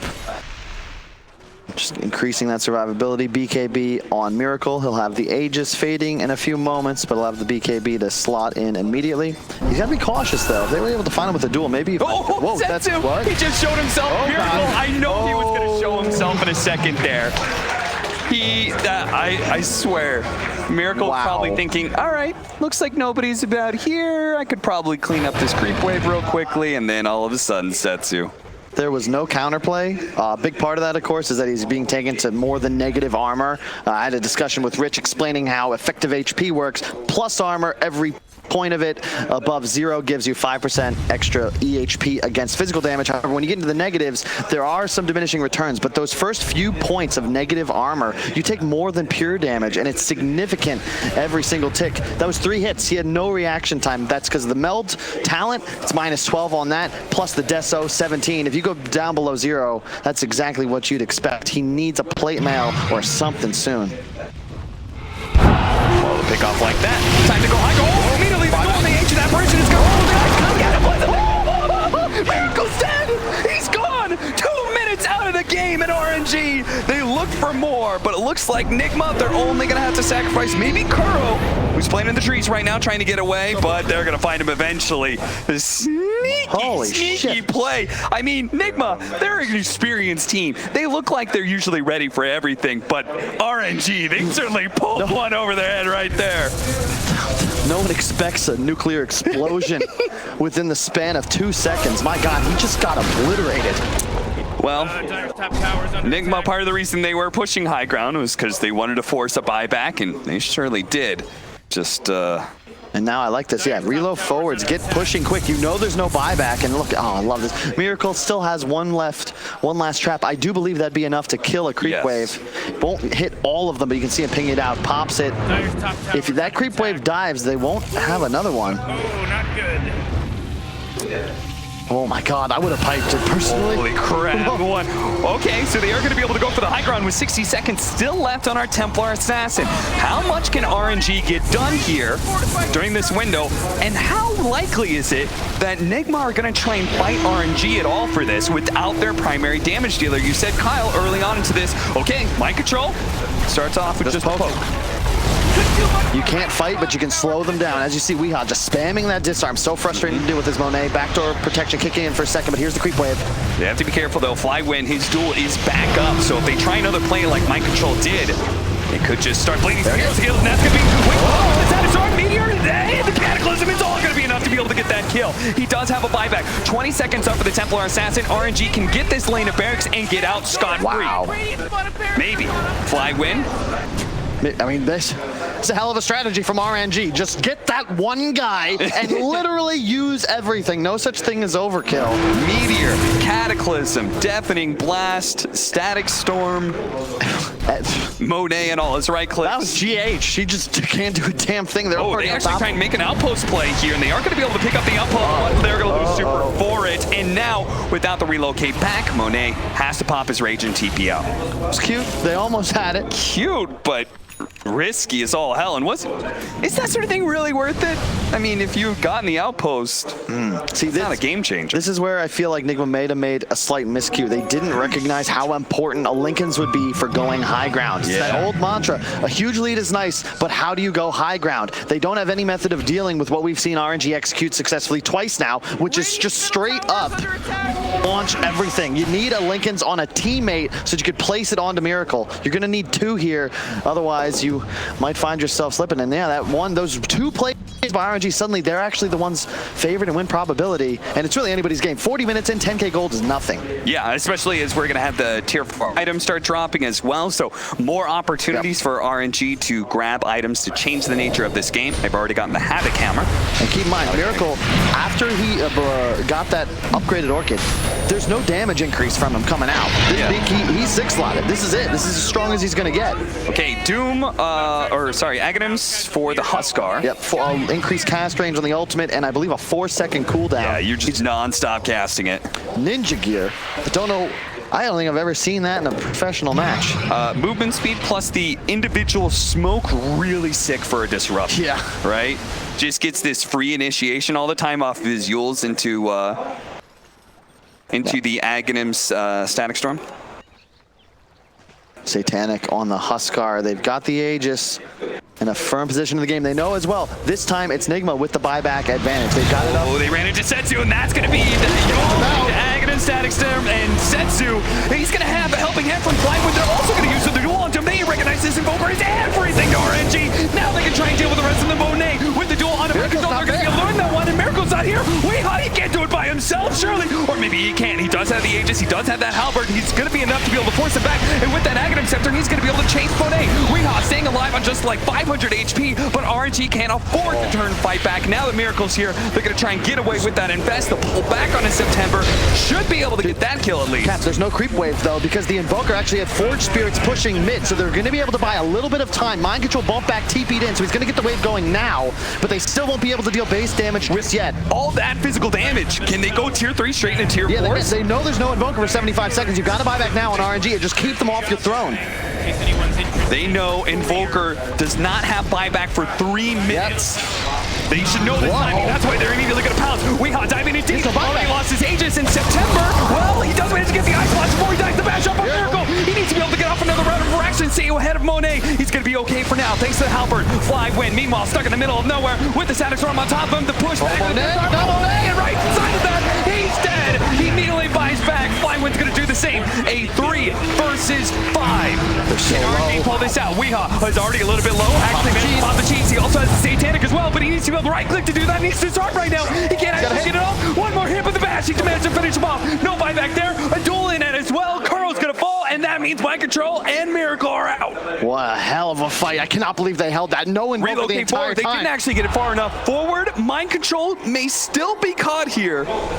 Blink up, 2, 1. Don't get hit by the orbs. Pop your BKB just in case. Okay, they've got buyback on the 2 supports. They might not know that Weehaw, obviously the cooldown's available, but he doesn't have the gold. But you still got to be a little concerned as RNG. They have no buyback on anybody but the Wisp right now. And if Monet dies, that's pretty much GG. I like the play from Nigma. They played super aggressive. Racks mean nothing when everyone's this farmed. They're going for the W. Barely. We're not able to kill Monet that second time. Arcane Rune. One of the advantages for RNG, yeah, they did have to blow their buybacks, but they get control of these power runes. 59 armor on the Wisp. Plus the Ghost Scepter just in case you can't handle the physical damage. That's how you know you have some physical damage problems. Yeah. All right, Doom with the Shadow Blade. A sneaky play from Mind Control might just catch RNG out. Yeah, we're gonna have a pure 5-on-5. No buyback on Miracle or MC. This is one of those, this is where Dota kind of breaks down. Oh, Cataclysm, just a scouting. Yeah, just seeing where everybody's at, making sure there's nobody trying to force an initiation, maybe TP's on a shrine or something. One of my, I can't remember the interview, something Dendy said like 6 or 7 years ago, just at a certain point in Dota, it's no longer the same game. Because there's no buybacks. It's just pure chaos. Somebody gets killed without buyback, that's just game over. Yeah. You got to play super cautious. It's all about trying to ensure the enemy team makes some kind of mistake. Look, over the next 5 minutes or so, both teams are going to try to control high grounds, ensure that any engagement would take place on a territory that they have full control and vision over. That's going to be the name of the game here with no buybacks. All about controlling vision, finding some kind of opportunity. Fresh items. Pipe for the tree, okay, whatever. Heaven's Halberd for the Legion Commander and Abyssal Blade for the Lifesteal. Yeah, because both drafts are all about the first skill, right? Miracle just got a Princess Knife. That's pretty much the same as your Meldstrike, so, okay. He gives it to somebody else, he gives it over to Kuro for now, but that surprise hex, again, when you're saying like just one person dying, a surprise hex like that could change everything, but look at G with this ninja gear, positioning himself, running to the high ground like that, he's gonna get dueled. Oh, and the Cataclysm, huh? G edges out, but he had a buyback, that's why he positioned like that. Maybe he wins the fight, but if not, RNG. He's going to be able to buy back and join the rest of his team. You can see they're not extending at all. They know that that's not a player whose death really matters, and if you overextend, you're in huge trouble. And to your point, the Prince's Knife, these halberds, look at these teams. It's a duel into Cataclysm and a huge combo, and then it's a TA, right? Right. It's all about finding a kill in the opening. You've got 3 to 5 seconds, where if you can live through it, all of a sudden maybe you're able to turn it around. Those disarms pre-BKB could just straight up win the game, especially as the durations get lower and lower. Kyle, in this situation, is there a team that you would rather see them play a little bit back and just wait for the buyback timings?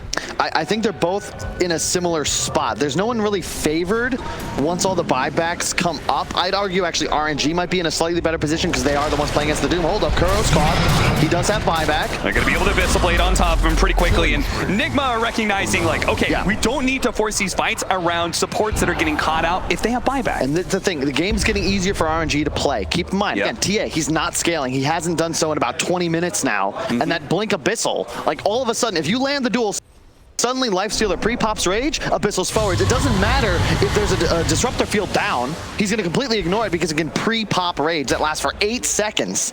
And you're going to find that kill. Experience and net worth level 25 for our Invoker now has the AoE Deafening Blast. Not bad. That can buy some time, right? Yeah, certainly. 9K advantage still for Liquid, but it does not feel like that net worth disparity means a damn thing in this game. It's all going to come down to the initiation. Checking out the items. You can see a bunch of auras being picked up. That's a 45-minute blast on Flatwind. So he had all that armor, now he's got an extra 1,000 HP. No big deal. Ags the Disruptor, as we said, along with those free smokes. Timeless Relic onto Ancient Apparition, so Ice Blast lasts longer, and if you get locked down by the Cold Feet, you're stunned longer as well.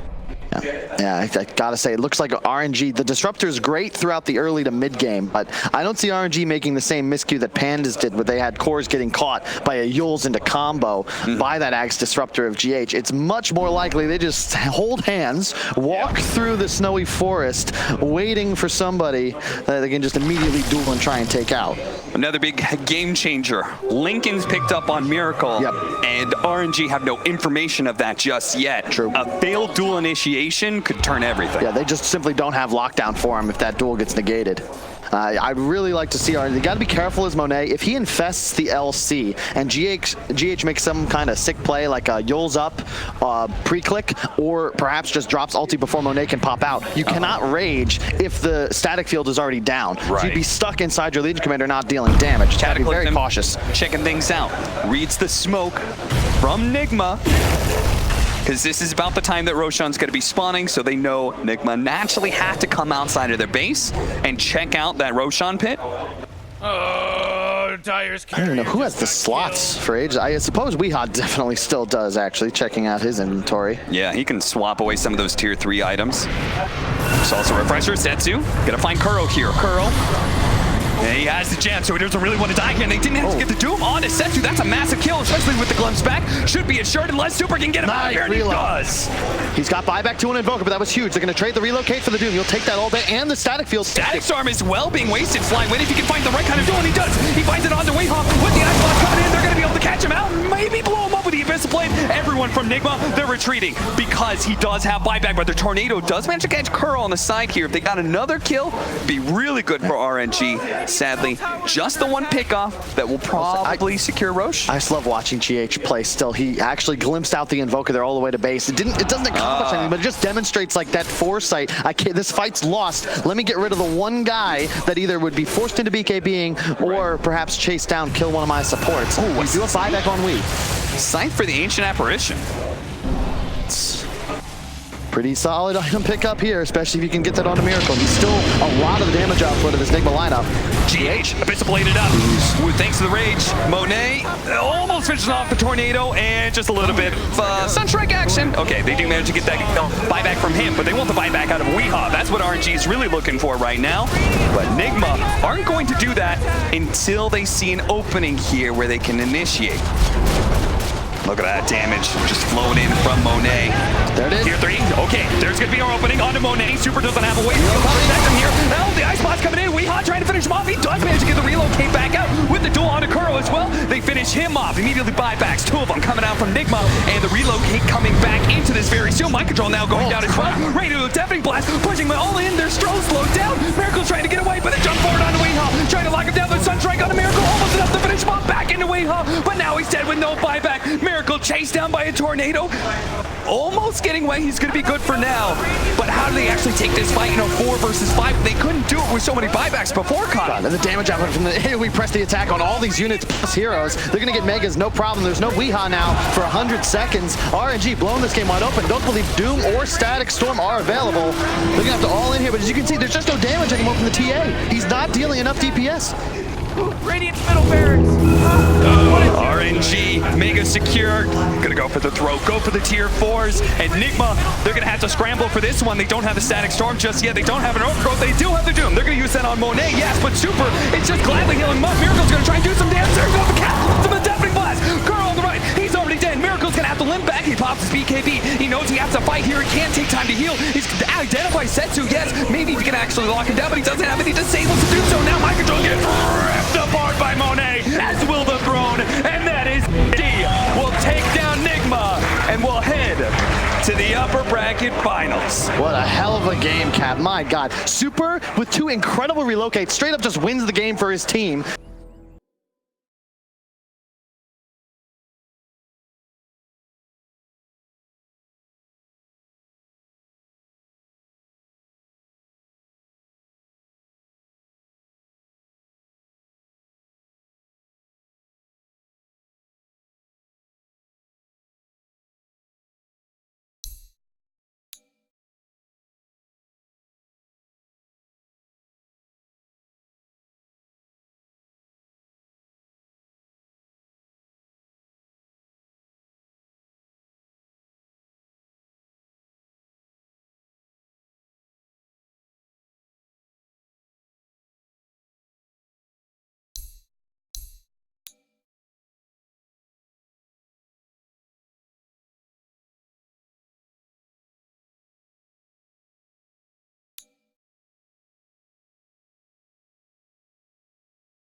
Hello, this is Gabe Newell. Thanks for playing Dota 2. Double kill. Denied.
Radiant's middle tower is under attack!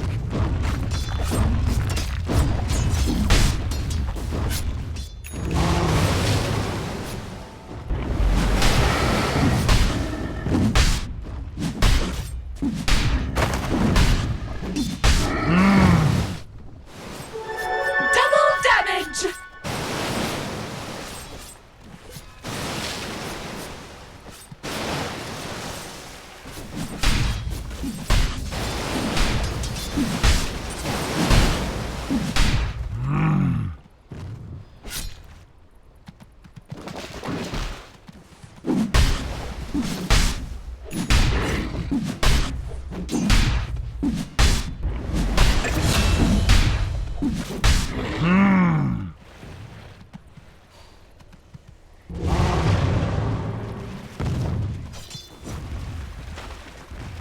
Double kill. Got you slick.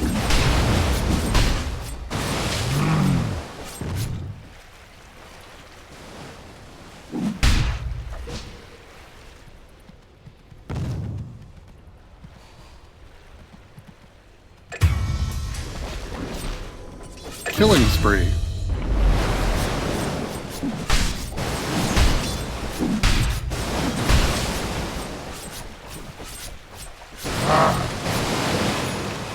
Radiant's bottom tower is under attack!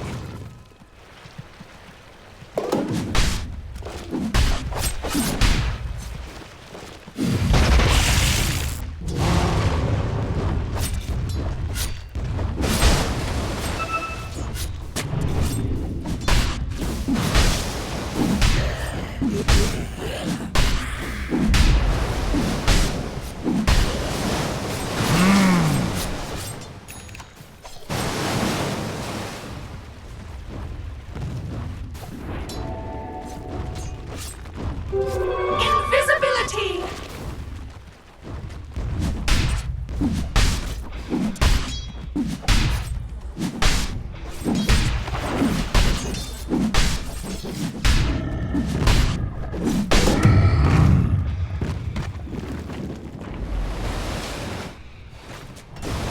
Killing spree.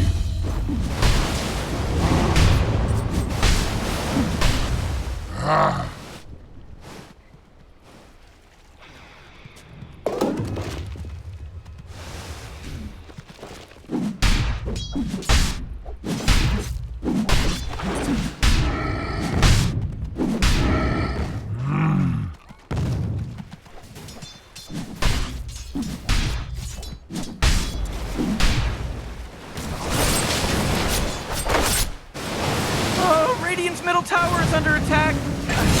Death.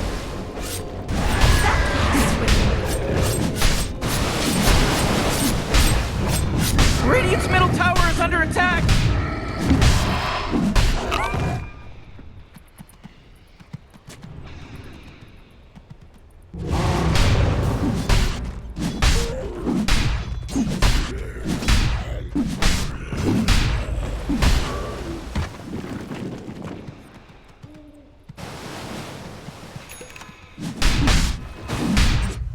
Oh boy, Dire's middle tower is under attack.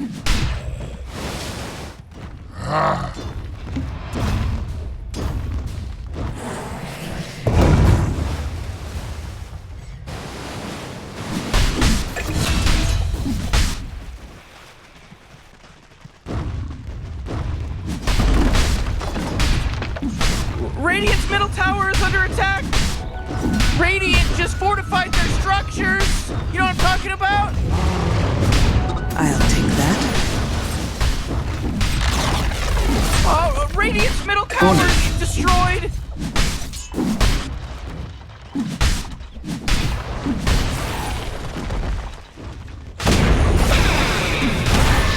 A dominating performance. Onage.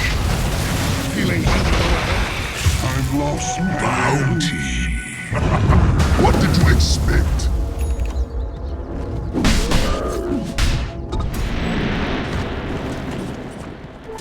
Double decimals. Dire's top tower is under attack.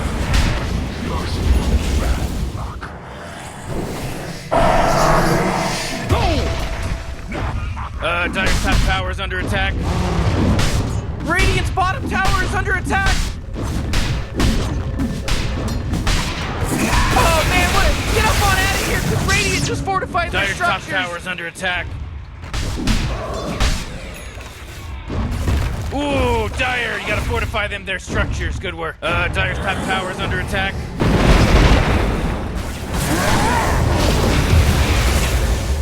Dire's top tower is under attack.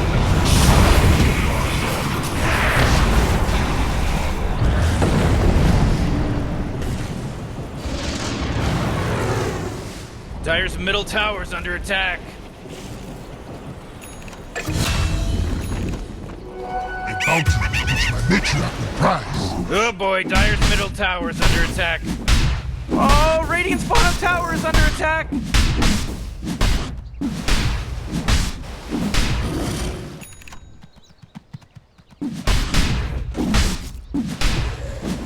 Dire's middle tower is under attack.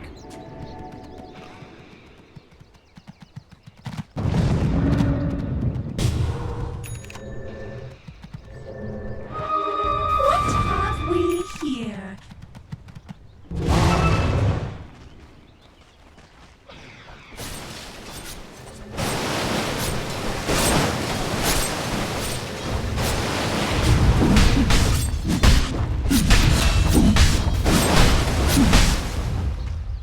Denied.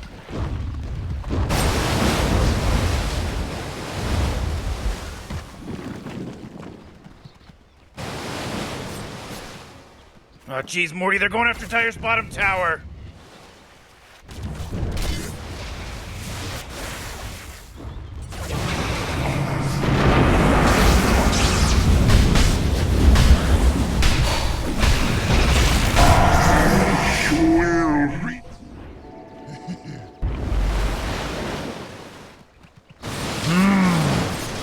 Dire's middle tower is under attack.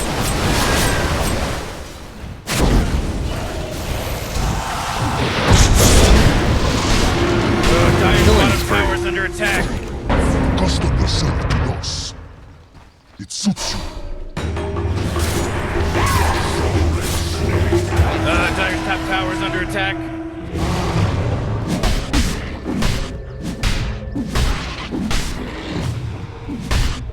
Dire's top tower is under attack.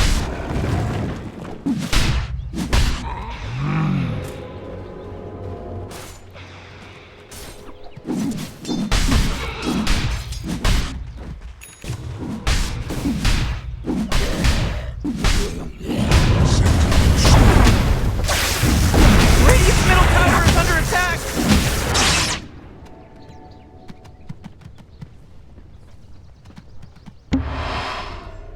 Oh, Radiant's middle tower is under attack. Oh, not good.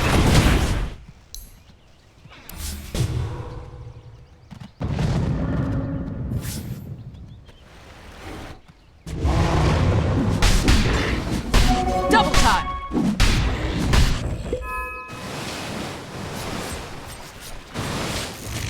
Dire's middle tower is under attack. Looks like Dire's structures are fortified.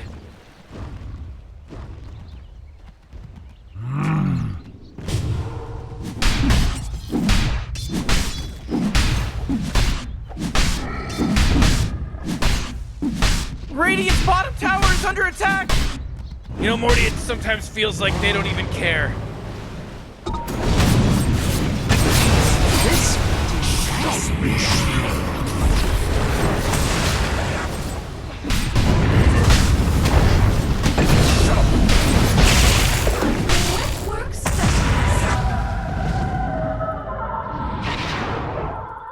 Oh, Radiant's bottom tower is under attack!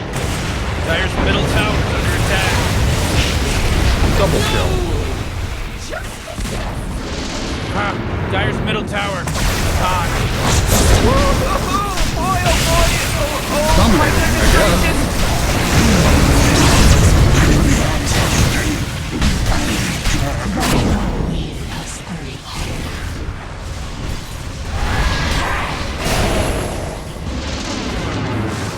Double kill.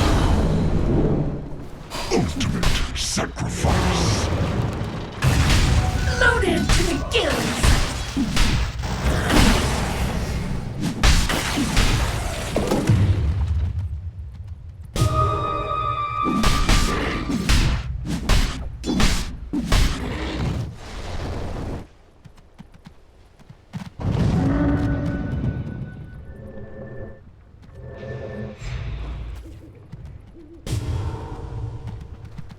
A gift from the tempest of battle.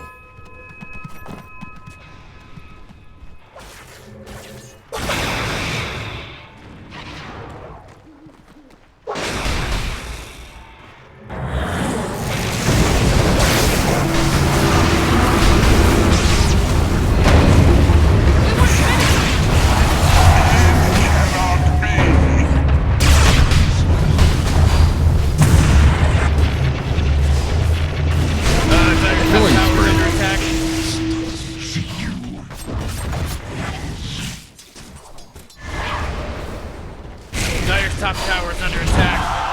Oh, man! A dominating performance. Double kill. Dire's top tower is done for.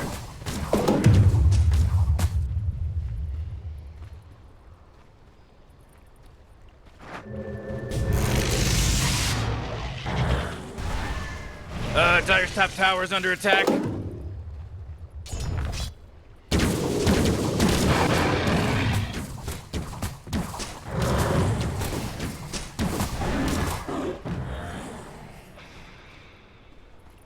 Dire's top tower is under attack.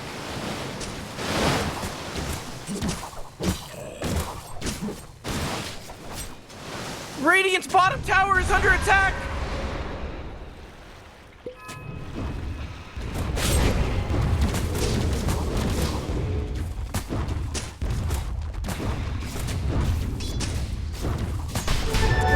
Double damage.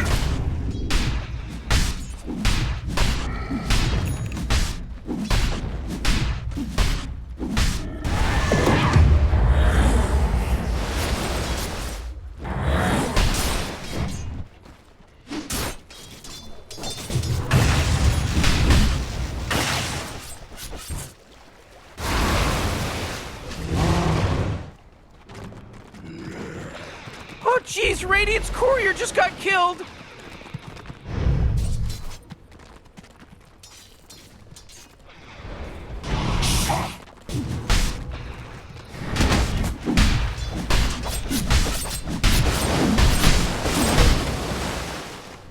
Oh, Radiant's bottom tower is under attack!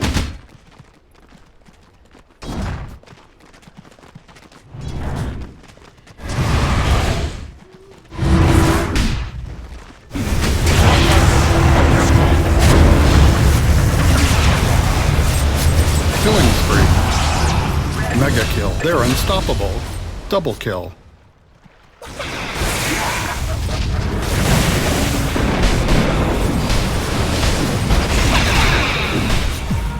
My power is sped.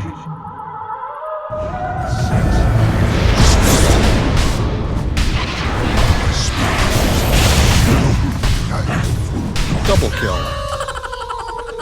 You should have known better.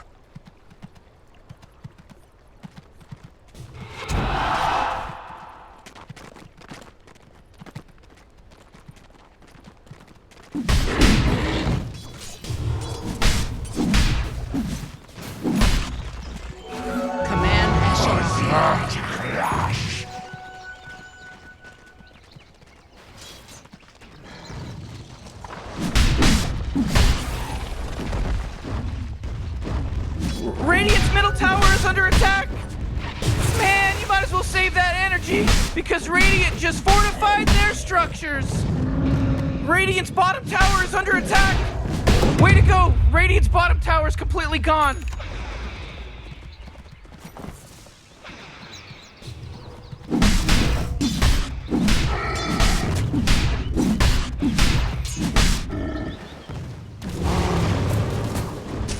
Oh, Radiant's bottom tower is under attack! Oh man, what? Get up on out of here, because Radiant just fortified their structures! Radiant's bottom tower is under attack!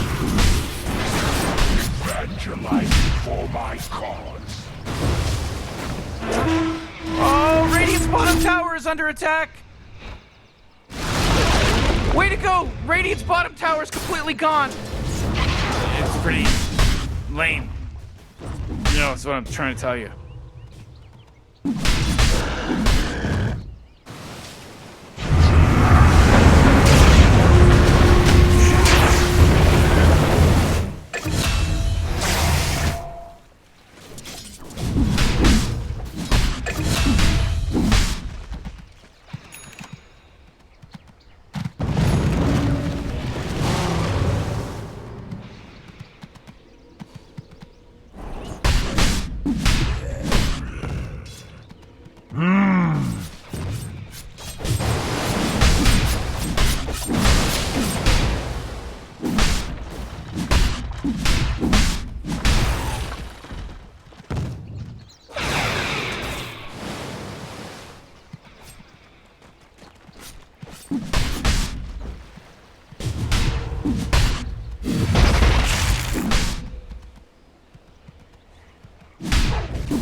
Such power.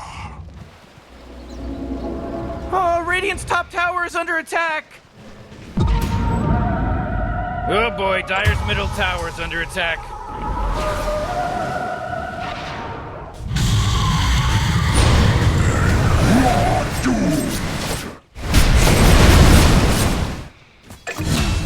Die on this sword this time.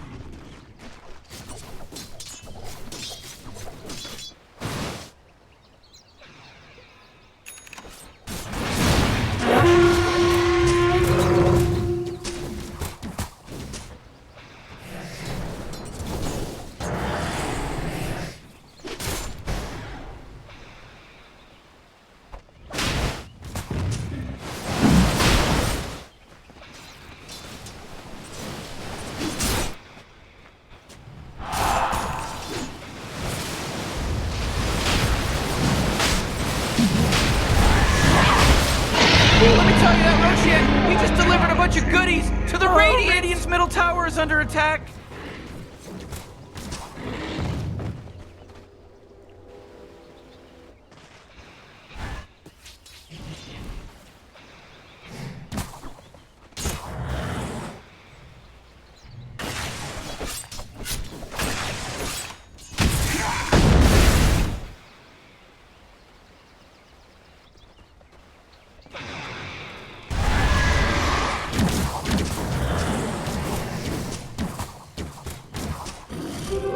Invisibility.